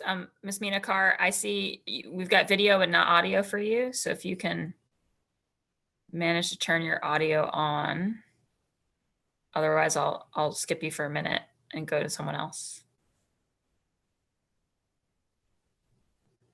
Okay, I think we'll jump to Carolyn and then maybe come back to Mina. Carolyn Chu. Thanks, Councilor Bach. Well, I just wanted to get on today to just respond to some of what I've heard so far. I really want us to think about the investment we need to make in community as not in opposition to defunding the police, but rather as two parts of the same coin and the same system that we're trying to dismantle as we build toward racial equity in our city, right? So, I think for me and for the folks I work with, we care so deeply about food access, about housing, truly affordable housing, about immigrant rights, right? And stopping deportations, and investing real money into communities like where I live in Dorchester. And, for us, part of that investment is really around divesting from the systems that are used to control and lock up folks in our neighborhoods, right? And that is the system of policing and prisons. So we believe this 10% cut that it's so deeply necessary is necessary so that we can imagine all of these pieces that folks are talking about when they're talking about why we need to pass the budget, right? The Office of Immigrant Advancement, Immigrant Services, food access, language access, parks, all of these things we know are so critical. And we also know that those dollars need to be community controlled, and that folks in the neighborhood need to be able to have a say in how money is being spent. And so, you know, I really urge the council to vote no on the police budget on Wednesday. We have until the 30th to get a budget before July 1, and really want to urge the council to use all of its power to not let this stand, to let us really think about what investment looks like in our communities. And that part of that is a 10% budget cut this year, and more investment in how we divest from this policing system and invest in our people, in our neighborhoods, in the streets we all live in. And so, yeah, I just want to challenge us to not see these things in opposition, but to really, for the council to use its power, for the mayor to come back to the table, and for us to figure this out in the next week if possible. But that starts with a no vote on the police budget on Wednesday. Thanks so much, Councilor Bach. Thank you, Carolyn. Next up is Cheryl Hamilton, and then it'll be Pam Edwards. Cheryl? Here, hold on a second. Hi, thank you so much for letting me join. My name is Cheryl Hamilton. I am a director at the International Institute of New England. We are a 100-year-old organization that welcomes and assists about 2,600 immigrants and refugees in Greater Boston, as well as Lowell and Southern New Hampshire. And I am here on behalf of our entire leadership team in support of the proposed 21 budget for the City Council, and in particular, the investments to Moya. As many people before me this afternoon have said, the last 3 years within the refugee and immigrant field have been particularly challenging. We began with having refugees and immigrants targeted with negative rhetoric. We had reductions in federal funding. We had new federal policies that made people in a more vulnerable situation, having less access to services to be able to thrive. And most recently, as everyone has mentioned, having COVID-19 disproportionately affect our clients and our communities. But like others, we have stepped up to this challenge with our peers who have spoken earlier today. We are currently delivering emergency food to people's doorsteps. We are helping people with the complicated process of filling out unemployment applications. We are helping people navigate a complicated healthcare system with limited access many times to healthcare insurance. The list goes on, as people have said.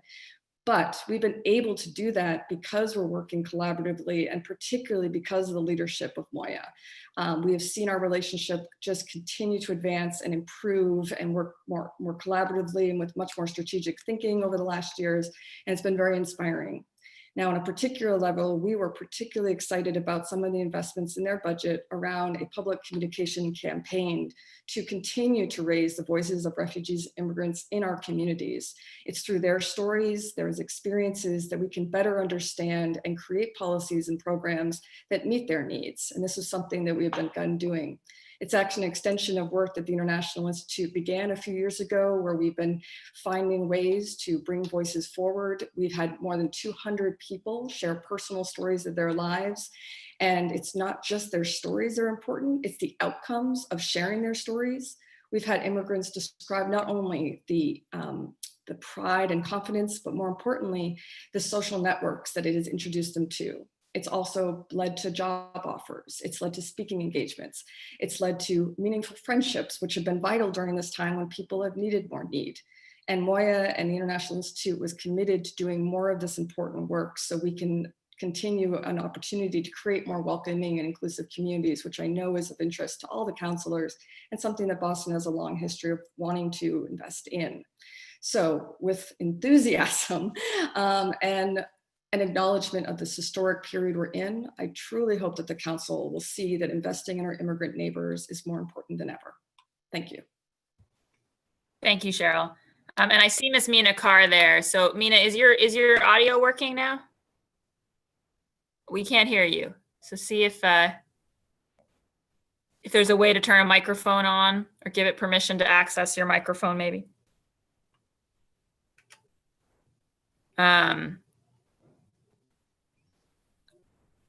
Arlene and Mina, maybe. Okay, so if you can work on whether there's a way to turn that microphone on, I'm gonna go to Pam Edwards, and then I'll come back to you. So Pam Edwards. Good afternoon, Council. I'm Pam Edwards from the Mass Senior Action Council. we've been having discussions with our city councilors and our members. We have about over 300 seniors across Boston who depend on the city services. We've been working with the city to hand out tablets and training seniors on their tablets so that they could be engaged in the community during the COVID and isolation. And we are also have members that are deeply concerned for their children and their safety and have, you know, a strange relationship with the Boston police. We have not taken a vote, but we would like to say that we agree with the people on the panel that the issue around the police budget does need to be a top priority for the city council, and to look at the proposals that are being made and maybe copy some things that are working across the country or even in other countries to help address social and economic injustice. And this could be a great turning point for Boston, and to take this opportunity to delve into that and to work with all the community partners that were here today and those that are out. You don't have to have all of the answers, but you do need to work with the community and listen, and let's together find out a way. And so, like I said, we're not taking a vote on, we haven't taken a vote on whether to support or not support, but we do want to be partners in finding a solution to the inequities. Thank you. Great. Thank you so much. All right. I think we've got Ms. Mina Carr, and then we'll go to Chaplain Tina Cherry. Mina? Hi, Kenzie. Hello. Nice to see you. Listen, I am. One sec. I am calling on behalf of the mayor's 5 million investment in public housing, especially for seniors. One sec, Mina. You've got a big feedback. I think because maybe Arlene's device is still on the call. So maybe if you just turn that off, Arlene, or I'm just gonna pull it off. Okay. Here, we want to be able to hear you. Should be better now. Go ahead, Mina. Yes, I am calling of the 5 million that the mayor wants to invest in public housing, especially for elderly and disabled citizens. Are you hearing me? We're hearing you great now. Okay, yes, because the elderly, they have worked, they have contributed, and it's sad to see them. Some of them, they homeless, you know, especially the disabled ones. You know, they have disability in different forms, and I think that would be a big asset to the residents of Boston, because we all need help. I live in Rothendale. I am the leader of my housing task force. I am also part of the resident advisory board of the Boston Housing. I am also part of the mayor's monitoring committee. So I have a better idea of more than some people about what is really the need and what the mayor could offer to us. And I think this will be a big asset that we get this, so that seniors and people of disability could live comfortably. I believe in a safe environment. So I think this would be a number one when it comes to elderly, disabled, and every resident, because we all are in this together. We all live in Boston. Some live in public housing, some have vouchers, and we all need to support housing, because without housing, there is nothing. So I am here to advocate as a housing advocate since 2005. I've been a housing advocate. I've been a health advocate. I strongly believe in healthy living. I strongly believe that everybody needs a place to call home. And with this money that he wants to invest, it could bring a big difference to the people of Boston. Thank you for listening to me. Great. Thanks so much, Ms. Carr. Next up is Catherine Drennan, and then Liz Moniz-Miller. Catherine? Oh, no, sorry. I'm sorry. So forgive me. I skipped. I'm for actually going next to Chaplain Tina Sherry, and then we'll go to Catherine. Chaplain? You're still muted. If you want to unmute yourself.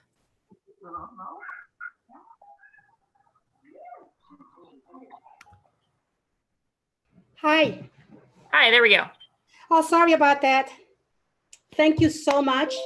Thank you so much for this opportunity to offer a few words. Tina Sherry from the Louis D. Brown Peace Institute.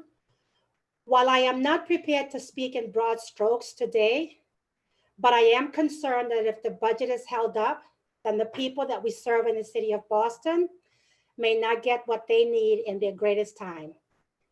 While I am not taking a position on the particulars on this budget, I'm encouraged by the mayor's efforts to invest in human services.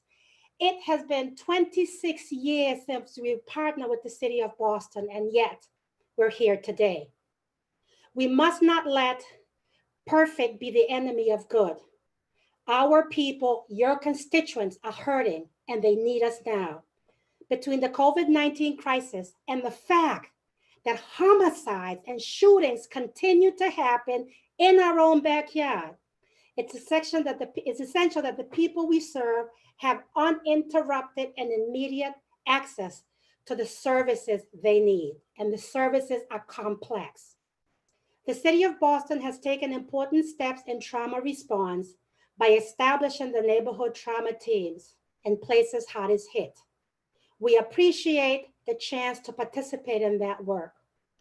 We at the Peace Institute continue to work with the many city departments to establish a formal homicide response protocol so that all families in our beloved city impacted by murder have equitable access to effective services, regardless of the circumstances.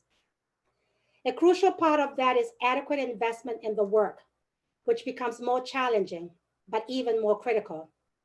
As we also confront the COVID-19 pandemic and a disproportionate impact on Black and Brown people, we call on the city of Boston to invest at least $300 on an annual basis to directly fund homicide response training and services as homicides continue to happen. The murders have not stopped. The shootings have not stopped while we are dealing with the current crisis. These impacted families deserve access to the same services with the same immediate, no matter what else is going on. If you're going to move away money from police overtime, let's make sure it goes towards peace and healing in our beloved city. We know that treating families impacted by murder, trauma, grief, and loss with dignity and compassion interrupts cycles of retaliatory violence. I ask you to pass the budget for the sake of the next generation. We pledge to continue to work with you to make that happen, whether it's a relocation of funding from other departments, a small investment from each relevant city department, a foundation grant through other funders who want to invest in our city, or with the establishment or infrastructure within the city to perform this work citywide with our training. No longer can we stay quiet as an organization as our government issues invest in street sweeping, snow removal, and towing cars more urgently than homicide response. If a budget is a value statement, then please show your constituents, the survivors of homicide victims, that you value them. I thank you for giving me this opportunity. I will submit a more formal written statement, but know that we are committed to the city, know that we are committed to the families, and know that we are committed to you counselors to be able to provide the city that we are all looking for. Thank you, and I leave you in God's peace. Thank you so much, Tina, and thank you for all your work on behalf of the city and your example. Next up is Catherine Drennan, and then it'll be Liz Moniz. Catherine? Hi, good afternoon, Madam Chair and other honorable members of this council. My name is Catherine Drennan. I'm the Director of Communications and Public Affairs at the Greater Boston Food Bank. I'm also a steering committee member of the Boston Food Access Council and a resident of the North End. And I'm here today to ask you to support the passage of the FY21 budget and thus supporting increased support for the Mayor's Office of Food Access allocated in that proposed budget. The Greater Boston Food Bank distributes food to 190 cities and towns throughout our network of over 550 partner agencies, Boston being our largest city with over 100 strategic partner agency and programs. As always, we continue to be here for our Boston residents, providing vital food assistance to support healthy lifestyles, but now more than ever, food access and food security are central to this crisis. Since the outbreak of this crisis, the Greater Boston Food Bank has distributed 3.1 million meals to our partners across Boston, an increase of 25% over last year.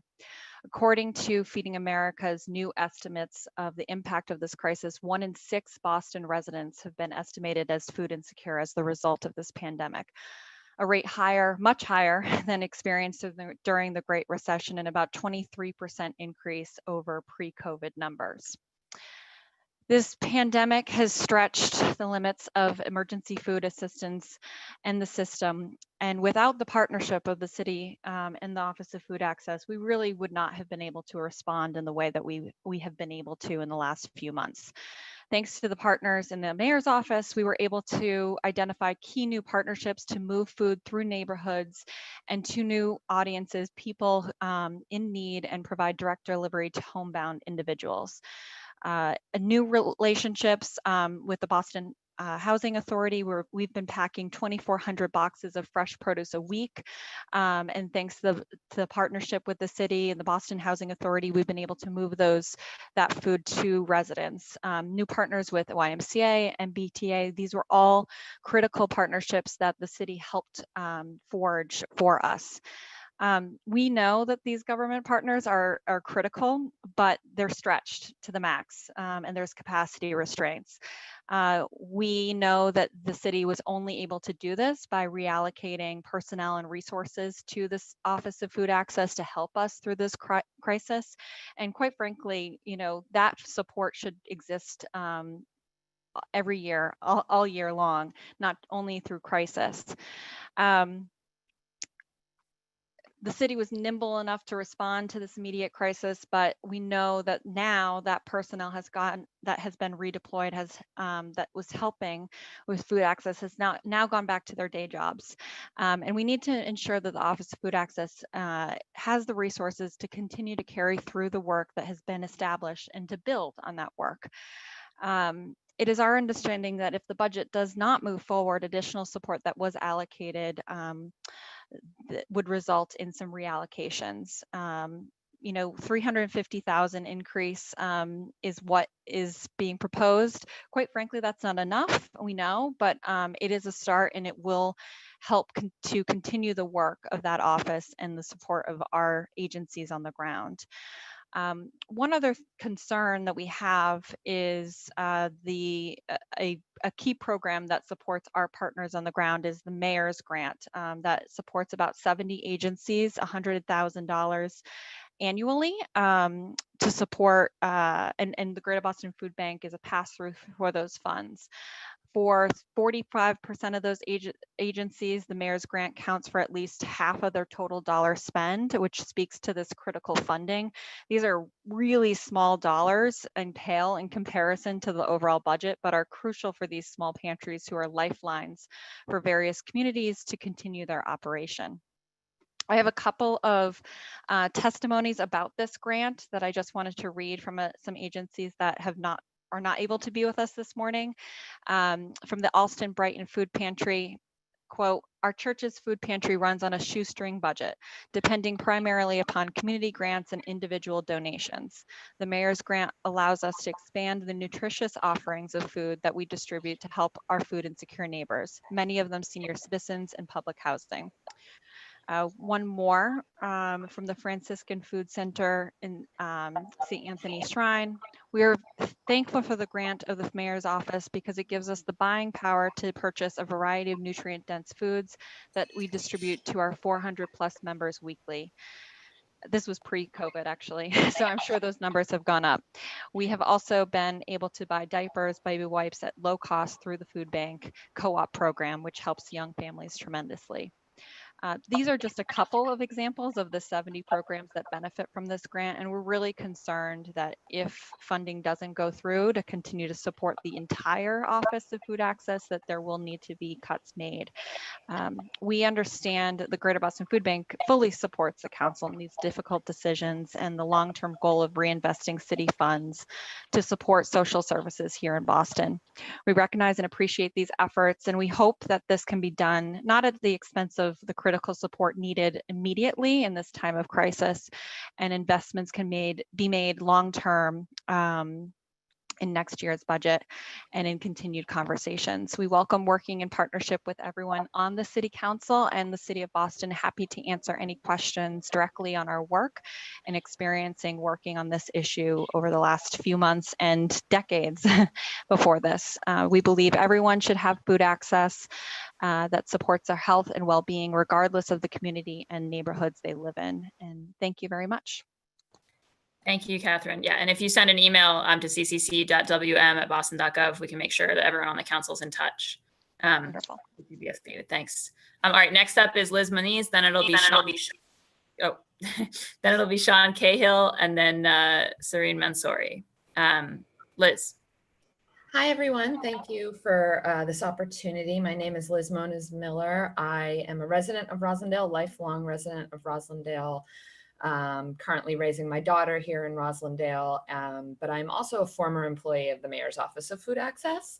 I worked there for 3.5 years, starting with Catalina on the same day, and left just after my daughter was born at the end of last year. So I've seen how far that office has come over the past several years, and the momentum it's really benefited from. It was transition to the Mayor's Office of Food Access. When we started, it wasn't addressing that issue as directly previously, and it's a really important need. As Catherine just mentioned, there's food insecurity is a really big issue in the city. 1 in 6 residents are experiencing it, and many more are on the cusp of that.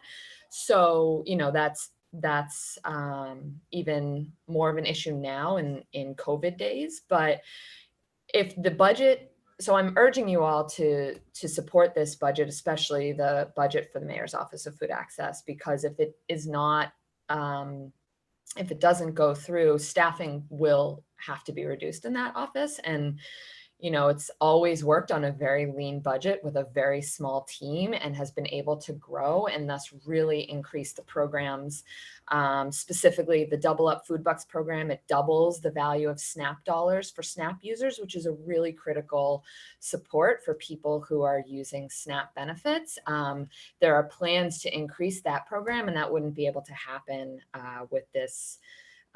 With a cut or a lack of an increase in the budget this year, and losing staff would just be really devastating for the team because it's a really small but mighty team. So things like the Double Up Food Bucks program Catherine mentioned, the grants that so many food pantries in the city benefit from. I know there are more than 6,000 seniors benefiting from meals that are supported through the Mayor's Office of Food Access. So I really encourage you to pass this budget to fully fund the Mayor's Office of Food Access. And, I'm very encouraged by how frequently I've heard food access come up. I've been listening in for much of this hearing today, and I've heard the term food access and food insecurity come up so frequently. I think it really underscores the importance of the work that OFA does. So thank you all for taking my testimony, and I encourage you to pass this budget. Thanks. Great, thanks so much. Next up, Sean Cahill, then Sareen Mansouri, then we'll go to Karen Moni-Bronek. Sean? Thank you, Chairwoman Bach and members of the committee.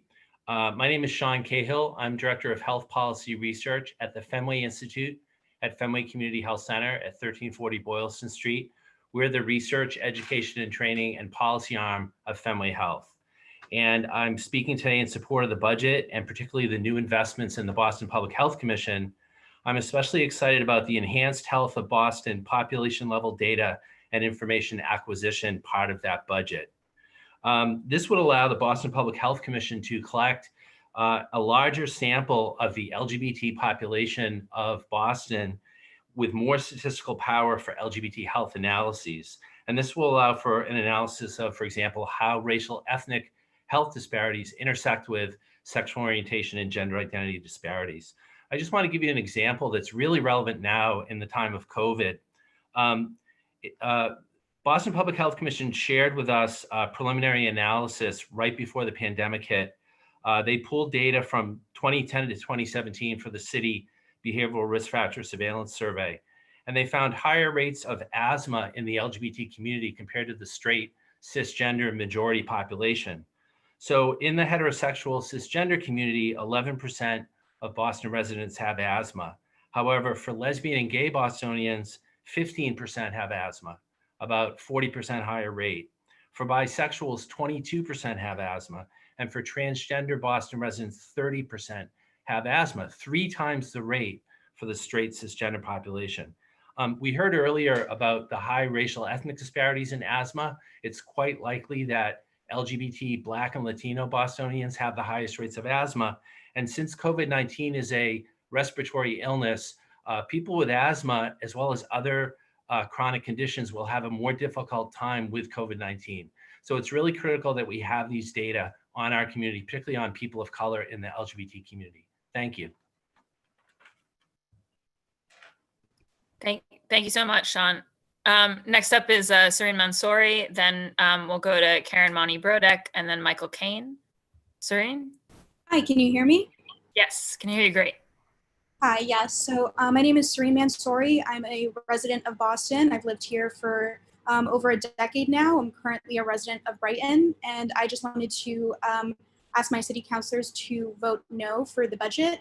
And my reasoning behind that is this all just feels a little bit absurd. I know that we've heard a lot of testimony towards problems like food insecurity and departments and offices such as the Office of Immigrant Advancement talk about how this budget needs to be passed so they can have access to the funding that they need to continue doing the work on the ground that they're doing that is helping the communities so directly. And I just wanted to point out the facts that I find absurd are the Office of Immigrant Advancement is looking to gain about $250,000 in funding this year, which I think is great. As an immigrant myself, I fully support that and understand the need for that work to be done on the ground. But I'd just like to point out that 3 police officers in 2019 alone made in overtime over $305,000. And so I don't understand how we can kind of sit here and go back and forth and say, well, you know, if this budget isn't passed, then this office will lose funding. And if this budget doesn't pass, then more people will be at risk of food insecurity and so on and so on. And I just think, how can we argue about this when 3 cops alone, two of which have issues that frankly should have forced them to leave the department a long time ago. The first one being Tim Kervin, who committed wage theft, and the second being John Danilicki, who is very violent and has been known to be a violent member of the Boston Police Department. So I would just like to point out that, you know, this is very difficult to reconcile as a citizen of this country, as a resident of Boston, how we can be, you know, parsing these numbers and saying, well, you know, well, if you don't pass this budget, then the Parks and Rec Department will lose the $1 million in extra funding that they were going to gain this year. I don't understand how we can be arguing about this when in reality, there's so much money being funneled in the police department and we are not seeing the results that the people have been asking for. And I would just like to lend my support to Families for Healing is Justice and their request that 10% of the entire police department budget, which would be about $41.1 million, should be used to go back towards the community, especially Black and Brown people who have been for too long under the foot of the Boston Police Department, and as a result, have not been able to access the different departments and resources that, you know, should be allotted to them, and they should have. I would just like to yield the rest of my time. Thank you for letting me speak. I understand this is a very difficult decision, but thank you and have a great day. Thank you so much, Serene. Next up is Karen Money-Brodek, and then it'll be Michael Kane. Karen?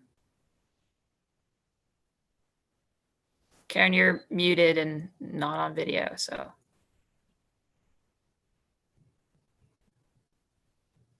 Okay, I think we're gonna jump to Michael then, and then. Okay. And then Great. Go ahead. Thank you, Counselor. My name is Michael Kane. I live in Jamaica Plain. I'm the director of the Mass Alliance of HUD Tenants. We're a tenant union of tenants in privately owned subsidized housing, trying to save and improve their homes. We also answer the City Rent Subsidy Coalition. And we want to lift up a key element of the mayor's proposed budget. It does include $2.5 million to start the pilot program of a city rent subsidy program. That's a remarkable commitment that the mayor made. It's in the budget, and we really want to make sure that that is highlighted. And when you put it together with, and that will enable, we've been in good meetings with the BHA, it will enable the city initially to house 250 currently homeless people. We're talking about the remaining families with children who are homeless. That should be enough to hopefully solve that problem by the end of the year. So that's exciting. But when you tie it in with the other initiatives that the city is doing through the BHA in particular, like the small area fair market rent program, Councilor, that I know you were involved with, and the commitment of subsidies to preserve at-risk buildings like Mercantile Wharf, one of the only resources for tenants of color in the North End. You put it together, and Boston really is committing serious resources toward racial justice in housing. The rent subsidies, the small area FMR will allow low-income people of color to go to anywhere in Greater Boston and be able to afford an apartment. That's extraordinary. I think Boston is now leading the way nationally on how to really concretely achieve racial justice in housing, concretely. If additional resources were available, such as defunding the police, if any money came in that way, that would be the housing program, the city rent subsidy program. It's a flexible one to invest in, and it could be expanded. It could be expanded. Without going too much on the police department budget is pretty shocking when you look at how the money is actually spent. It's not going to public safety. For a lot of it is simply going to paying people 4 hours for allegedly attending a hearing for 15 minutes, the overtime, all the other things. People, I think the council should look at putting a cap on any city worker not getting paid more than the mayor of the city, $200,000. There should be a cap on that. That should be a city ordinance, and you all could force a renegotiation of that city contract. That's just an outrage. The police get paid enough to do the work, but the rest of it is just fluff. And we're getting ripped off by that. It's time to put a stop to that. But in whatever you all do in terms of supporting the current budget proposal or rejecting it to renegotiate, please protect the visionary housing initiatives that many of you have supported and fought to get into this budget. It is happening, the city's stepping up, and they deserve a lot of credit for that. Thank you, Michael. All right, now we're going back to Karen Money-Brodek, and then we'll hear from Sarah Friedman and then Gladys Oliveros. Karen? Hi, everyone. Can you hear me? Yeah, we can hear you great. Hi, my name is Karen Money-Brodek. I am president of the Emerald Necklace Conservancy. Thank you very much, city councilors, for providing this forum and allowing me to speak for a couple of minutes. I'm going to try and keep it brief. I know you've heard from a lot of people today, and these are very important considerations before you. The Emerald Necklace Conservancy, just for those who might not know our organization, we are a nonprofit that works to support the Emerald Necklace parks that connect the Charles River, Charles Gate, Back Bay Fens through the chain of parks that end currently at Franklin Park. Maybe one day there'll be some green space along Columbia Road to Moakley Park, but that is the park system that we support. And we bring together over 25 different neighborhood groups and organizations and bring those folks together through a board of advisors that help us represent and and assist in, community and park improvements. I understand this is a challenging moment for our country and for our city, especially with all of the financial realities of what's going to happen on the next, what's happening now and what's going to continue to happen. But I do want to mention some of the things that I think are really progressive and should be, I think, heralded as a sign of amazing things that have happened in this current budget, that are proposed in this current budget. The Urban Forestry Master Plan, which is funded in this budget, provides essentially the planning that I will say that the Emerald Necklace already has. So the Emerald Necklace has an urban forestry sort of management plan that we developed using donations. And I really look forward to that city plan that would do that for the rest of the city. Because the master plan would also, of course, look at the Emerald Necklace, but I think that master plan will not say, oh, plant a bunch more trees in the Emerald Necklace. I think what that master plan is going to do, and the value of that, is it's going to talk about the neighborhoods that need additional green space to deal with the urban heat island. So I just want to mention, from my perspective, I'm really looking forward to these things because I am excited about some of the benefits that the Emerald Necklace Conservancy has been able to provide to the Emerald Necklace, working hand in hand with the city, the state, and the town of Brookline, the three that we work with, and expanding those so those things can happen citywide. So our organization has been very excited to support the Urban Forestry Master Plan, the doubling of the tree planting budget, because we know there are parts of the city do not have adequate street tree coverage, and that results in these urban heat island effects, and it results in the health disparities that we are seeing play out in front of us live right now. And I wanted to mention a couple of the other items that are in the Parks Department budget that we're very supportive of.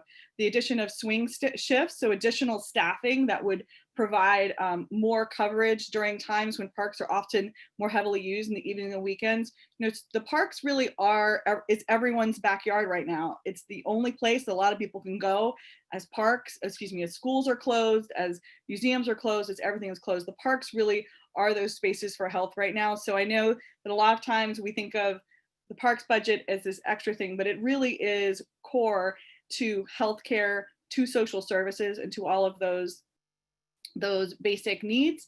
And I would really encourage us to think about that. We have noticed that both in the city of Boston budget and the state budgets and budgets nationwide, parks and open spaces often given only 1%, or we dream of 1% actually, or 3%, very, very small funding. And I think that actually parks can be the delivery system of a lot of these things. Healthcare, benefits. Oh, I'm getting it.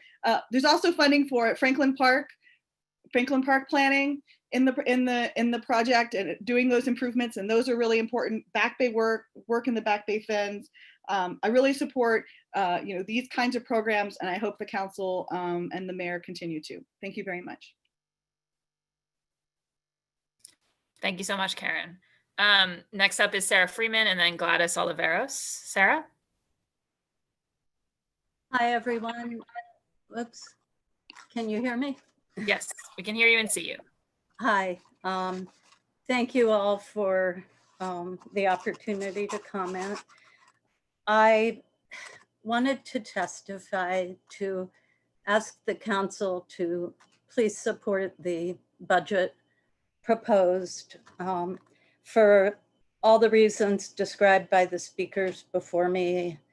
I won't repeat all of the reasons, but I will say it's a complex, very difficult moment that we're in. And for those who see it as a chance to right the wrongs of the past, I'm with you 100%, but I don't see how declining this budget is the answer.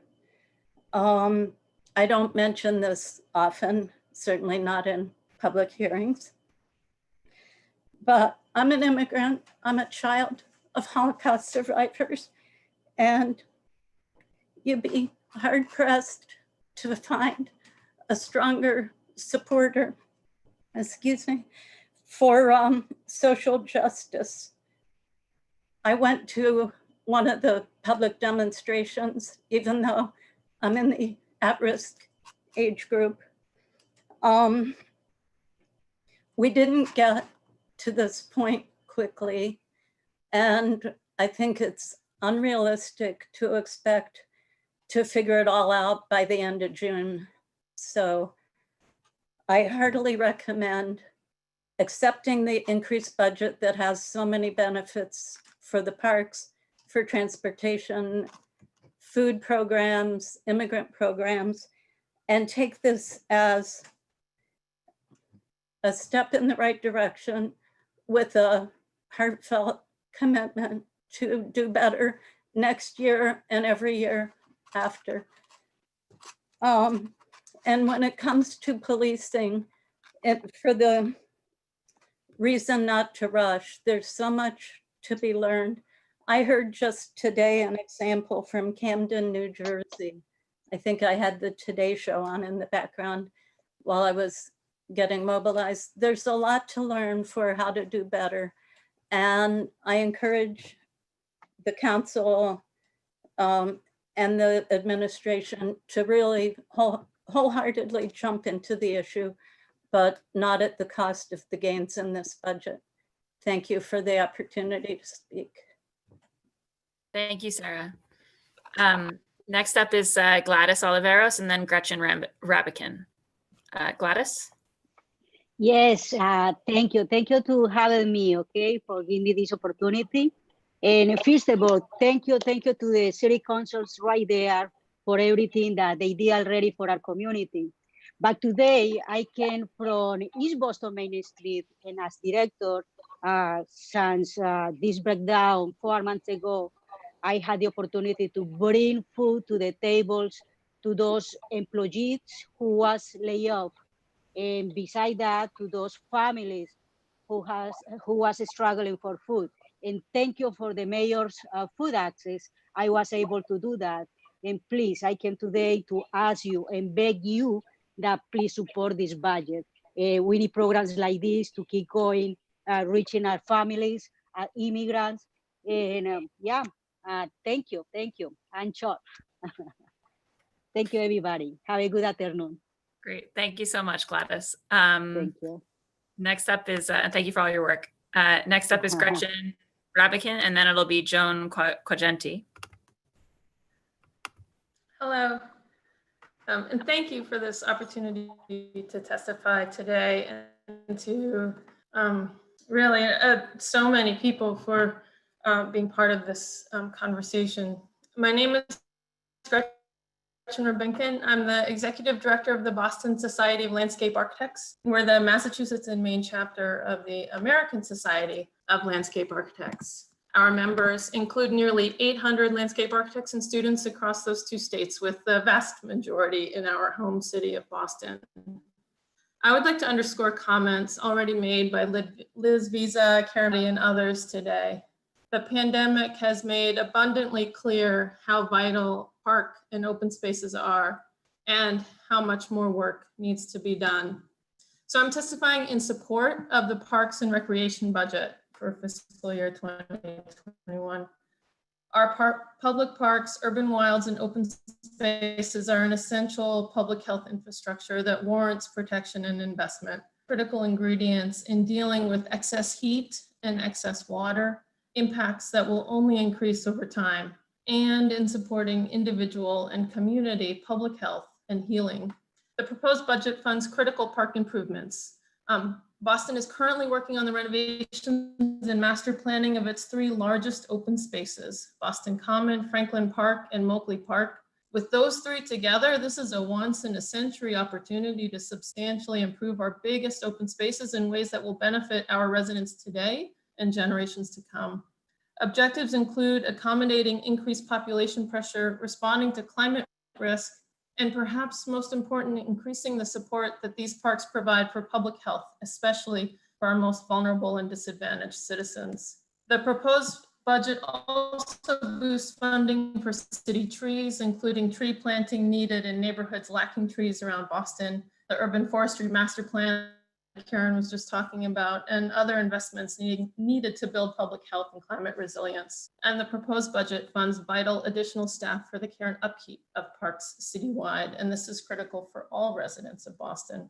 The disproportionate impacts of the coronavirus on environmental justice communities and communities of color have made the proposed budget investments in parks operations, staff, maintenance, design and planning, and climate resilience reserves all the more pressing.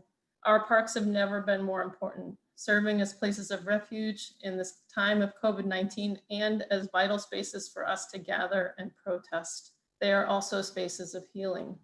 Funding the parks budget is crucially important right now in this moment, and as we work toward building a more equitable and a more climate and community resilient future. Thank you. Thank you so much, Gretchen. Next up is Joan Quagenti, and then Patricia Leary, and then Golden. Joan? Hi, yes, my name is Joan Quagenti, and I am the leader of the Group Heart Neighborhood Association in Hyde Park. And I would also like to support those who've spoken before me about supporting the Parks and Recreation Department budget. We have a number of urban wild spaces in Hyde Park specifically, and I know there's been a lot of great work done across the city in other neighborhoods as well. We have, because the budget has been very small in order to support these efforts, a lot of the neighbors have really kicked in their own time to also support the growth and beauty of these areas. And so to me, if the budget is taken out to support these places, I think people will feel as though their work has sort of gone on for naught, right? So I think, you know, just in echoing other folks who've been speaking, you know, within these times, we see a lot more foot traffic out there with people trying to get exercise. Gyms are closed. The community spaces are getting more and more use every day. And so in order to keep those as sort of safe havens and places of gathering for people, for whatever purpose they would need, that they be supported. So thank you so much for your time. Thank you so much, Joan. And thank you for the work you do. Patricia Leary, and then it'll be Golden, and then Shannon Michelle. Patricia?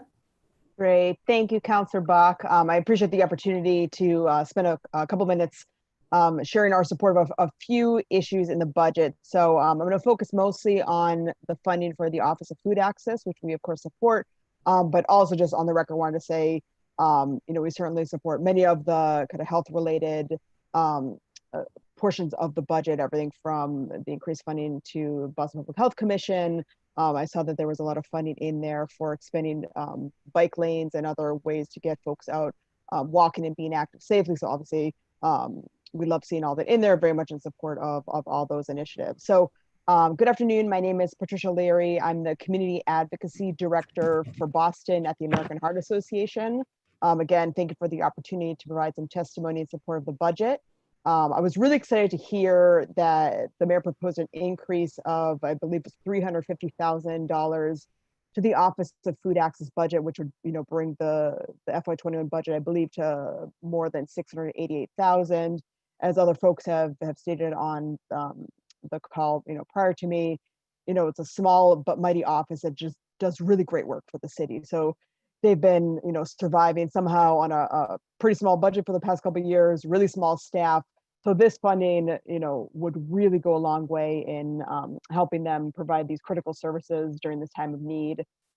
Specifically, the increase would make a huge impact on our neighbors' lives. The money would be used, for example, to expand the Double Up Bucks program in stores in East Boston, Mattapan, Dorchester, Roxbury, and also support the program in other parts of the city.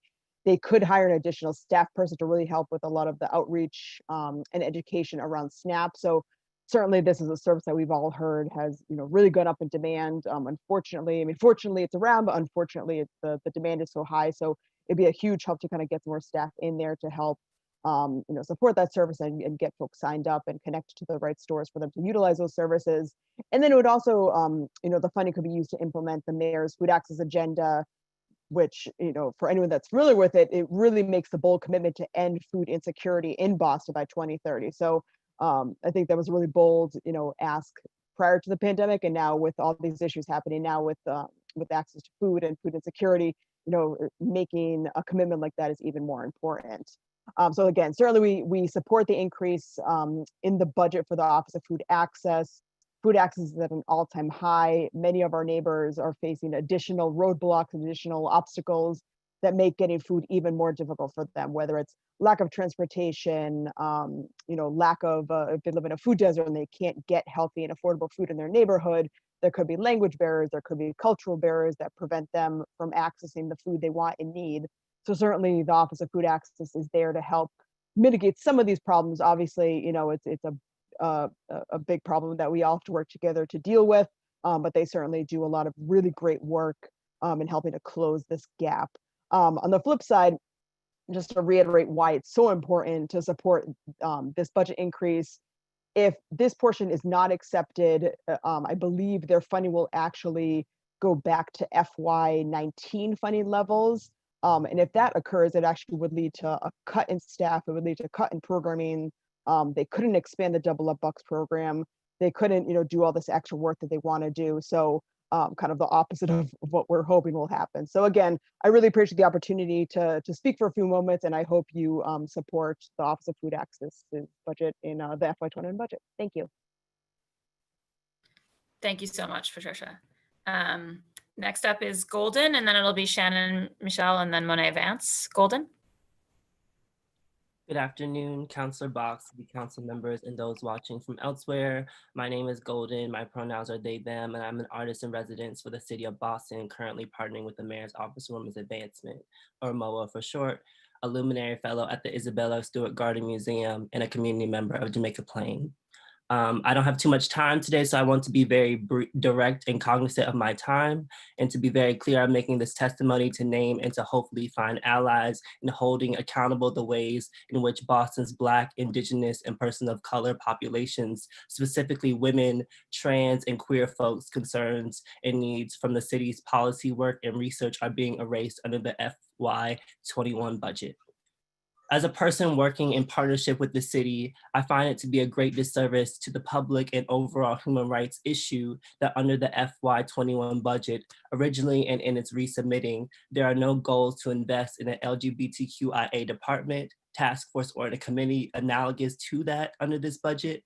There are no trans women being included or financially, socially uplifted under the goals and vision of the Mayor's Office for Women's Advancement, which I will reference as MOA. Here on out. And 3, the public has repeatedly requested that the removal of police from many community-facing work, and these requests are being halted by reformist action.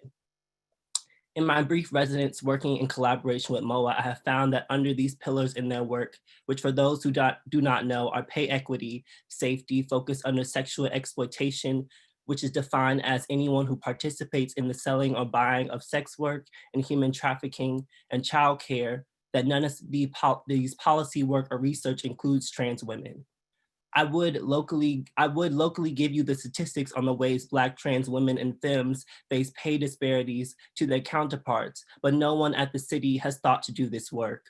To be clear, the research that MOA uses to discuss the gender pay gap does not acknowledge non-binary individuals or trans individuals due to the fact that these research methodologies are further pulled from the national census, which has been historically critiqued for its transphobic and xenophobic categories. As a person who owns a Massachusetts non-binary license, I find that the use of these methodologies to be counterintuitive and harmful to the larger progressive goal of stopping gender-based violences, physical and systemic, in the city of Boston and largely across the United States. In this testimony, I highlight the Mayor's Office for Women's Advancement to bring up one of the many ways the public needs are not being met by this current administration and by the city. To be clear, this is one of the many ways this is one of the reasons why the public is pressuring this decision to further defund the police and invest furthermore in community organizations.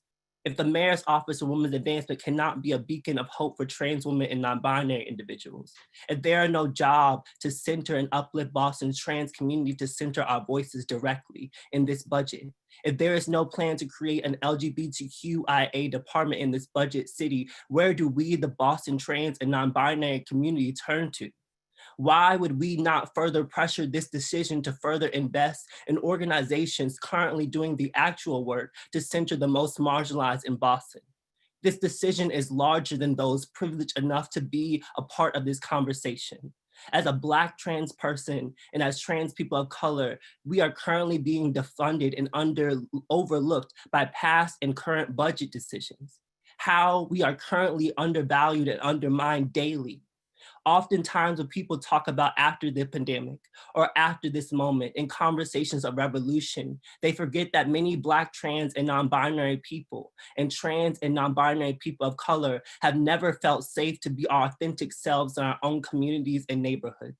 I have never been able to do some of the activities people take for granted, like going to the bodega or corner store, playing tennis with friends in the Franklin Park tennis courts, going to the gym, holding hands with lovers and partners, or commuting home from work without the fear of facing harm and violence. Whether or not this budget is passed, I hope more counselors in the city at large will do more work to include non-binary and trans Bostonians' input. We Black trans individuals continue to say Dominique Remifell's name, Rhea Melton's name, Tony McDade's name, Nina Pop's name, because we know that those acts of violences can happen to us and can be avoided with the proper support. We trans community members deserve to be included just like everyone else. Our jobs depend on it. Our families depend on it. Our lives depend on it. Thank you. Thank you, Golden. Next up, we've got Shannon Michelle and then Monet Vance. Shannon? Hi, yes. Give me 1 second. So I'm reading off something, so don't mind me. But I just want to thank Madam Chairman and the whole council for hearing me today. I'm speaking today to ask all of you to vote no on the current police budget that is being proposed. Like I've heard from some others earlier, the current 12 million that is being proposed to be reallocated into our communities is not enough. The budget is honestly morally repugnant, if I do say so. 400 million when Boston Public Health Commission makes a quarter of that, and that's during a public health crisis. I ask that you all resubmit a new budget that reflects what the demands of some others have mentioned, a 10% divestment in the police, and using that 41 million to be invested in our communities, not taking away from what the budget has already been proposed for other aspects of FY21, such as, public health and housing and education, but in fact, just adding more money to those communities. I myself am a clinician at St. Francis House in downtown Boston. So I see day in and day out how those experiencing homelessness are not only abused, but criminalized by the police, especially those Black people of color, Indigenous people, LGBTQ community, and the intersections that those go along. They are consistently criminalized and abused by the police, but yet we're not investing in the housing and the recovery services and the public health that could help them get out of a cycle that the systemic racism that our country has put them in. So I encourage you, implore you to please reconsider, because the police currently aren't keeping people safe or making people safe or making people feel safe, not in the way they should.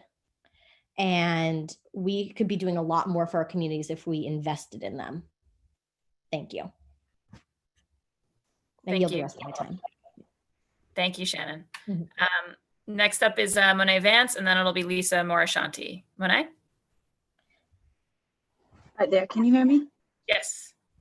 I just want to take the time to thank everybody for giving me the time to speak.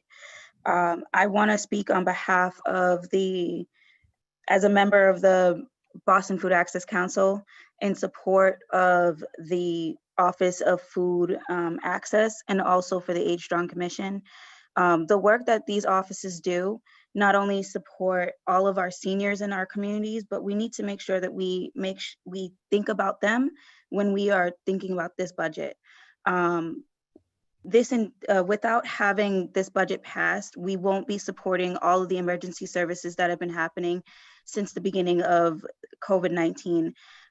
We also need to think about the farmers markets and the double up program and the Boston Eats program, all services that the Office of Food Access supports.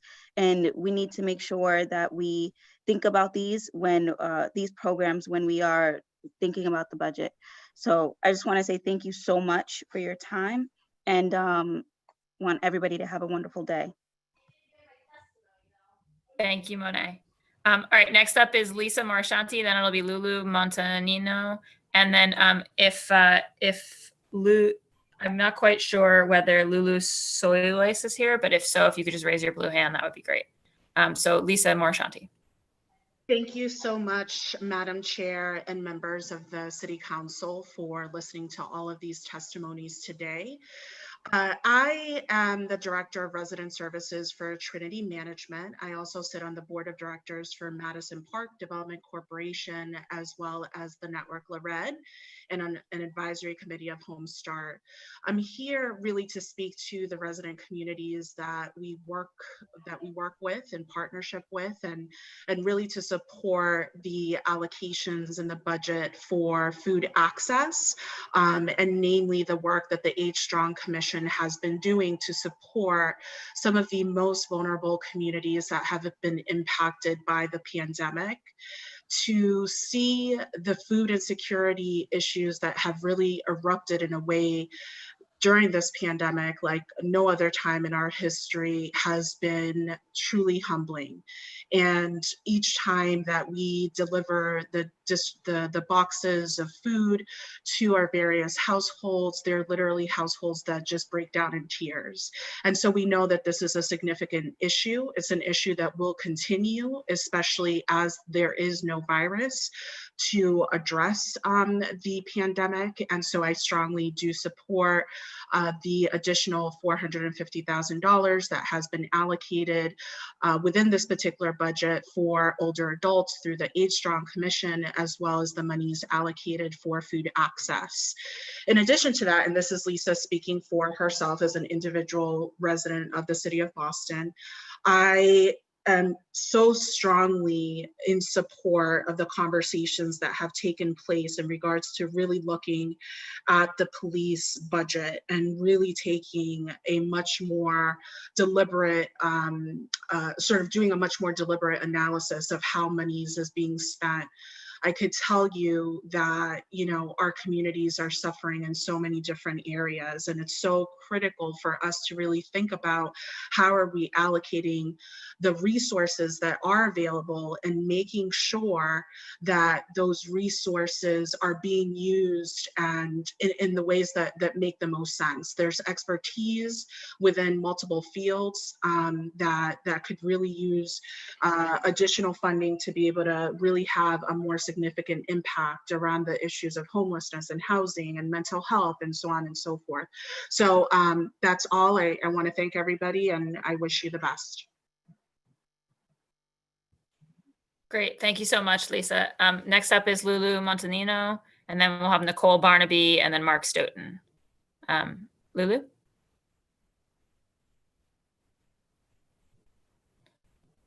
Lulu, you're still muted.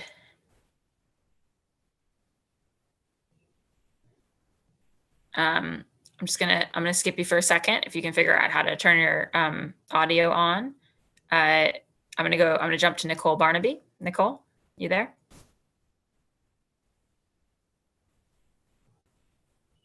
Oh, I see Nicole. Great. Thank you. So I have not prepared anything for today's meeting. Just in listening to the different people that have come before me, I want to point out that I've heard a couple of very similar strains. That is that folks are wanting City Council to accept the budget that has been put forth for fear of losing the pennies and the drops in the bucket that have been allocated thus far. And I just want to say and ask the City Council members not to accept the budget that has been put forth so far in an effort to continue to push forward. Now is the time. Everyone has the understanding that we need to invest in our communities, and what that tends to mean is we need to take money. There is an overflow. There is a disproportionate allocation of funds to police departments, and we want to invest in our community in a way that is sustainable, invest in our communities in a way that is beneficial to the community.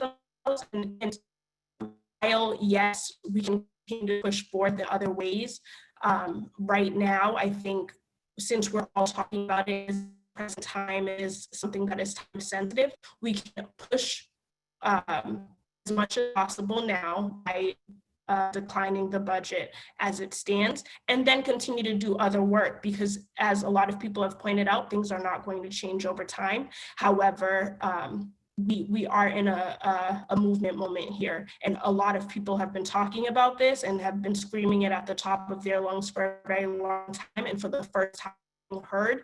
And I just want us to continue with this momentum. I just hope that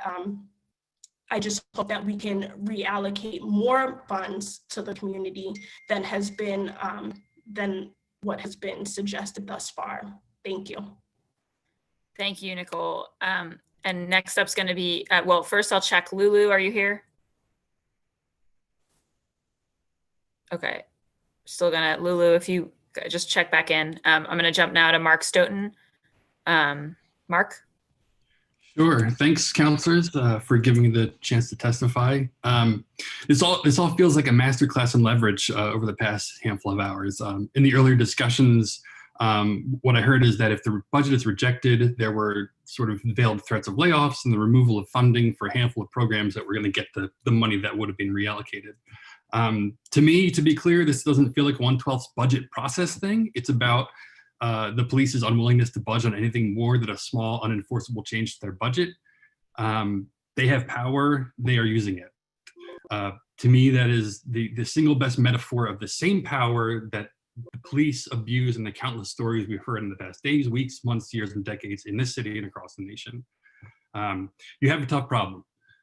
Your own city worker constituents, as noted earlier, could get laid off in a 1/12 situation. Rejecting the budget could cause some groups to receive less money.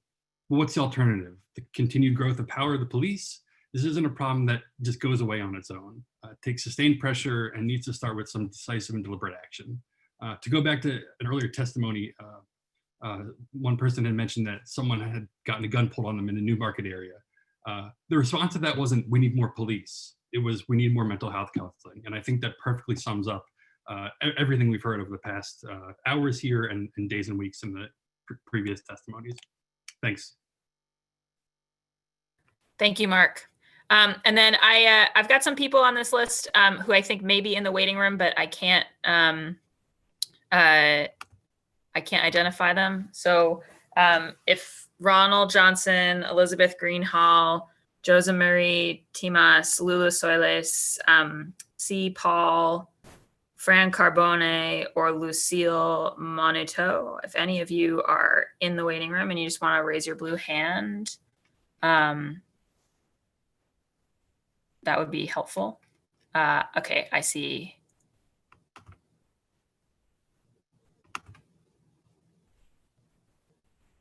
CD, I'm not sure who that is, but if you could go ahead and identify yourself.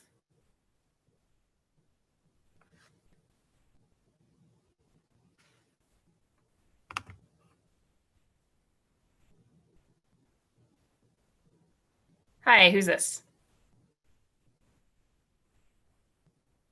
Nope. All right. I think I'm gonna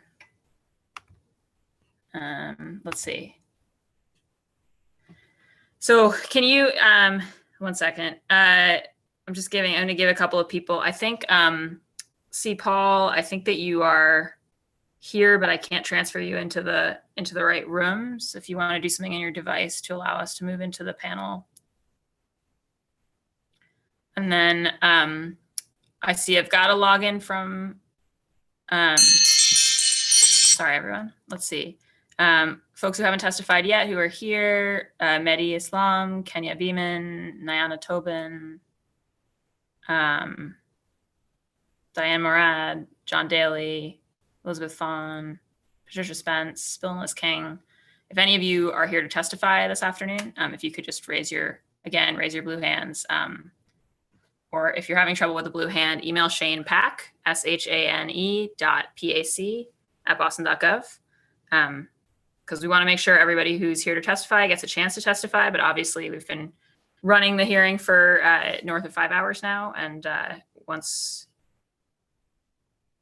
we've run through everyone who wants to speak, we will conclude. So just for counselors, going to give people a second to email Shane.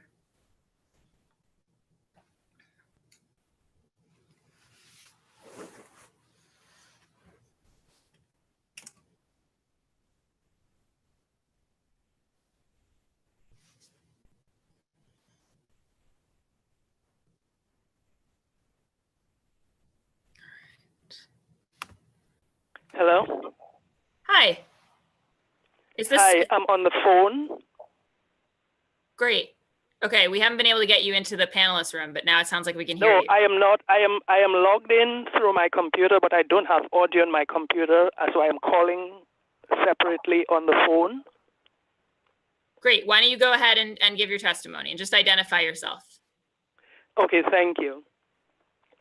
So thank you, Madam Chair, councilors, audience. My name is Consuelo Paul. I'm a public housing tenant advocate in super gentrified South Boston, where 2-bedroom condos rent for as high as $4,000 a month.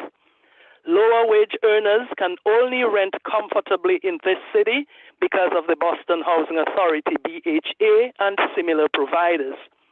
BHA provides more than just public housing or subsidized housing. Those are terms that are rife with negative connotations. I've coined a new post-COVID definition of what BHA and other housing agencies provide: essential housing. Essential housing for the essential workers who serve America so well during this COVID pandemic. Landlords who rent to Section 8 tenants can count on government-backed checks during any shutdown. I support continued funding and also additional funding to preserve and expand Boston's housing stock for low-wage earners and seniors. 70% of seniors who rent have extremely low incomes. That's below $25,000 a year. 30% of low-income seniors without housing subsidies spend more than half their incomes on rent. These seniors are highly rent-burdened.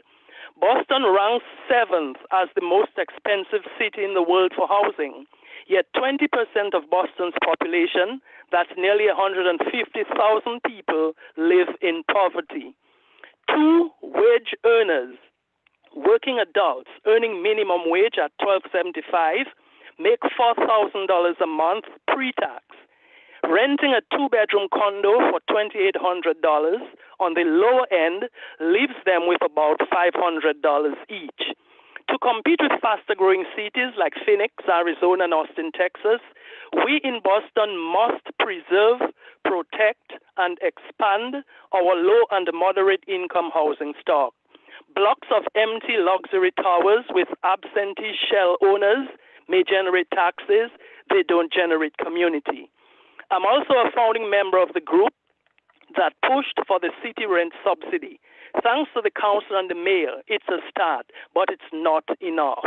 We must continue to preserve and build additional units of essential housing in our city.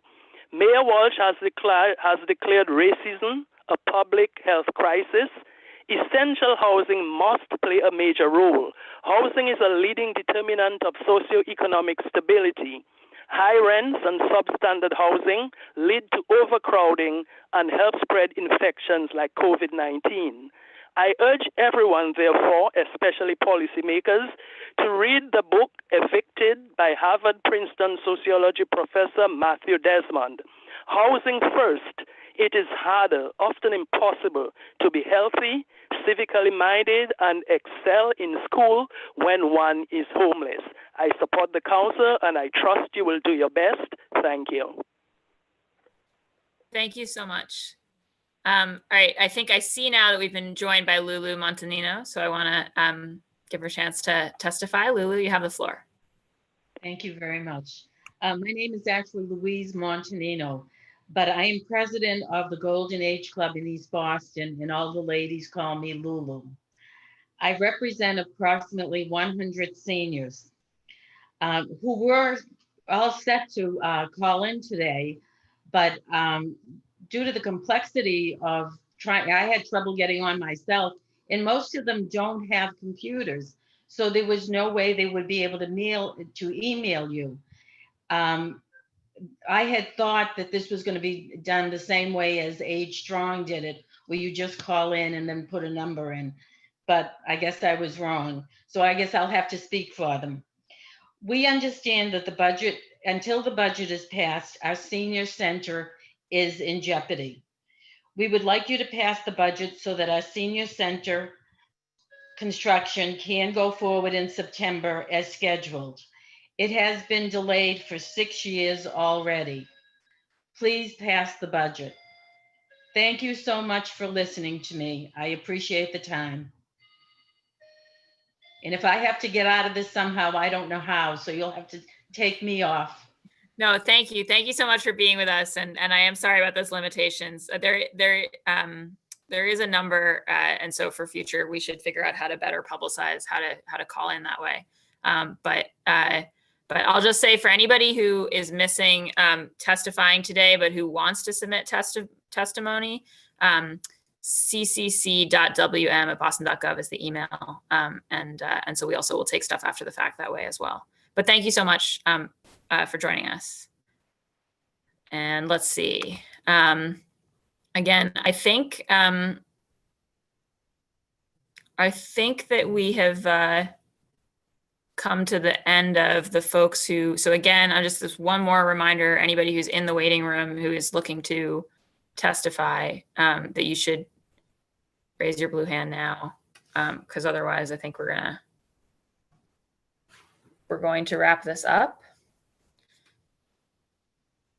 And what we were going to do at the end is play, we have a few videos to play of folks who submitted video testimony. So Carrie, if you could cue those up, that would be great.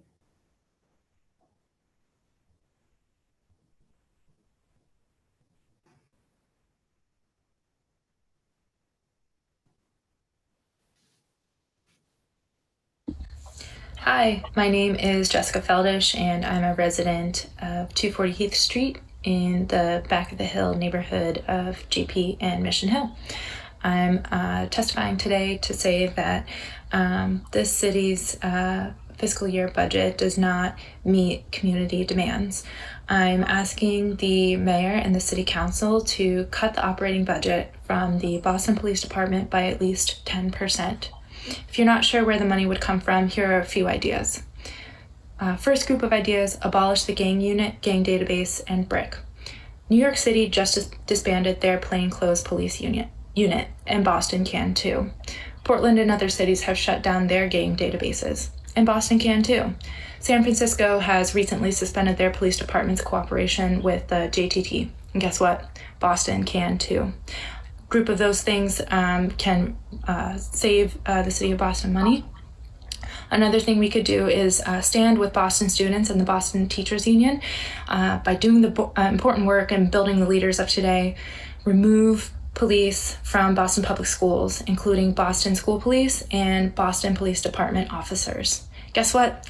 Minneapolis and Denver school departments have recently cut their contracts with police, and Boston can too. Finally, the City Council should pass city ordinances to ban both stop and frisk and pretextual vehicle stops of the Boston Police Department. Please take a serious look at these demands from the communities who are most impacted by them. I would like the council to investigate how much the city would save if these actions were taken. Those savings should be reinvested into a community-led participatory budget process for the health and safety of all. Please honor, respect, and uplift Black and Brown communities in Boston by seriously considering these demands to divest from BPD and reinvest in our collective health and well-being. Thank you. Hi, my name is Joshua DeCosta. I am submitting this video testimony in support of cutting the operating budget of the Boston Police Department by 10%. Some ways we can accomplish that from a city perspective: we can abolish the gang unit and remove the need for a gang database. We can ban stop and frisk and pretextual stops, and we can remove police from public schools. And so I'm urging you as a city councilor and a representative of myself to support these moves and reduce the Boston Police Department budget by 10%. The operating budget, not the overtime budget. As we all know, reducing the overtime budget doesn't accomplish anything. So I would urge you to take that money from the operating budget and to use your power to prevent a budget from being passed if these demands aren't met. Thank you.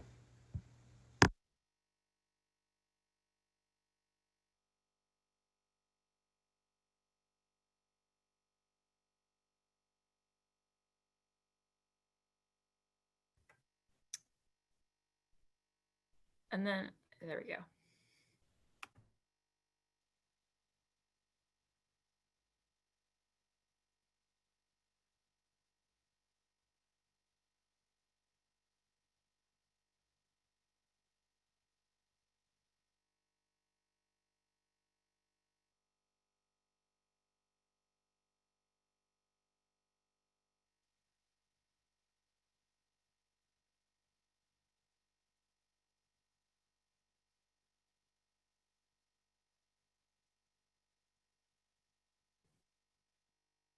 Sorry, we're just having a little technical difficulty trying to get sound on that last video.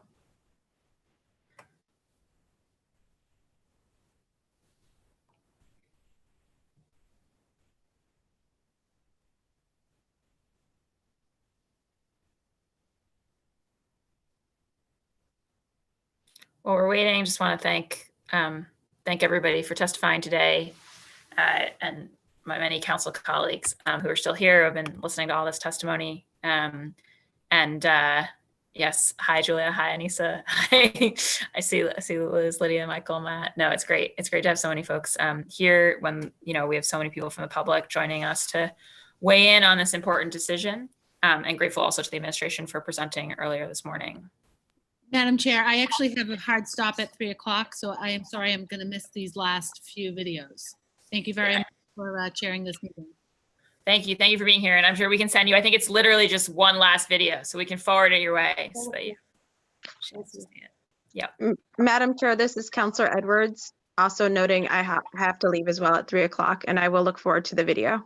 Great. We'll forward this final video, which we're just about to play, but thank you all for sticking around. Yeah, thank you, Quincy. Chairman Baca, okay, bye, sorry. Hello, my name is Andre Intezari, and I'm a proud resident of Brighton within District 9.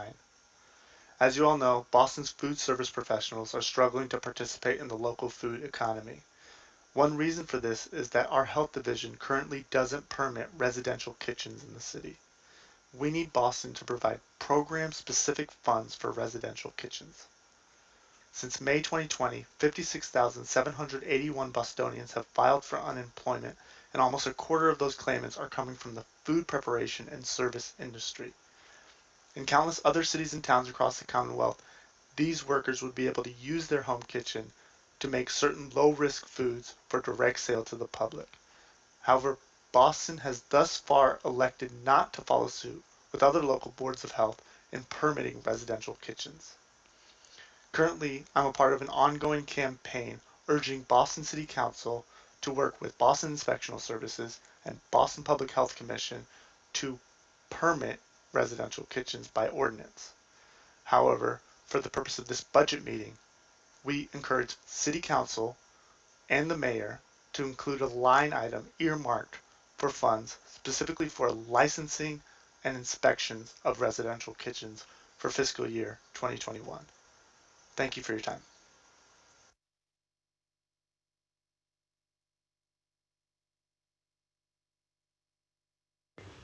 Good afternoon. My name is Ronnie Miller, the Executive Director of the Rian Immigrant Centre in Boston, formerly the Irish International Immigrant Centre.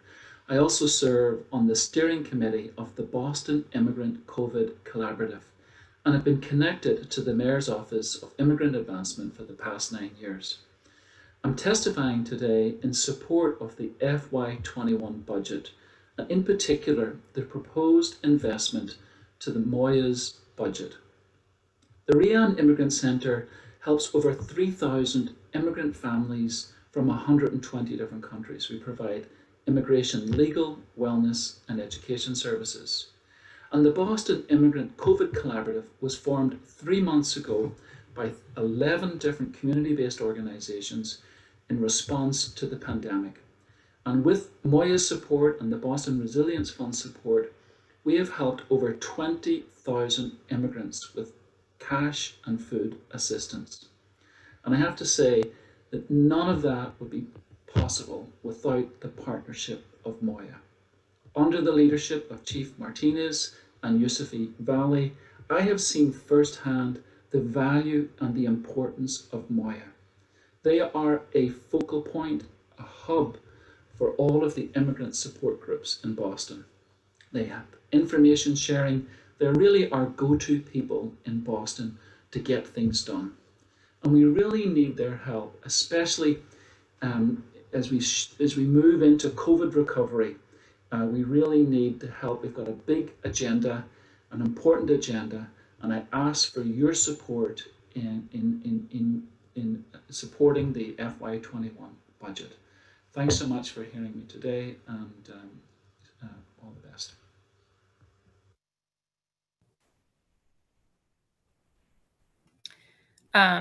Thank you, Carrie. I think those are all our video testimonials. And before we conclude, I do just want to allow the Council President, Kim Janey, to say a word. President Janey? Thank you. You're a little broken up. Say something again. Is that better? Yeah, that's better. Okay. Hey, hello. I just, wanted to say thank you to everyone who, this may be the longest city council hearing that I've ever been in, and especially a budget hearing. So I just wanted to say thanks for everyone who took time to present either video, audio, or to be here in the Zoom with us. Very important decision that we all have, and wanted to thank folks for being engaged in the process. Thank you, Madam Chair. Thank you so much, Madam President, and I echo those thanks to all involved. And so without further ado, I want to adjourn this hearing of the Boston City Council's Ways and Means Committee. Again, thank all the councilors. I see Councilor Braden popping up there for coming today and listening, and look forward to continuing to weigh this important decision. So thank you all. Thank you.